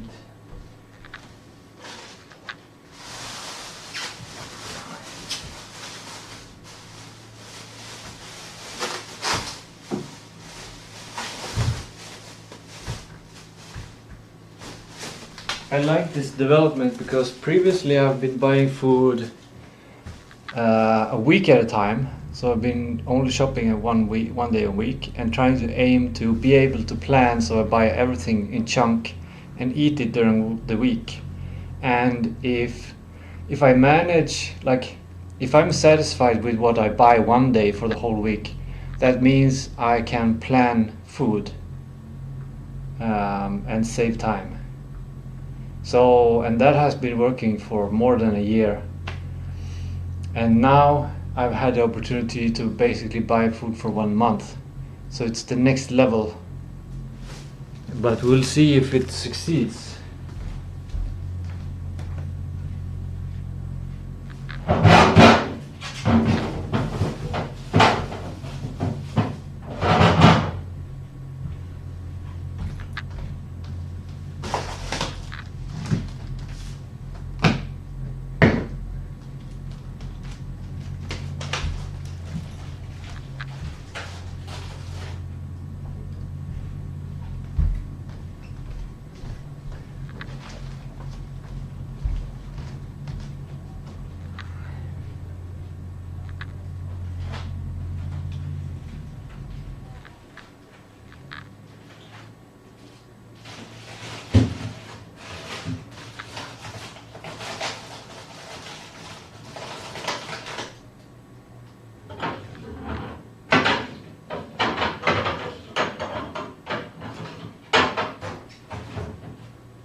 And now the last part to put away is in cupboards.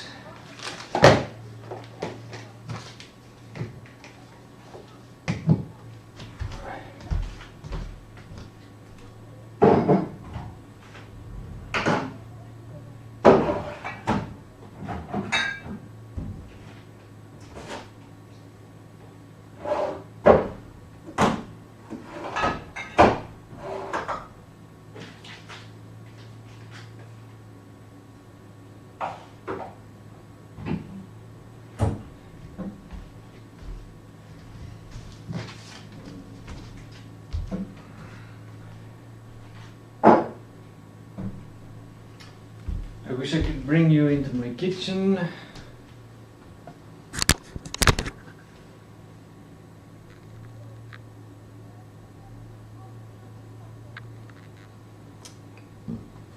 I'm tired in my head. There was a lot of thinking. It's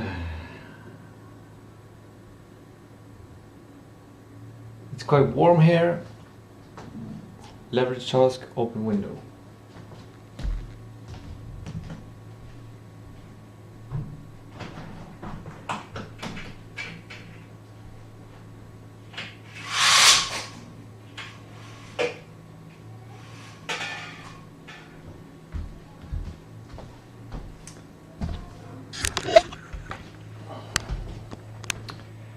Now, let's see.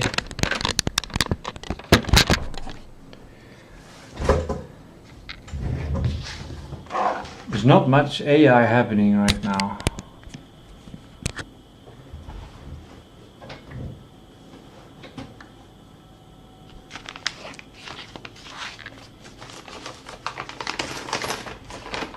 20 crowns left. My backup. Shopping done. That was a epic task. Or sprint-sized task.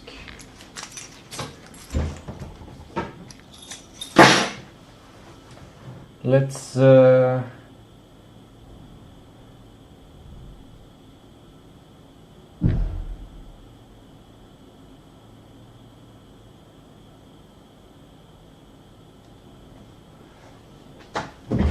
prioritize some cognitive load.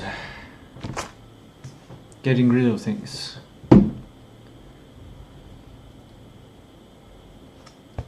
I've done the showering.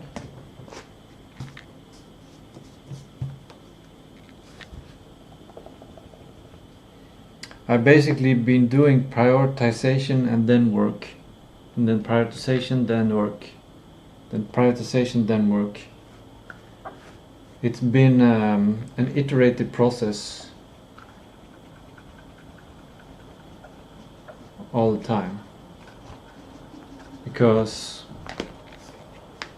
I have so many things to do and big projects to do that if I'm going to prioritize everything, it's going to take a lot of time.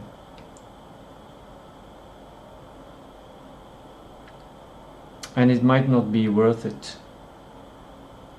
It's like I'm doing prioritization in batches, or prioritization together with a hierarchy.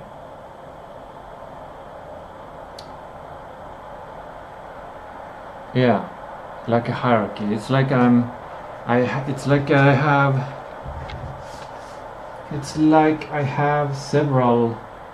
have all of these things that I need to do, and it's like I group them into fewer things,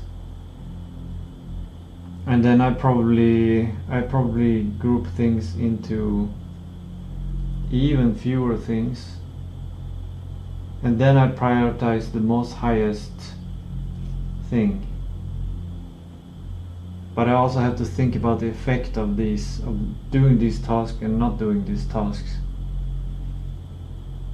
So it's a bit of a complex. I don't think like this, but I'm trying to figure out how to think about prioritization so I can implement it into AI. Because yeah, then basically if AI can do all the thinking, then I can just do a bunch of enjoying life. Maybe.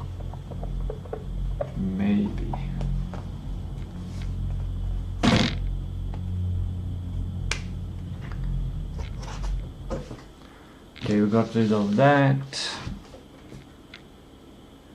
I think I should eat.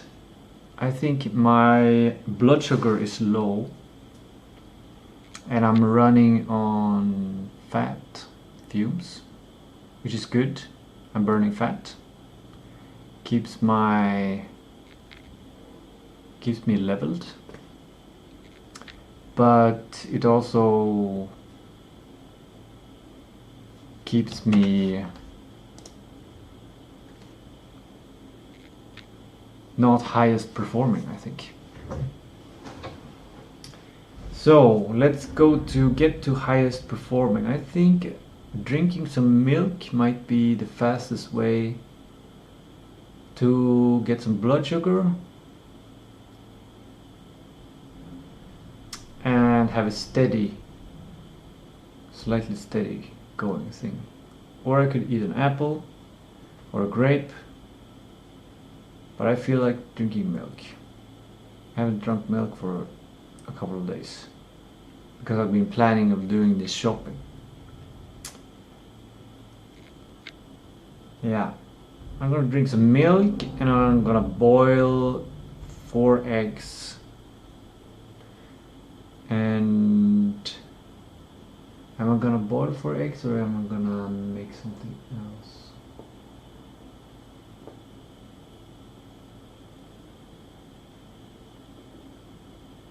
I don't know. I need to wing it.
Seeds, sesame seeds, taste great because I haven't eaten much today. So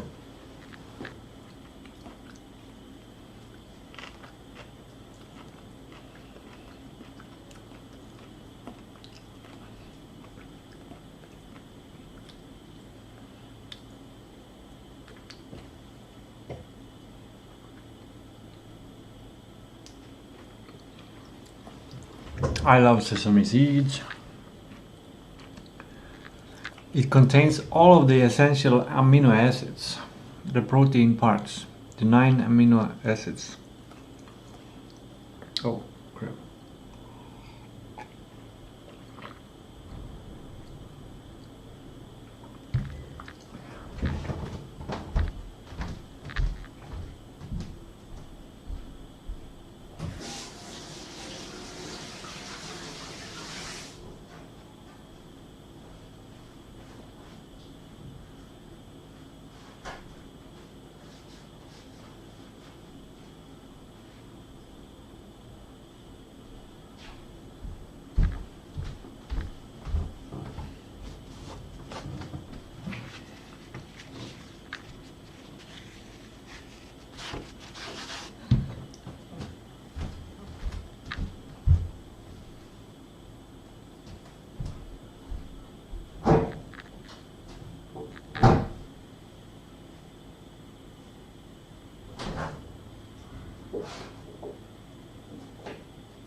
Milk contains B12.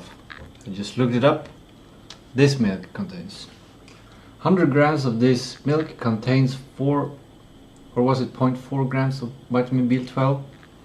Anyway, 16% of the recommended daily intake.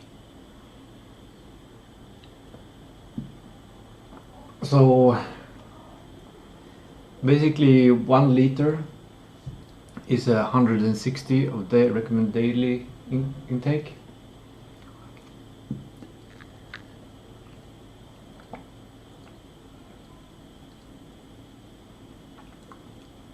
Easy way to get B12. Not the cheapest way, but an easy way.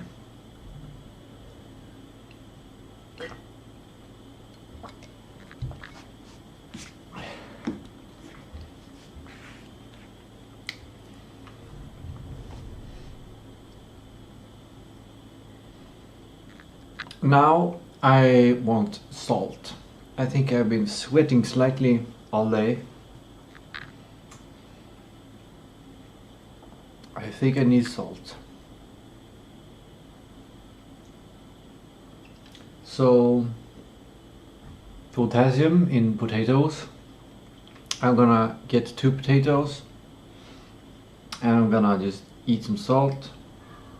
I'll boil 4 eggs, or maybe 2 eggs. 4 eggs or 2 eggs. I usually eat 8 eggs every day. Maybe I did some mistakes when I was shopping. I should not have bought so many eggs. Instead, I should have bought cheese. I should have bought a big chunk of cheese.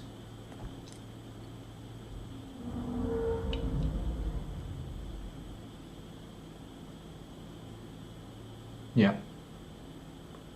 I could return the eggs.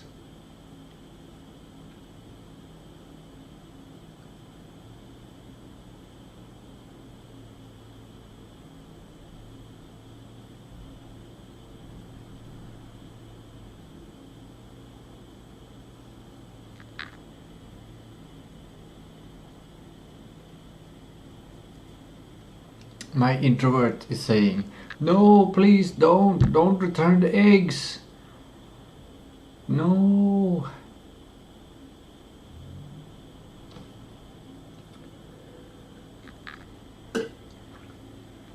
Don't talk to them about returning the eggs.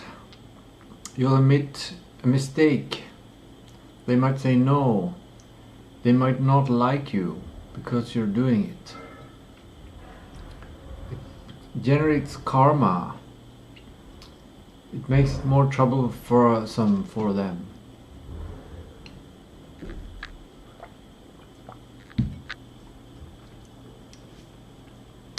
Because, yeah, but if I could buy some cheese, and especially a lot of cheese, then I can use the egg, the milk, the cheese, and make quiche.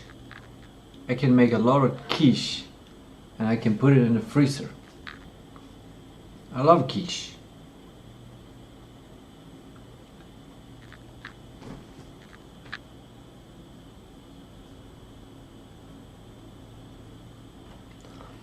But I don't have any cheese.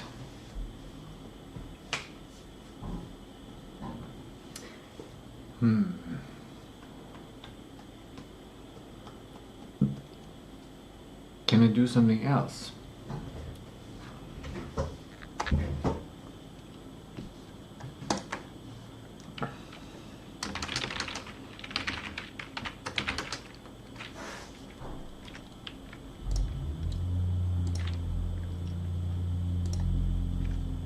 I'm gonna ask AI, can I return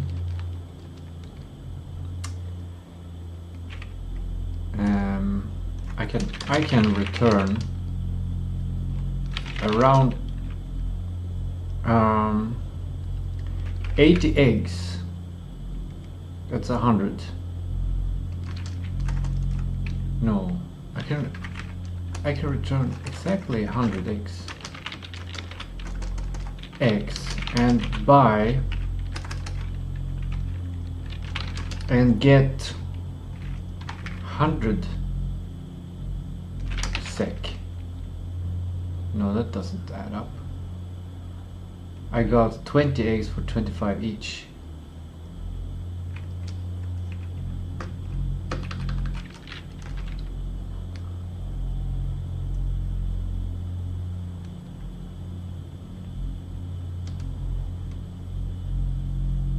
$100 eggs divided by 20, that's 5 packages. 5 times 25 is 125.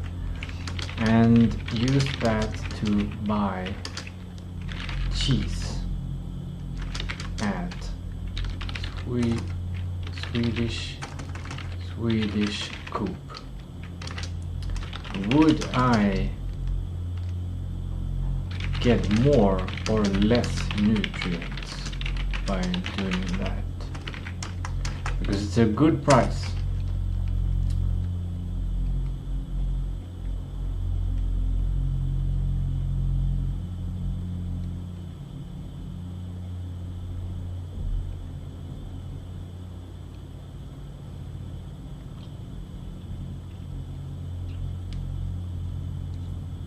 Significantly less nutrients by making the trade. I will get roughly 1 kilogram of cheese. That's correct.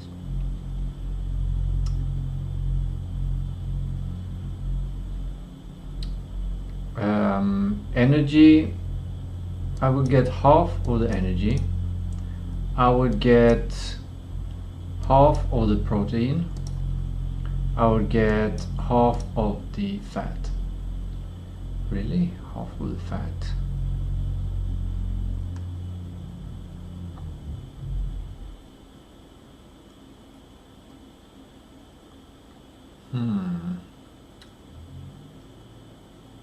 You lose roughly 56% of the protein for 8% of energy. Okay. As I suspected, it would be a bad trade. But the fat one, not entirely. But I guess 1 kilogram and 100 eggs.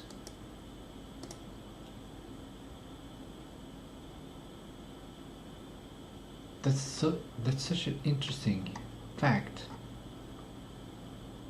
Oof, I'm starting to get my brain back. I can feel it.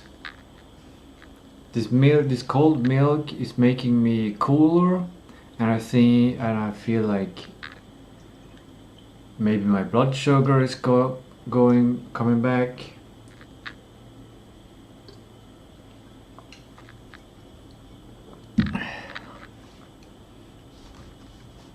Whew. Food is such an important part of cognitive function. Incredible. Incredible.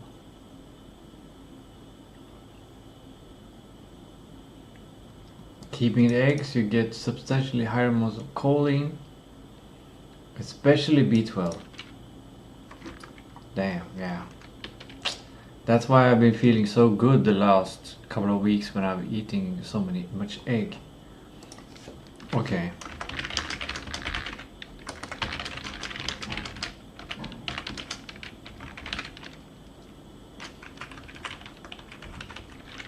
Okay, my problem is that the eggs expire is it in 6 days?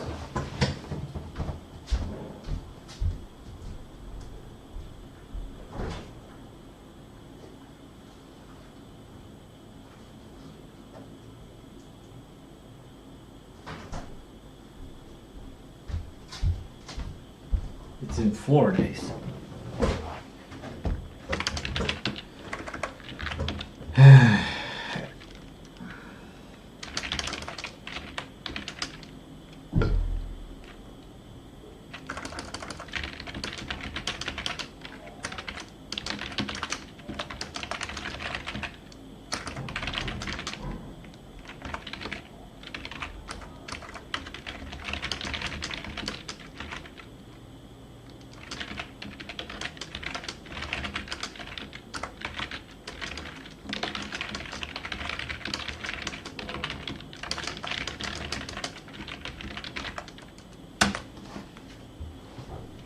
Can you freeze eggs? Just freeze eggs?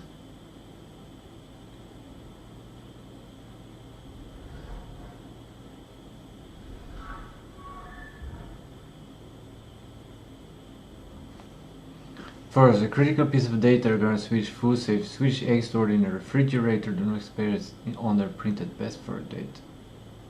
The legal expiration date in the US is strictly set to 28 days after laying. However, because Sweden is better to freeze some nylon polyform eggs are kept cold, refrigerated Swedish eggs routinely remain perfect safe nutrition for 2 to 3 months past the printed date. This needs to be tested. So I think at least one package. Oh my god. To verify the freshness over the next 26 days, use the float test. Drop an egg in a glass of water.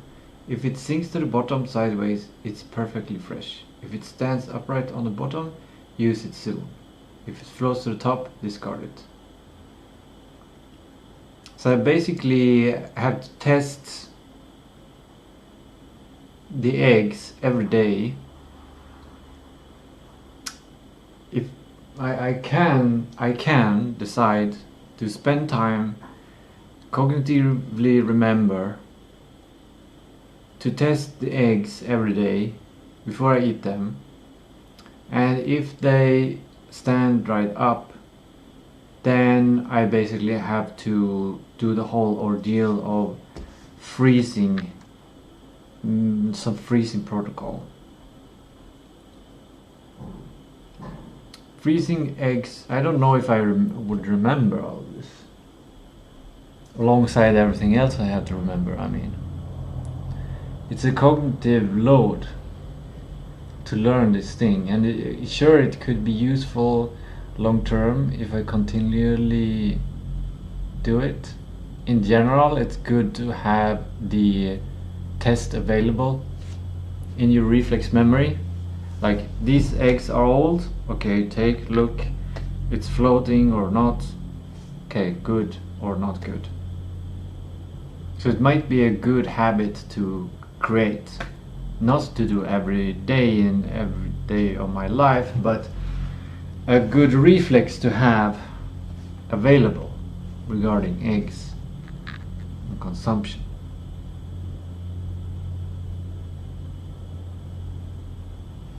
So, and another thing, baked egg muffins.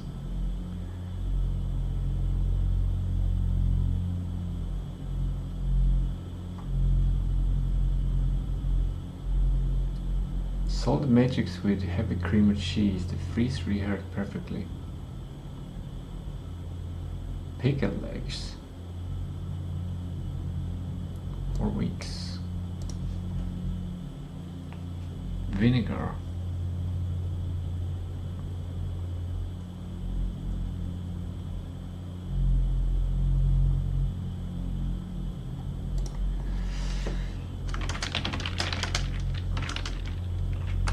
I have 6 packages of 1.2 liters each of milk, which I also need.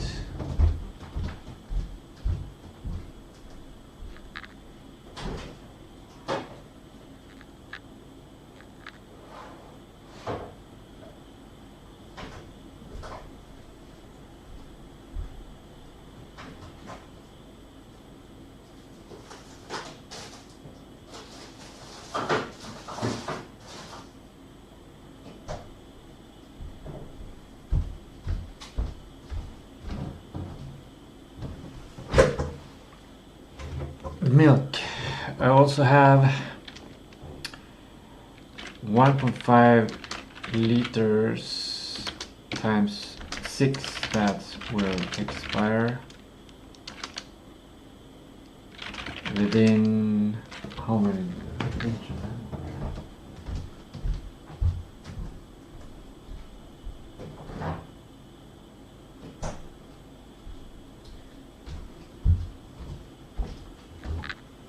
That will expire within 13 days. I can consume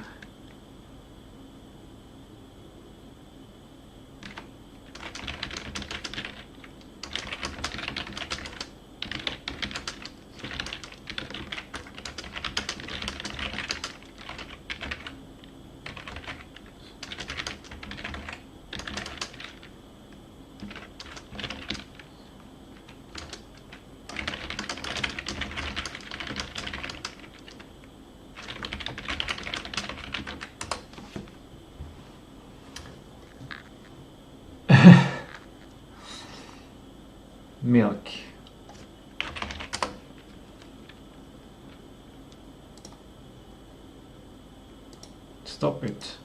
I said stop. Why isn't it stopping? Edit it.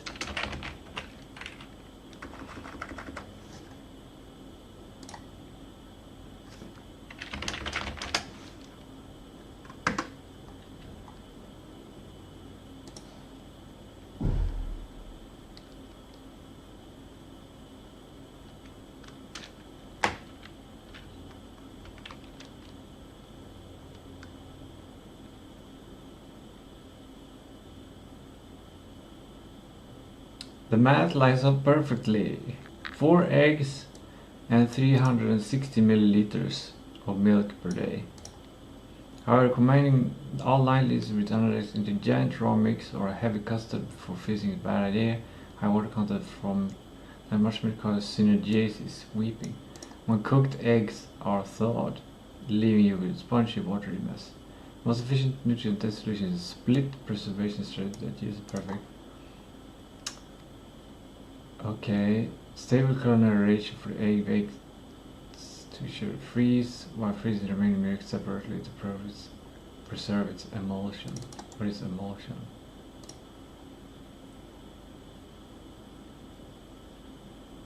Emulsion is a mixture of 2 or more liquids that normally do not mix. Immiscible.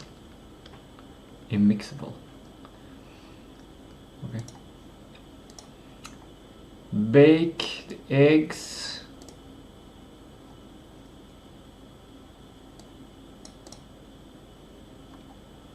Crack 100 eggs. That sounds like a fun thing to do. Into a large vessel, add exactly 1.5 liters of milk. That's just one of the packages. And 2 to 3 tablespoons of salt. Mix thoroughly. That's a nice mix. Bake in deep trays. Pour the mixture into large greased baking dishes or deep roasting. Bake at 125, 25.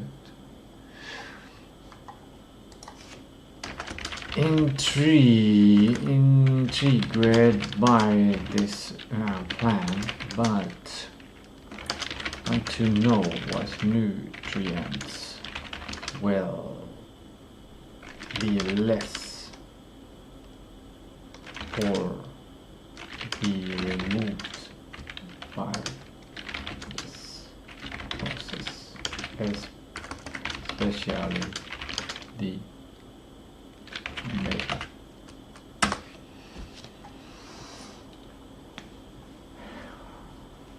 I usually eat my eggs with raw egg yolk because I think that tastes better.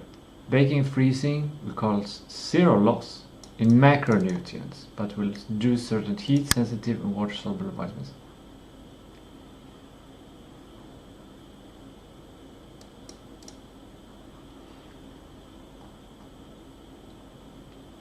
Thermal processing directly targets specific vitamins through heat destruction and oxidation.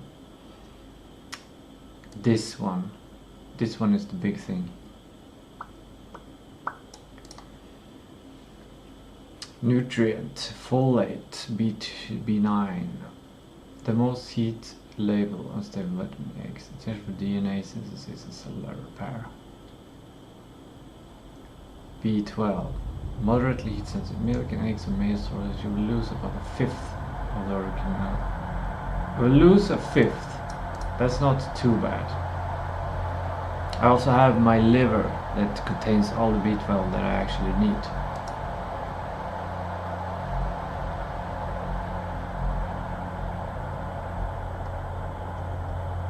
Gains. Protein digestibility. Raw egg white contains avidin, a protein that binds tightly to biotin, preventing your body from absorbing it. Baking denatures avidin, unlocking 100% of the biotin. That's why frying the white and keeping the yolk intact might be the real deal.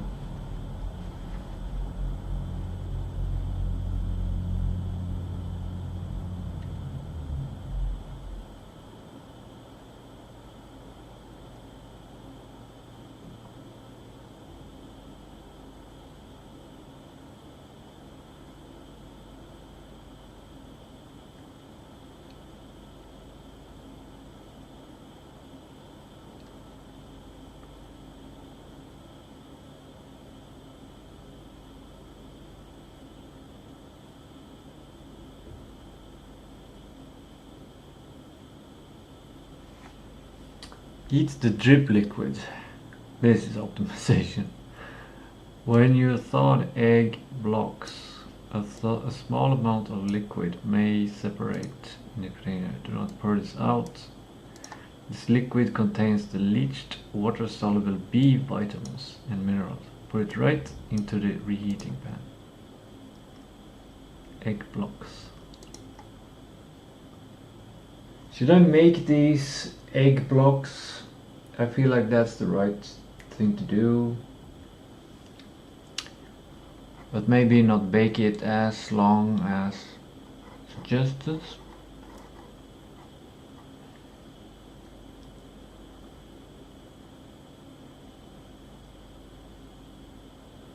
And then I can use my microwave oven to reheat and eat.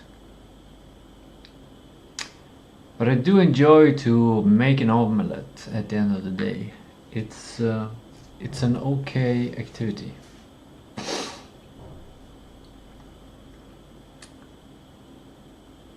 Kind of.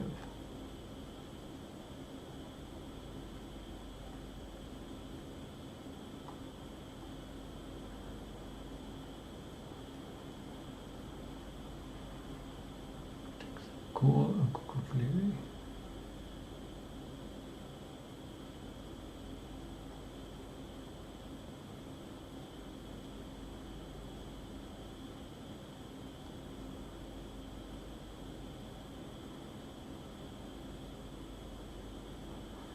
25 equal portions. Okay, if I'm gonna do this, then I'm gonna need 25 equal portions somehow. It will be a jiggly block.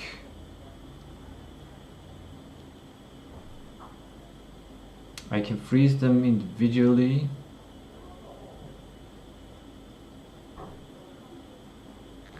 But how?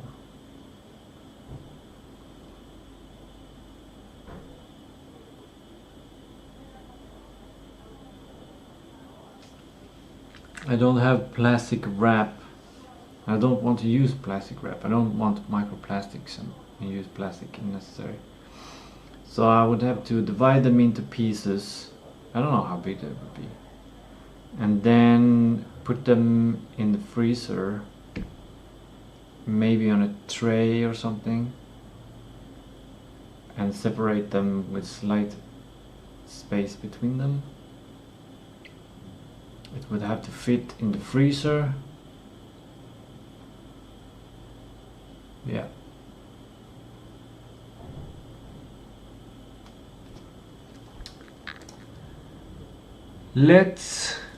I know what I will do. I will postpone this decision to tomorrow.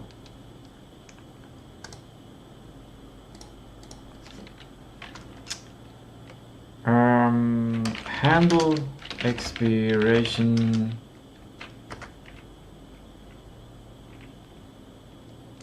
endangered foods. It needs a description. Eggs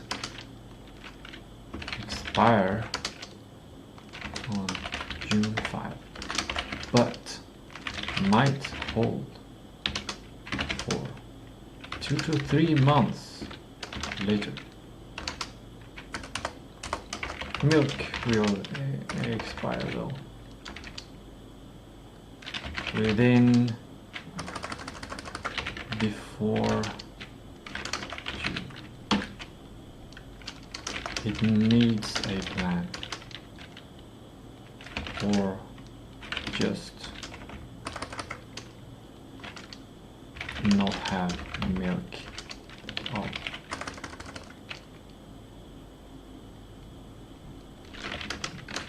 days after.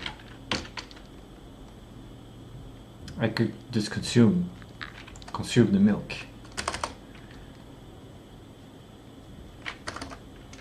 What else? Is there anything else that's going to expire?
Potato, egg, and apple. Well, potato might expire. Apple might expire. Grapefruit might expire.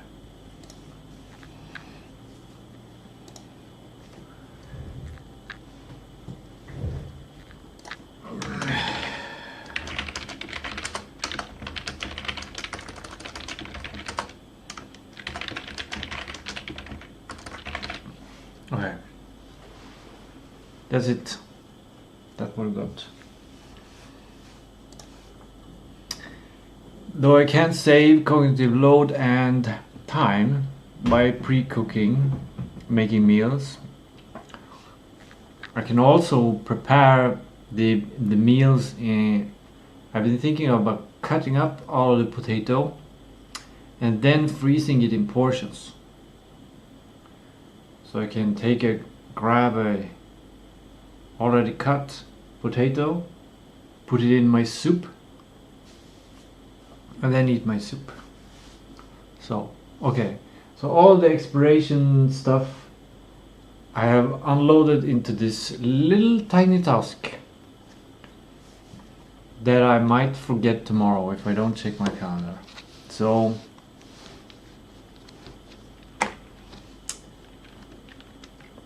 I gotta adapt back my calendar checking regularity stuff and offload my brain from the expiration situation. Let's offload as much as possible, and let's move this one just to the next day as well. This means I have nothing to do today. Time is 18:23. I've been awake 6 hours and 30 minutes. I've been streaming for 6 hours and 15 minutes. Interesting experiment.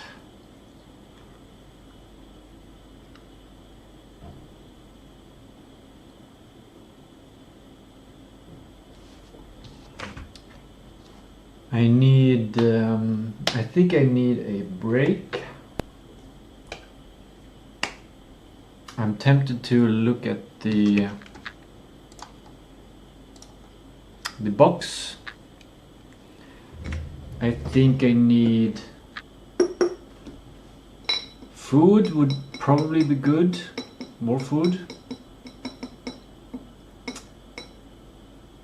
I feel quite stupid not considering taking a break and just making food. That feels like it probably is the smartest move. The thing that keeps me from it is that usually after I've eaten my food, I get really relaxed and then I can't work after that. I think it's because of the type of food that I'm eating. So I would need to change my recipe slightly. But yeah, and the thing is that this box contains stuff that enhances my cognitive ability. And I have not consumed all of this stuff. And it's kind of refreshing to think about what it is. So I think I'm gonna open it up and just know what it is. Or should I not?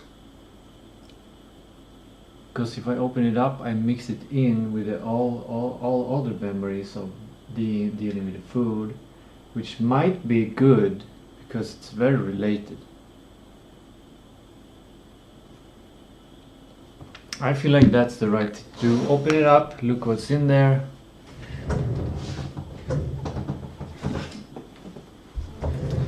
And then make food.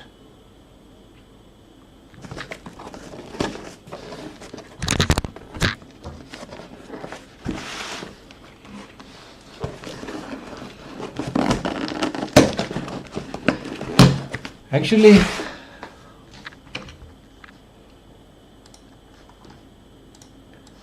let me show you my reasoning. I also think it was Gemini I used to reason to choose the things that I've got here.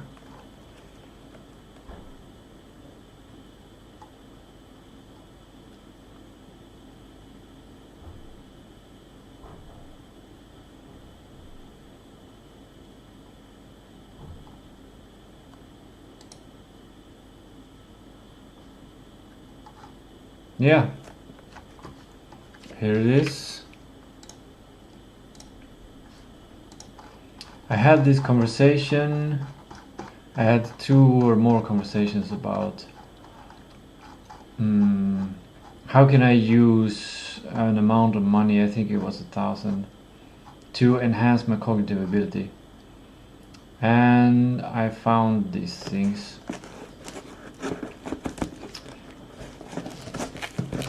So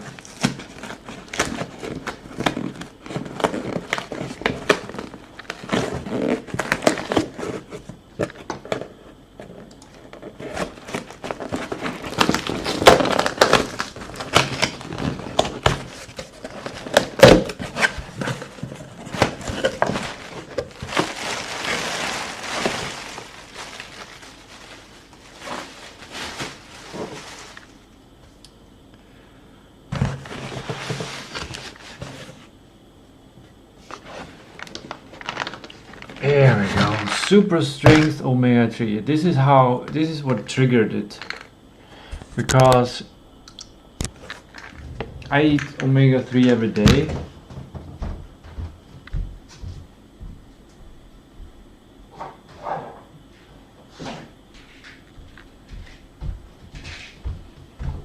This is my current health stack, which I started off with just multivitamins, bought on Coop here.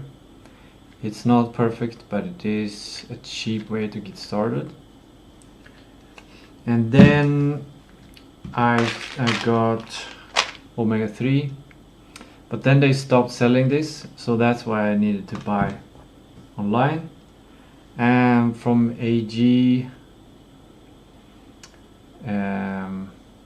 when I was drinking their stuff, I got this, this one lasts 2 years, because I just take 2 drops a day. And then recently I added creatine. 10 grams a day I eat, so that the mitochondria in my nerve cells are loaded with ATP. And yeah, I think it helps. I can't put it into words because there isn't really, I haven't studied, like it hasn't been, I don't think it has been studied super well, but I feel like I get a better working memory. There's a more stability in my thoughts. I remember things, like usually I have a focus and I focus on things for maybe, I don't know, 5-10 minutes. Or no, it's more like when I do something, like I work on something or in AI, and then I start to exercise. Usually I get into the exercise, like the new task, and I forget everything about the previous task. But with creatine, it's like this task still exists while I do the new task. So it becomes like a more smooth operation. So then when I start the third task, I might forget the first one, but I remember the second one. So like the attention lingers more, I think.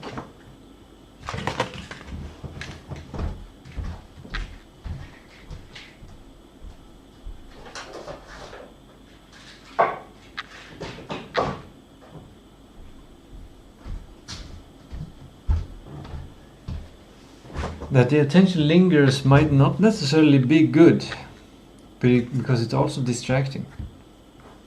Focus is all about removing things to think about. So anyway, that's why I got this omega-3, and then I thought, why not see what else I should get to upgrade. So I got 3 more things, 3 new things. Magnesium glycinate, because I think I've had not enough magnesium when I've looked at my diet. so this will help me sleep better.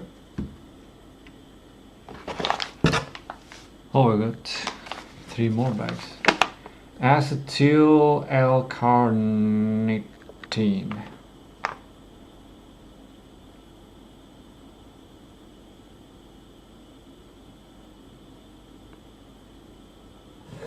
I don't remember what that's for, but it's in the... Let's check. Okay, in the morning I eat... Actually, let's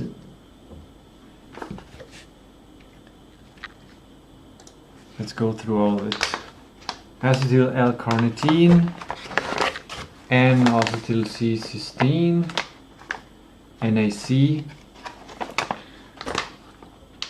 and then we have arginine alpha-ketoglutarate. It's getting quite complex, my health stack now.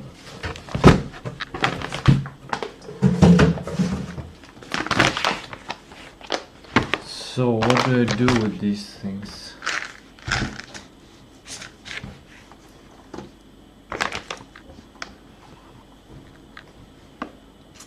Morning, I mix 3 grams of arginine alpha-ketoglutarate plus acetyl L-carnitine plus my home creatine in a glass.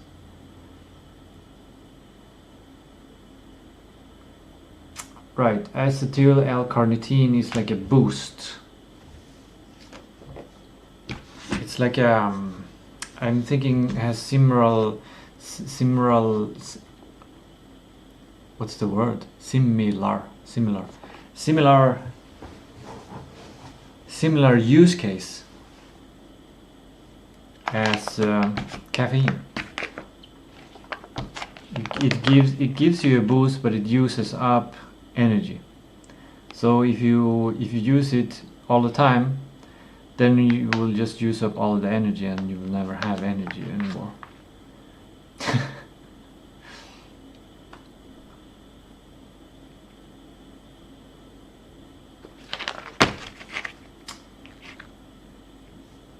And with dinner I take my omega-3, and before bed I take my magnesium 3-in-1 and my NAC. This keeps the NAC completely separated from my daytime focus window, so it doesn't blunt my AAKJ benefits. AAKG benefits, yeah. Mixing NAC and arginine alpha-ketoglutarate can have an effect. They both have different effects on the blood pressure.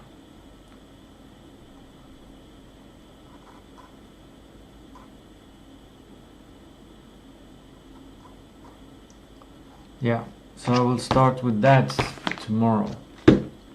Actually this night. Night before bed, magnesium and my NAC.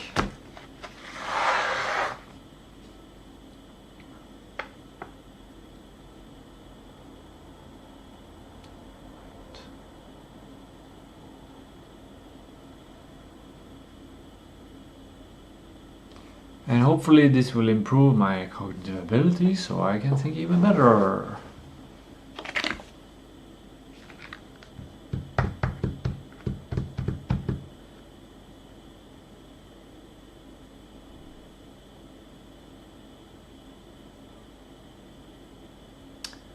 So take my omega-3 with the dinner. Interesting.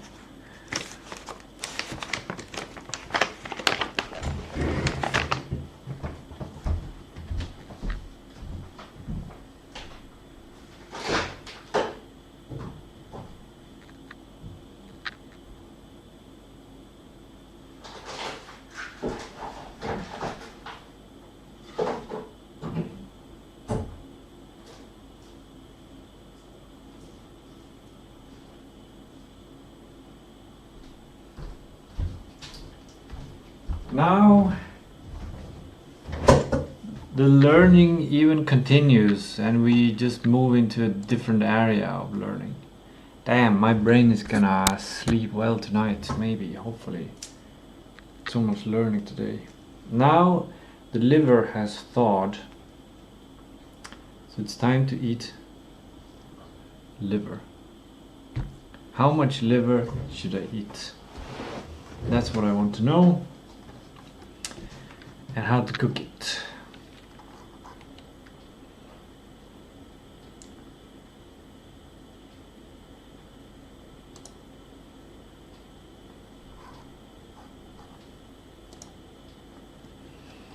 I'm deciding to start a new chat here.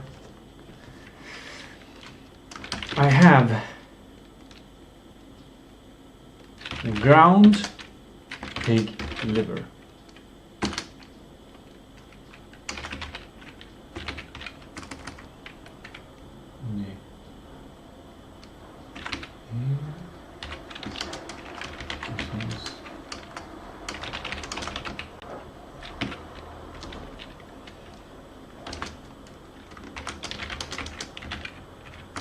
I want to consume amount of B12 from this. How much do I cook and how do I cook it? Can I just boil it in a soup? Can I just fry it in a pan? Is the best way to get all the nutrients and not destroy micronutrients.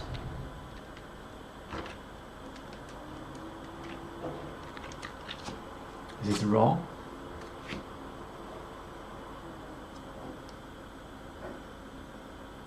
Does it say?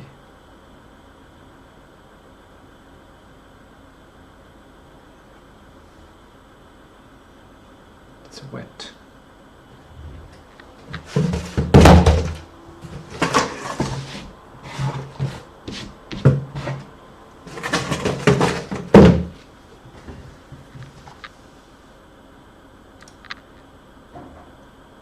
Flash extended. Okay, let's go.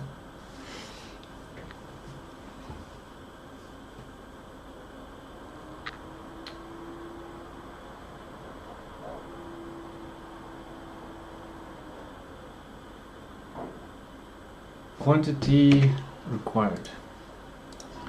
To get 2 times the adult daily recommended intake of vitamin B12.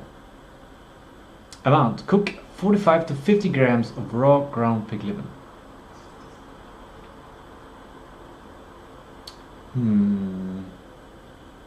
That doesn't add up. That does not add up at all.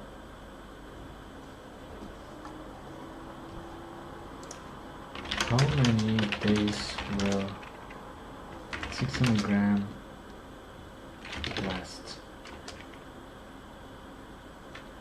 In this case, because I got 300 grams times 2.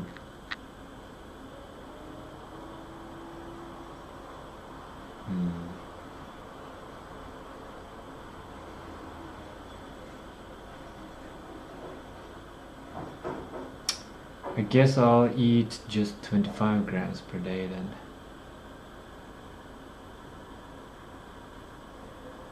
I should have gotten 4 sausages of liver. The extroverted solution would be to take 2 packages of eggs or something back and then get the liver.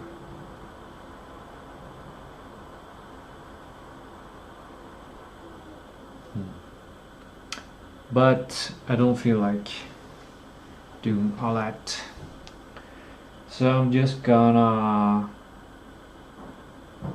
eat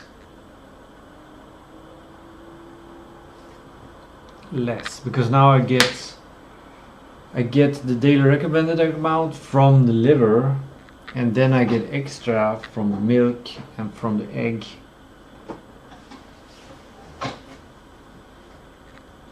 I could potentially put the liver into the prepared food. Okay. Best cooking methods.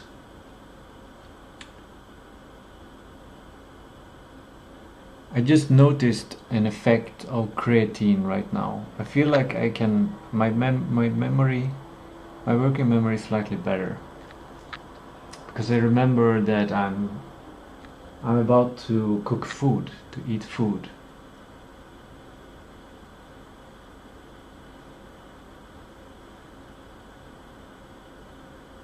Simmering in a soup, excellent. Yes, highly effective. You must consume the entire broth. Okay.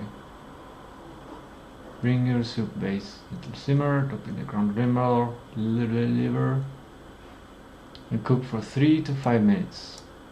Change its color. Do not boil vigorously. Yes. Shape and patties.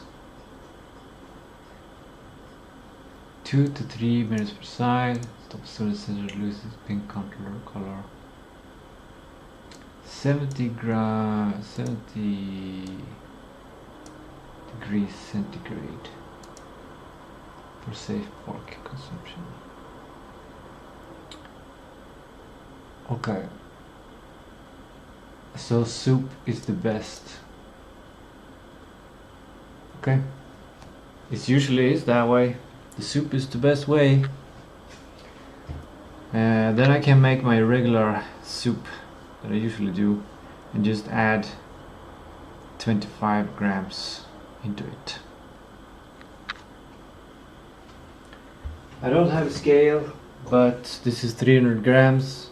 So if I divide it into 3 equal parts, I got roughly 100.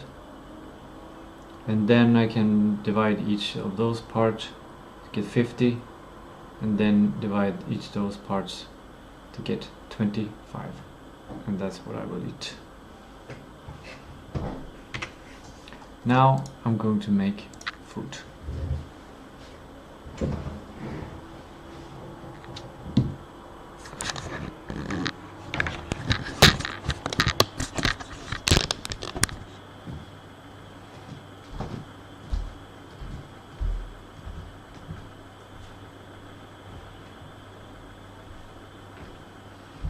First, I'll go to the toilet.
My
blood sugar is going down again, I think.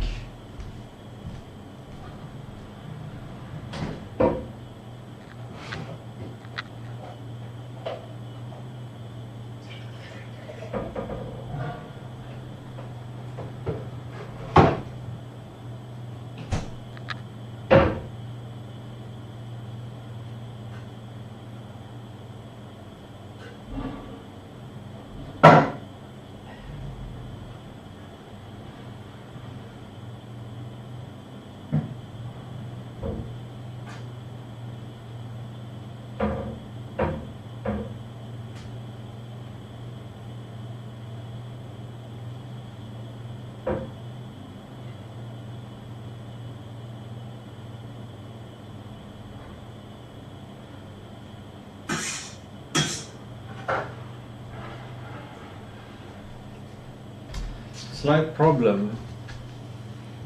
This is indeed ground liver. Look. It's just a mush. It will be hard to measure this without a scale. I'll have to eye it.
Now I made food.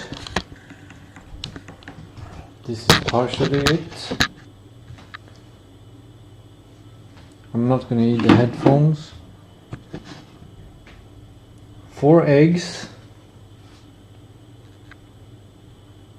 2 potatoes, ginger, 3 grams, garlic, 1 clove, broccoli. I usually have more than one, but this just had one in the package. 1 jalapeno, ground meat, and this is the new ingredient. Pig liver, ground pig liver, and some other stuff as well. I don't have it in my brain to figure it out right now because this is break time. Apparently, boiling solves the B12. So this soup here contains a lot of B12. So it's important to consume this, which I always do. But recently, a couple of days, I've been saving this in jars and drinking it after training because it's a good way to rehydrate. It contains the salts and stuff.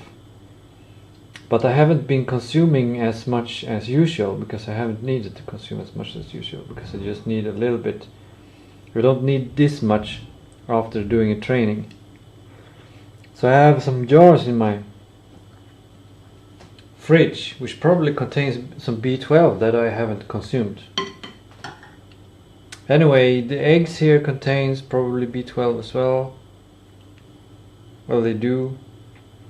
I don't know how much soluble, like if you boil an egg, does the B12 come out of the egg and into the water? Because I've never drank the water from boiling eggs. I always threw it away. And I've been boiling this soup for a while, maybe 10 minutes, which is actually too much for the liver and the B12, but it might not be enough to get the potato thoroughly cooked.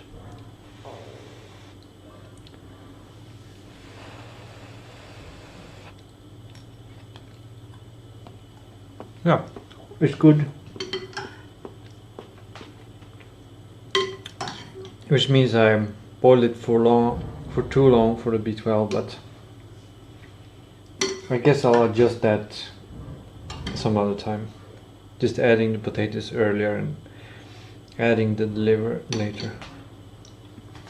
I'm gonna eat that and I'm gonna watch a movie, and I would love to watch the movie with you, but that would certainly be a copyright strike.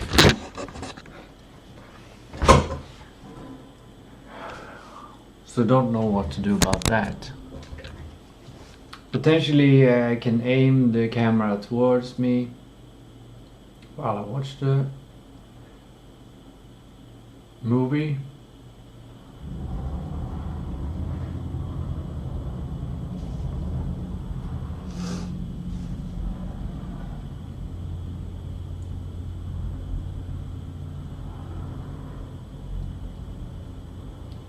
But I'm not gonna do that because then I might forget that I am on camera, which can cause other kinds of problems.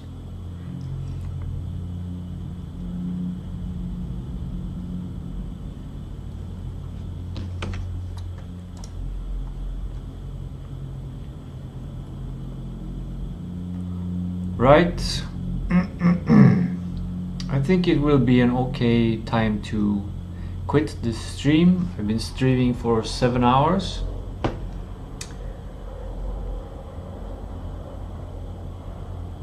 I think it's one of the longest streams I've ever had.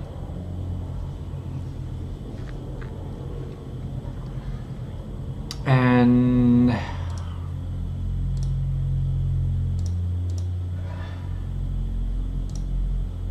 yeah, my days are not usually this filled with new things to learn. This was kind of a special day. This day contained like 2/3 more, or 300% of what I usually learn. What I usually learn is just AI, but today was AI.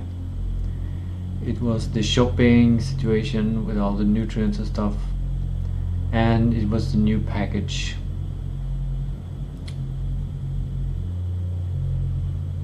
Also actually streaming, that's another thing.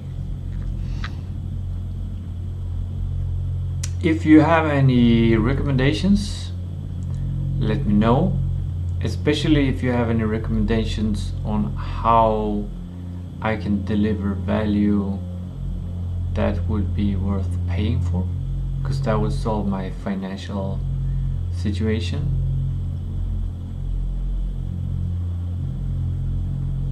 Yeah.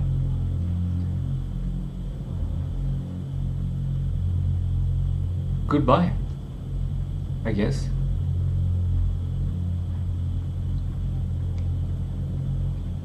Goodbye.